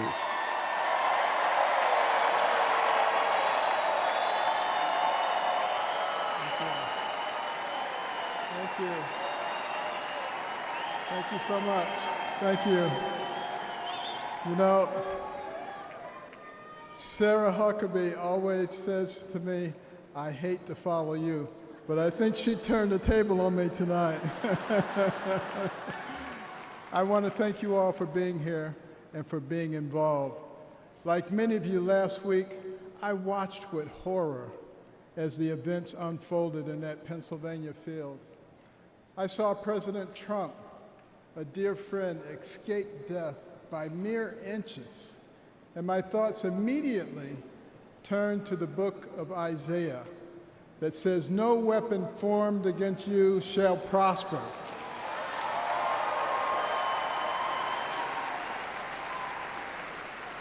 Well, let me tell you the weapons that they used. First, they tried to ruin his reputation, and he's more popular now than ever.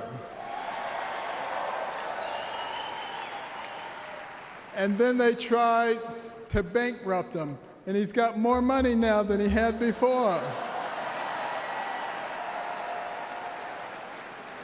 And then they tried to put him in prison, and he's freer and has made other people free with him.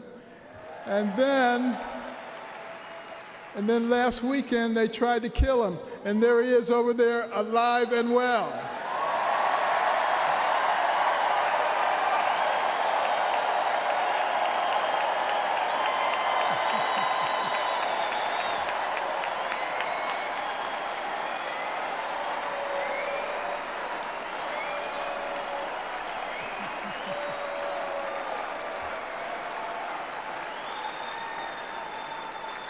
You know, I have no doubt that God lowered a shield of protection over President Trump.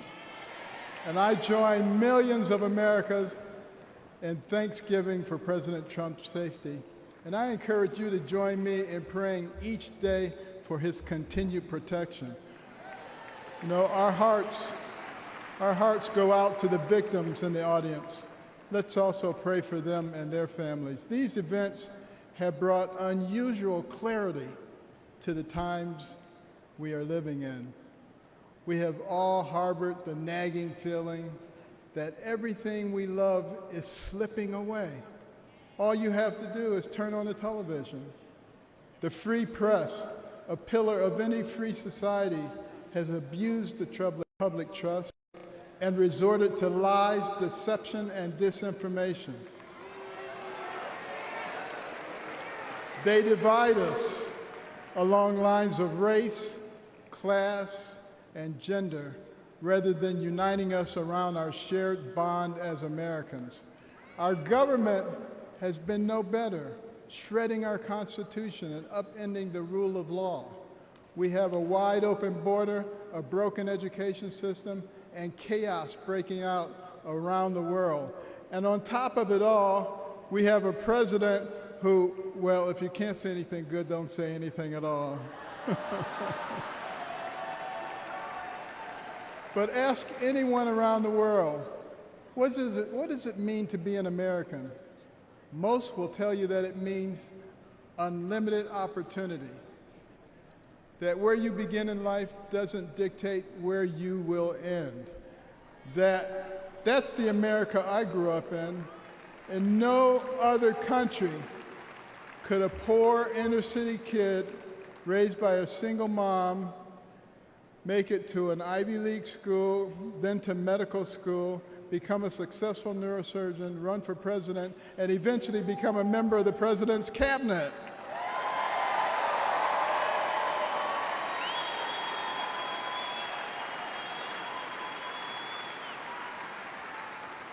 You know, and as a member of his cabinet, I had a chance to work closely with him.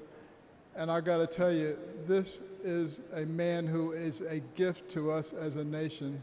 He is very gifted, he is very smart, he is very compassionate, he cares about people. And I'll tell you, the first time I met him, it was before either of us got into the political arena. And we were at Mar-a-Lago, and someone came up to him and said, "Mr. Trump, Rod Stewart just walked in." And he said, "I don't care, this is Ben Carson."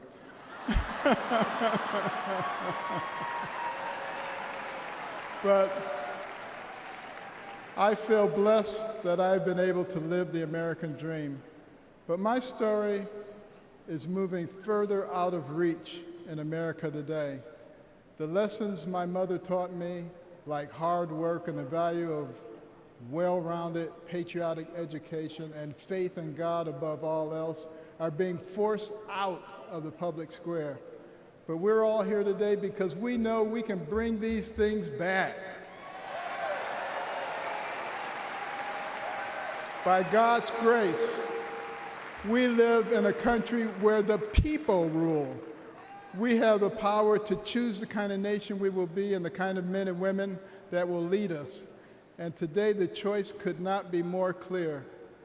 The most repeated phrase in the Bible is this: do not be afraid, or fear not.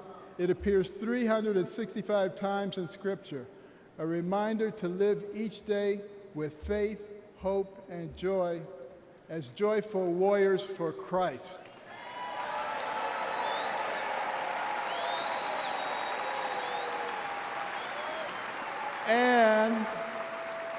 And when God is with us, nobody can stand against us. With this assurance from the Almighty, even the face of evil itself cannot shake our resolve. We will keep fighting, we will keep praying, and by the grace of God, we will save our country and re-elect President Trump together with Vice President Vance this November. And I want you to remember this. In 1831, Alexis de Tocqueville came to America to study our nation because the Europeans were fascinated. They wanted to know, how could a nation barely 50 years old already compete with them on virtually every level? So he looked at our government, and he was duly impressed by our checks and balances and separation of powers. And then he looked at our business environment, and he was duly impressed by how we encourage entrepreneurship and innovation. And he looked at our educational system, and he was blown away by the fact that he could find a mountain man in the middle of the woods who could read, who could tell him about the Declaration of Independence. But the thing that impressed him the most was when he went to our churches, and he heard those inspirational sermons from the pulpits that inspired a ragtag bunch of militiamen to defeat the most powerful army in the world and gave the American people a moral base.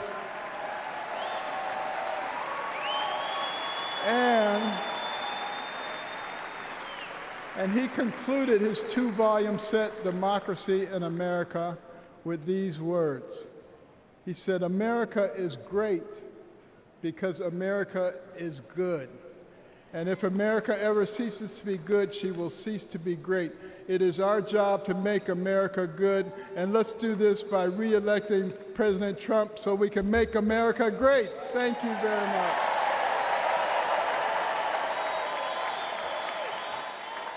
Ladies and gentlemen, please welcome United States Senator of Florida, Marco Rubio.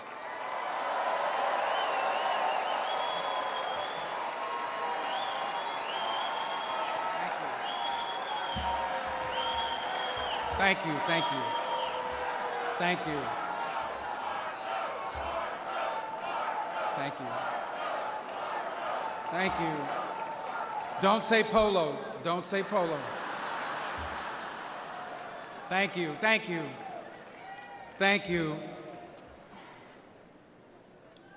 The last few days remind us that the life of every living thing and the breath of all mankind is in the hands of God.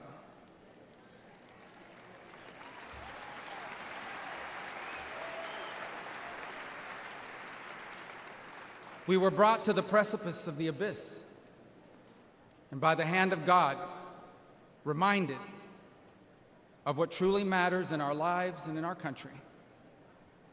This thing we do called politics, it matters. It's not unimportant. But it is our people who must always matter the most in everything we do.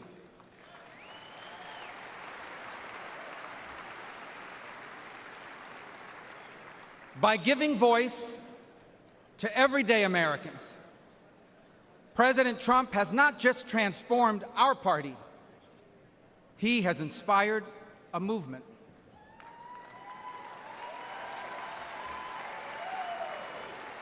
A movement of the people who grow our food and drive our trucks, the people who make our cars and build our homes, the people whose taxes fund our government, and whose children fight our wars. Americans like Corey Comparatori.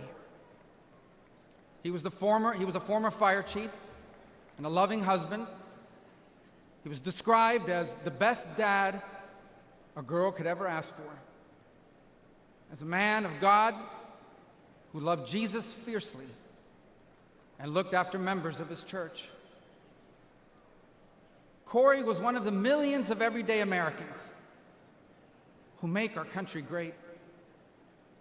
He wasn't rich, he wasn't famous, and the only reason why we know his name and story now is because last Saturday, he shielded his wife and daughter from an assassin's bullet and lost his life the way he lived it, a hero.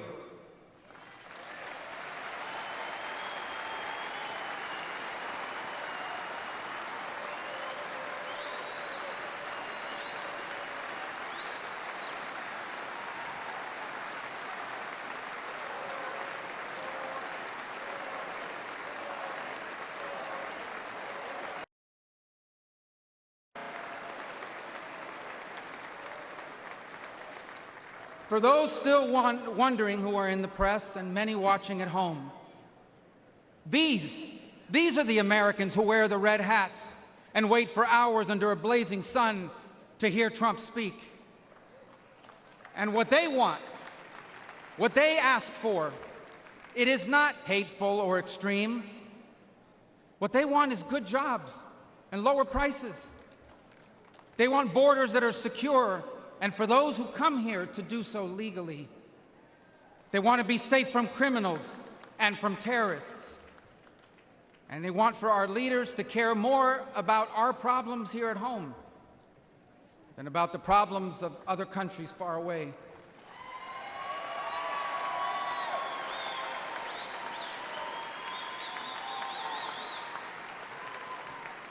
There is absolutely nothing dangerous or anything divisive about putting Americans first.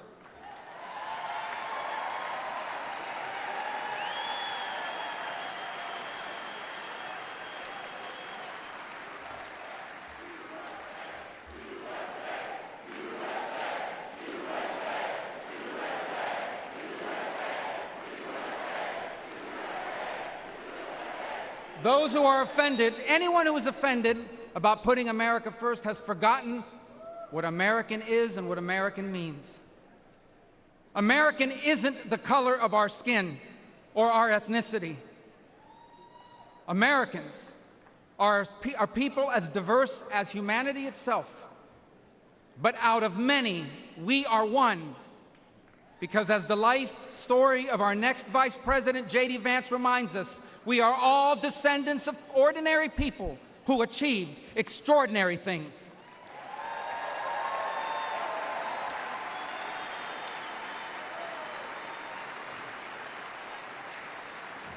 Who do we come from? We come from pioneers who ventured west to chase their dreams, and slaves who overcame bondage to claim their right to the promise of America.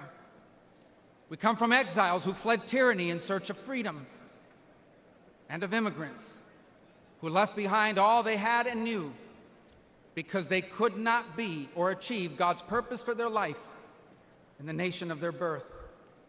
That is an American.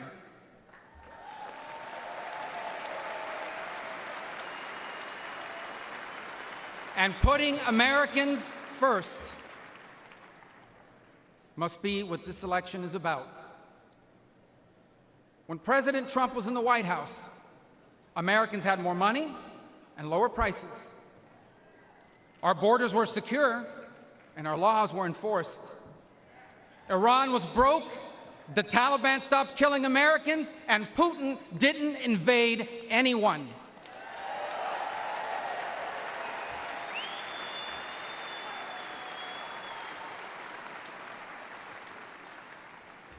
Now, under Biden, high prices devour paychecks.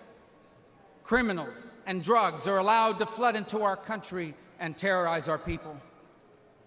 And Iran has money to support terrorists. The Taliban humiliated us in Afghanistan, and not one, but two major wars have broken out. My fellow Americans, the only way to make America wealthy and safe and strong again is to make Donald J. Trump our president again.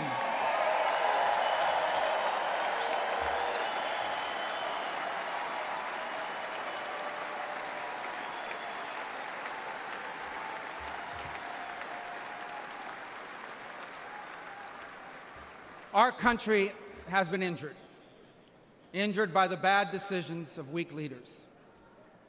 But now, though bloodied by our wounds, we must stand up and we must fight. Fight not with violence or destruction, but with our voices and our votes. Fight not against each other, but for the hopes and dreams we share in common and make us one. And fight for an America where we are safe from those who seek to harm us on our streets and from abroad. And we will not be alone in this fight. For leading us in this fight will be a man who, although wounded and facing danger, he stood up and raised his fist and reminded us that our people and our country are always worth fighting for.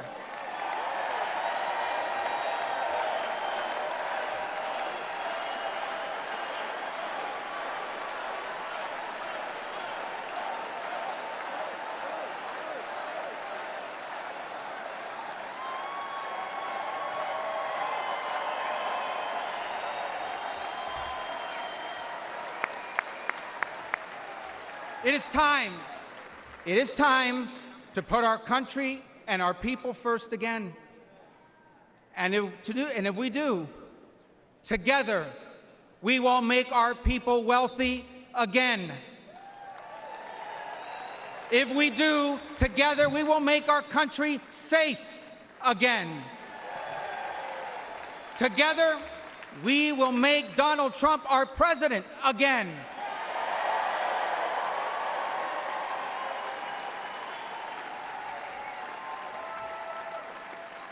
And together, we will not just make America great again. We will make America greater than it has ever been. Thank you. God bless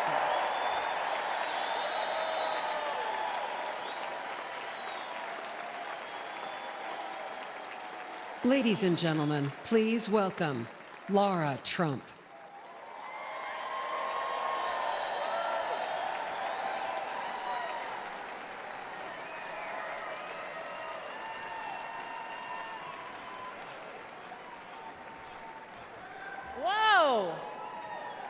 I don't feel like I actually have to ask this question, but is anybody in this room ready to send Donald Trump back to 1600 Pennsylvania Avenue?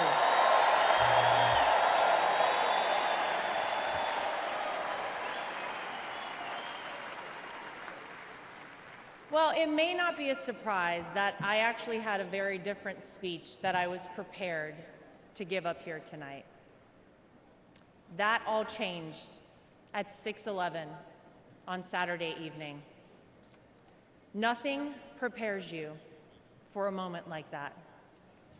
Our family has faced our fair share of death threats, mysterious powders sent to our homes, tasteless and violent comments directed towards us on social media, but none of that prepares you as a daughter-in-law to watch in real time someone try to kill a person you love.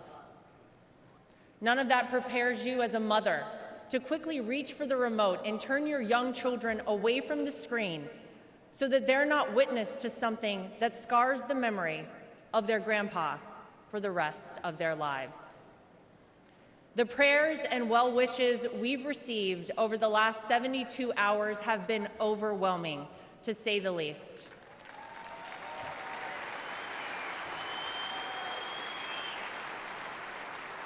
And my heart goes out to the family who lost a husband and a father because of this senseless act. All of you here tonight and watching at home mean the world to all of us in the Trump family.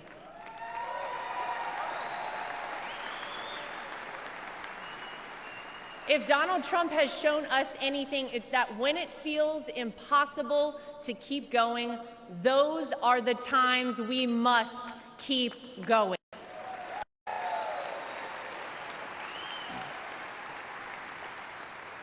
I don't know how many people here watching at home have ever been to a Trump rally, but if you've never been, let me tell you about them. Oh, some of you have been. Oh!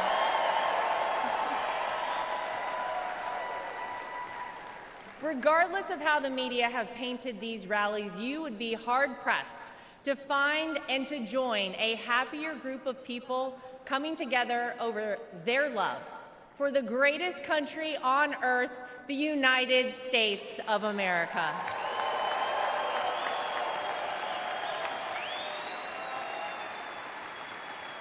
I dare anyone trying to leave a Trump rally without leaving with some new friends. You always make friends out of Trump rally, right? Veterans, teachers, blue-collar workers, white-collar workers, active duty military, police officers, firefighters, small business owners, Latino supporters, Christian supporters, Jewish supporters, black supporters, white supporters, Asian supporters, gay supporters, Republicans, independents, and yes, even Democrats.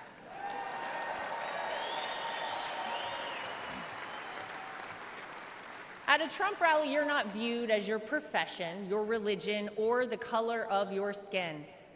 You're viewed as one thing: an American.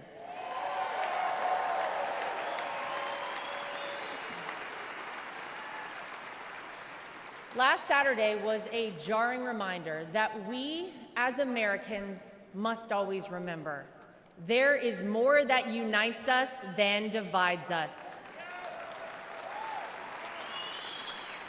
We all want this country to be great, even if we don't always agree on the best way of doing that. And with every bone in my body, I can tell you that all Donald Trump wants to do and has ever wanted to do is make this country great again for all of us.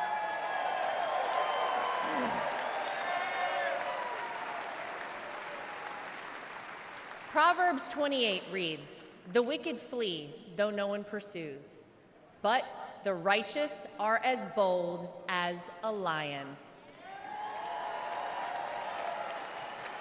And that truly epitomizes Donald Trump. He is a lion.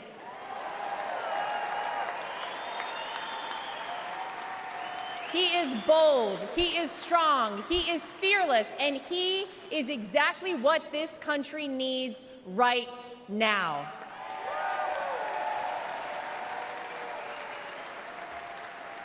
Let's not forget what life actually looked like under President Donald Trump. Trade deals across the world that benefited our economy, allied countries paying their fair share, a safe and secure southern border, record low unemployment rates for African Americans, Hispanic Americans, Asian Americans, and women, record investment in historically black colleges and universities, the creation of the United States Space Force, the most comprehensive prison reform in decades. How about the peace agreements in the Middle East that they said would never happen?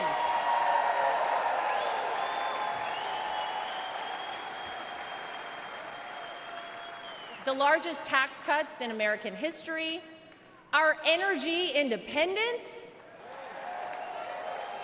massive amounts of red tape cut, and no new wars when Donald J. Trump was president.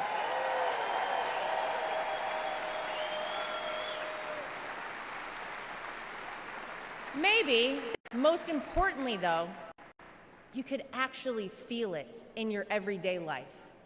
Now, you didn't have to love everything that he tweeted, but you cannot deny you were better off when Donald Trump was in office. Americans were finally able to start saving money. Home prices were affordable, and gas hit a low of $1.87 a gallon.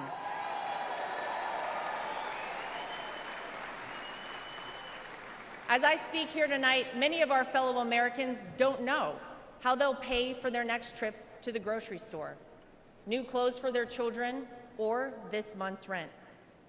Many of our fellow Americans worry that we are on the verge of a major terror attack here on American soil. Many of our fellow Americans don't think their own children will be able to establish a better life than they themselves currently have. Many of our fellow Americans are right now sitting and wondering how on earth this country could have moved in the wrong direction and so quickly. The Democrats and the media know that they cannot convince you, the American people, that your life is better off now, because it's not. So what will they do? They'll try to sell you on some outrageous narrative about the terrible things that Donald Trump will do if he becomes president. But you don't have to imagine what it would be like. All you have to do is remember what it was like.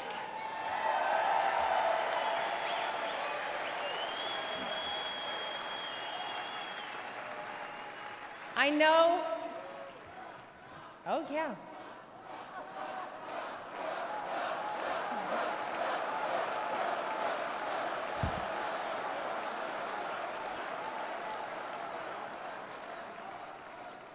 I know what you hear out there about Donald Trump. I know what you read, what the media tells you, and what out-of-touch celebrities on the left say about this man. But when I look at Donald Trump, I see a wonderful father, father-in-law, and of course, grandfather to my two young children, Luke and Carolina.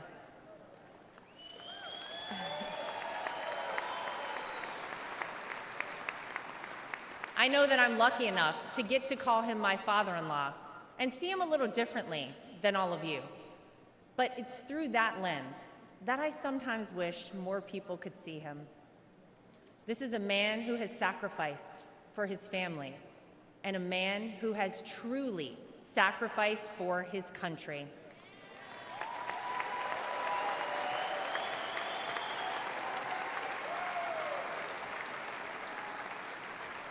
Donald Trump didn't need to run for president for fame or money. Trust me, we all know he already had plenty of that.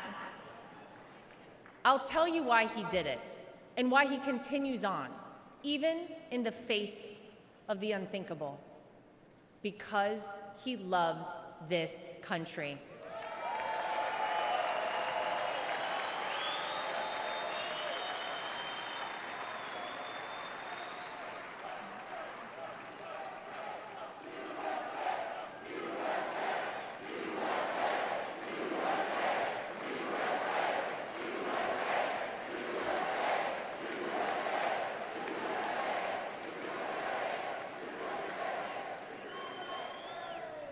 He did it for his grandchildren, for your children and grandchildren, and for the generations to come.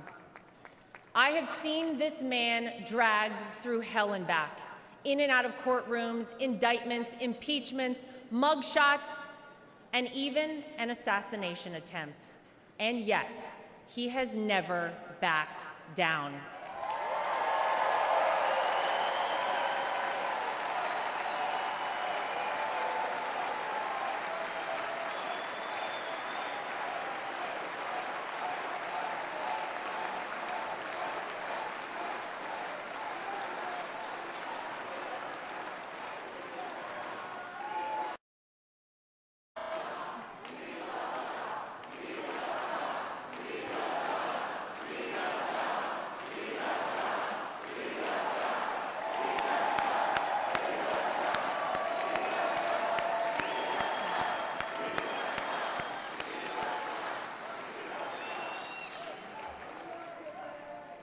I'll never forget watching my two children run up to him with their drawings and hugs for Grandpa, just moments before he took the elevator down in Trump Tower to address the media the day after his wrongful conviction.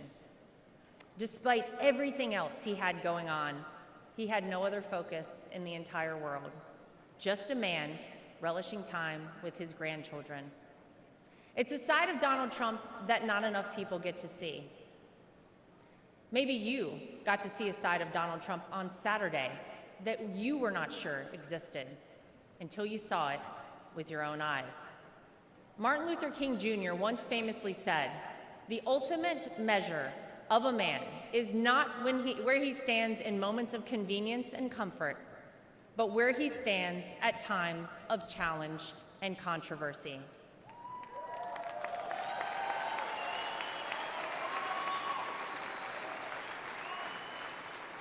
There's no doubt that Saturday was one of the most frightening moments of my father-in-law's life. Millimeters separated him from life and certain death. And yet, it was in the midst of it all, as he was jostled off stage by Secret Service, that he knew how defining that moment would be for our country, and he hoisted his fist in the air.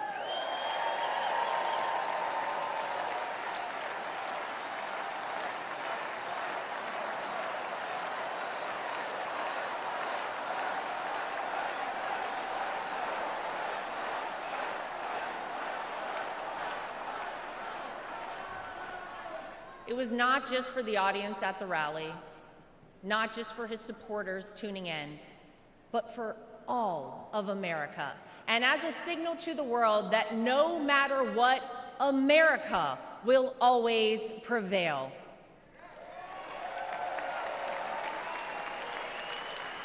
Though it's been strained and attacked, no enemy, no force, not even a bullet is strong enough to break our American grit and our American soul. We are the country whose founders gave their fortunes, freedom, and lives to pursue the dream of a free society. We are the country of Thomas Edison, Susan B. Anthony, Henry Ford, and Harriet Tubman.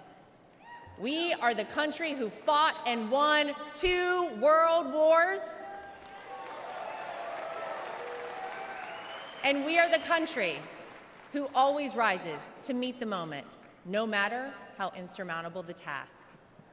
And in that split second, on Saturday, Donald Trump reminded us all of that very history and who we are at our core as a nation. That is the Donald Trump that I know.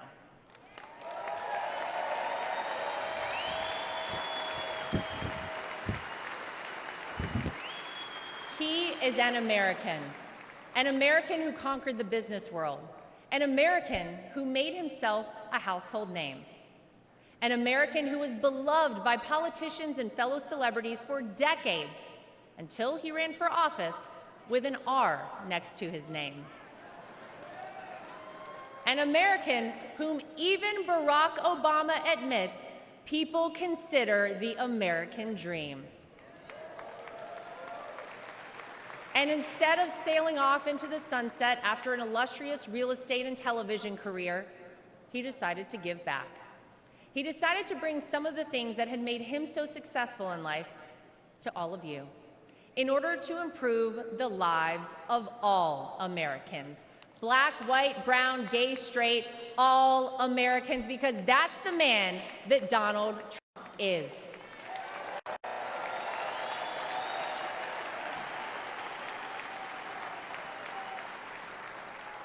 I can tell you that my personal experience with Donald Trump has shown me his heart.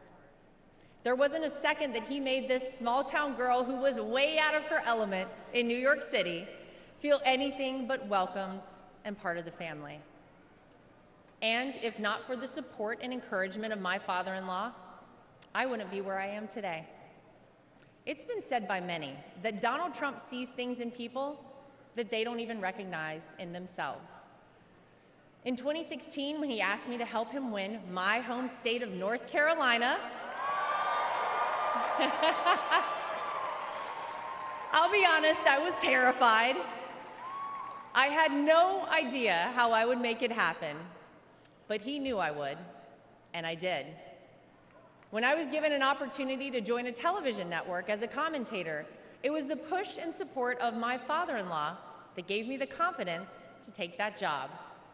Always the first one to call or text me after a TV hit and tell me, "Great job, keep going." Not bad, right? Or even a few months ago, when he called and asked me to be the co-chair of our party,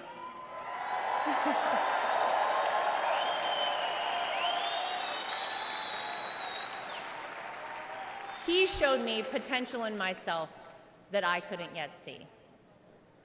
So tonight, to my father-in-law, I want to say thank you.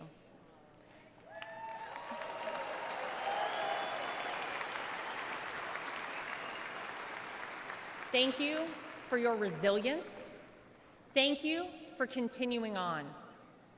Thank you for raising wonderful kids. Thank you for being an amazing grandfather. Thank you for never giving up on me. And thank you for never giving up on our country.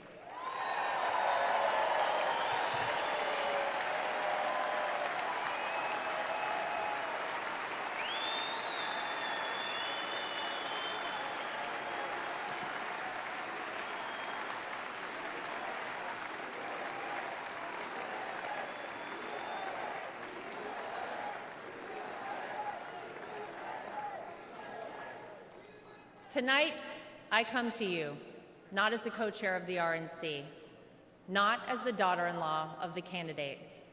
Tonight, I come to you as a mom and as a citizen of this country. For those of you watching who have never voted for Donald Trump, I know what the media and his political opponents have tried to tell you about this man. Believe me, I have seen and heard it all, but I have also seen the truth. I am proud to know Donald Trump, to campaign for him, to vote for him, and to raise his grandchildren.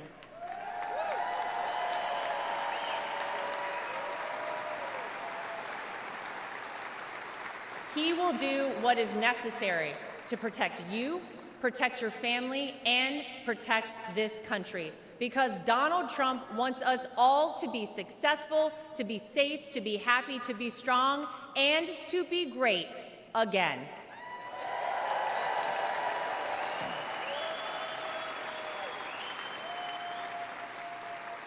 Tonight, I'm asking you to vote, not for the Donald Trump you see flashed on your TV every day, splashed across the headlines. Tonight, I'm asking you to vote for the Donald Trump that Luke and Carolina call Grandpa. I'm asking you to vote for the Donald Trump that my husband Eric calls Dad. I'm asking you to vote for the Donald Trump that I call my father-in-law. I'm asking you to vote for the Donald Trump who can and will make America great once again for all of us. Thank you. God bless you. God bless the United States of America. We love you. Thank you, guys.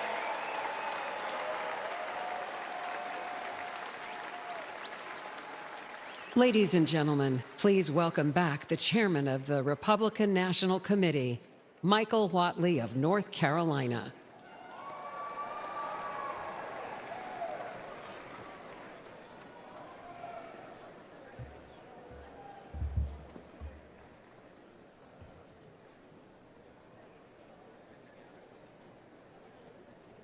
For tonight's benediction, please welcome Pastor Corey Brooks, senior pastor of the New Beginnings Church in Chicago and founder of Project Hood, an organization committed to fighting violence and poverty.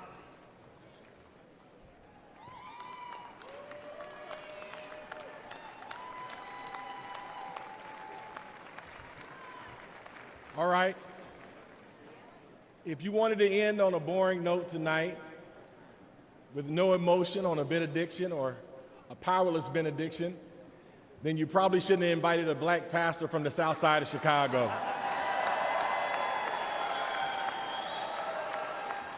Before I pray, let me say three things real quick. Number one, let me thank President Trump and the Republican National Convention for giving me a platform to lift up the name of Jesus and to pray for our great nation. Number two, I'd be remiss if I did not give the great state of Illinois and Chicago on the South Side a shout out. O Block, Opportunity Block. And number three, I want you to make the biggest noise in just a second. I want you to raise your signs, blow your whistles, and give God the loudest shout of praise on the count of three. And somebody may say, why? Because this week we could be having a week of mourning. But because God did not let any of those things be, this is a week of celebration and a week of life, a week of democracy and liberty. So I want to ask you on the count of three to make the loudest noise you can and let the world know that we serve an awesome God. Are you ready? Come on, are you really ready tonight? 1, 2, 3. Yes, yes, yes.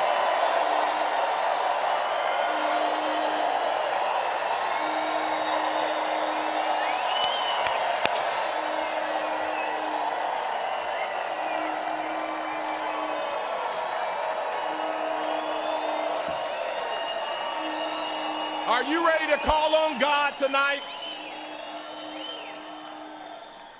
Heavenly Father, we come before you today with grateful hearts as we gather for this Republican National Convention. We thank you for this moment to seek your guidance. As I stand before you, many believe America is in trying, divisive times and has not been her best. We know this to be true. We have not been steady, firm, resolute. Too many of us have forgotten how to be Americans. I see this on the south side of Chicago where I'm from. But I refuse to give up. Why? Because I still see the yearning fire within us to be better Americans. Lord, we ask for your divine presence to bless every heart and mind.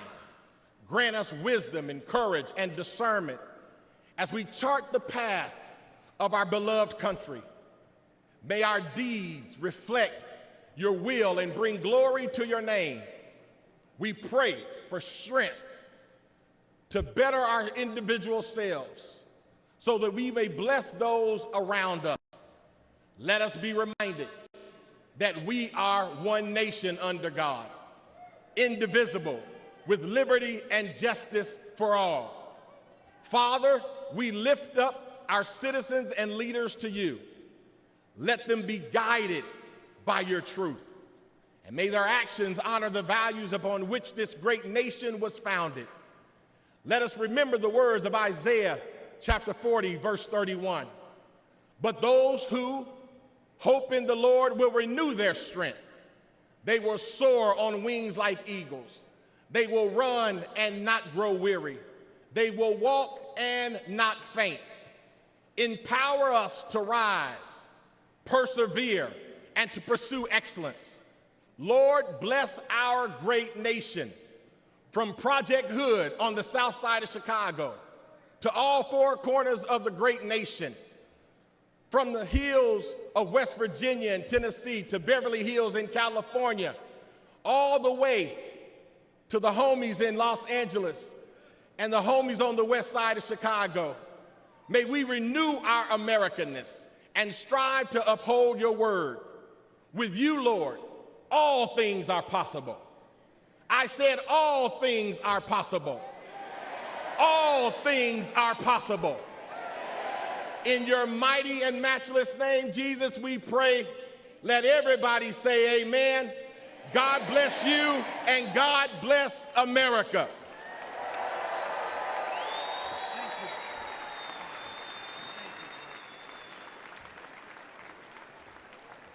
Delegates and alternates, ladies and gentlemen, Senator Vance, President Trump, what a night. We have heard from the best of the Republican Party, members of the House, members of the Senate, governors, and candidates. But more importantly, we have heard from real Americans who understand that America needs to do better and will do better when Donald J. Trump is our 47th President of the United States. I would like to ask every single one of you to please raise your voice in thanks to all of those real Americans who spoke tonight about their families and their world and their vision for a better America.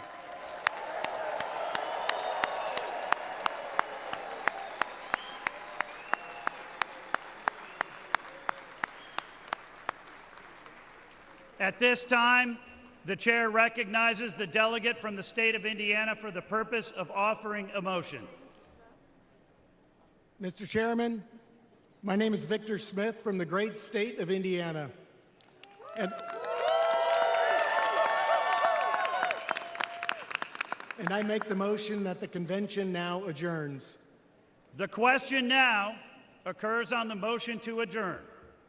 All those in favor signify by saying aye. Aye. All those opposed signify by saying no. In the opinion of the chair, the ayes have it, and the motion is adopted. Accordingly, this convention stands adjourned until 5:30 p.m. tomorrow.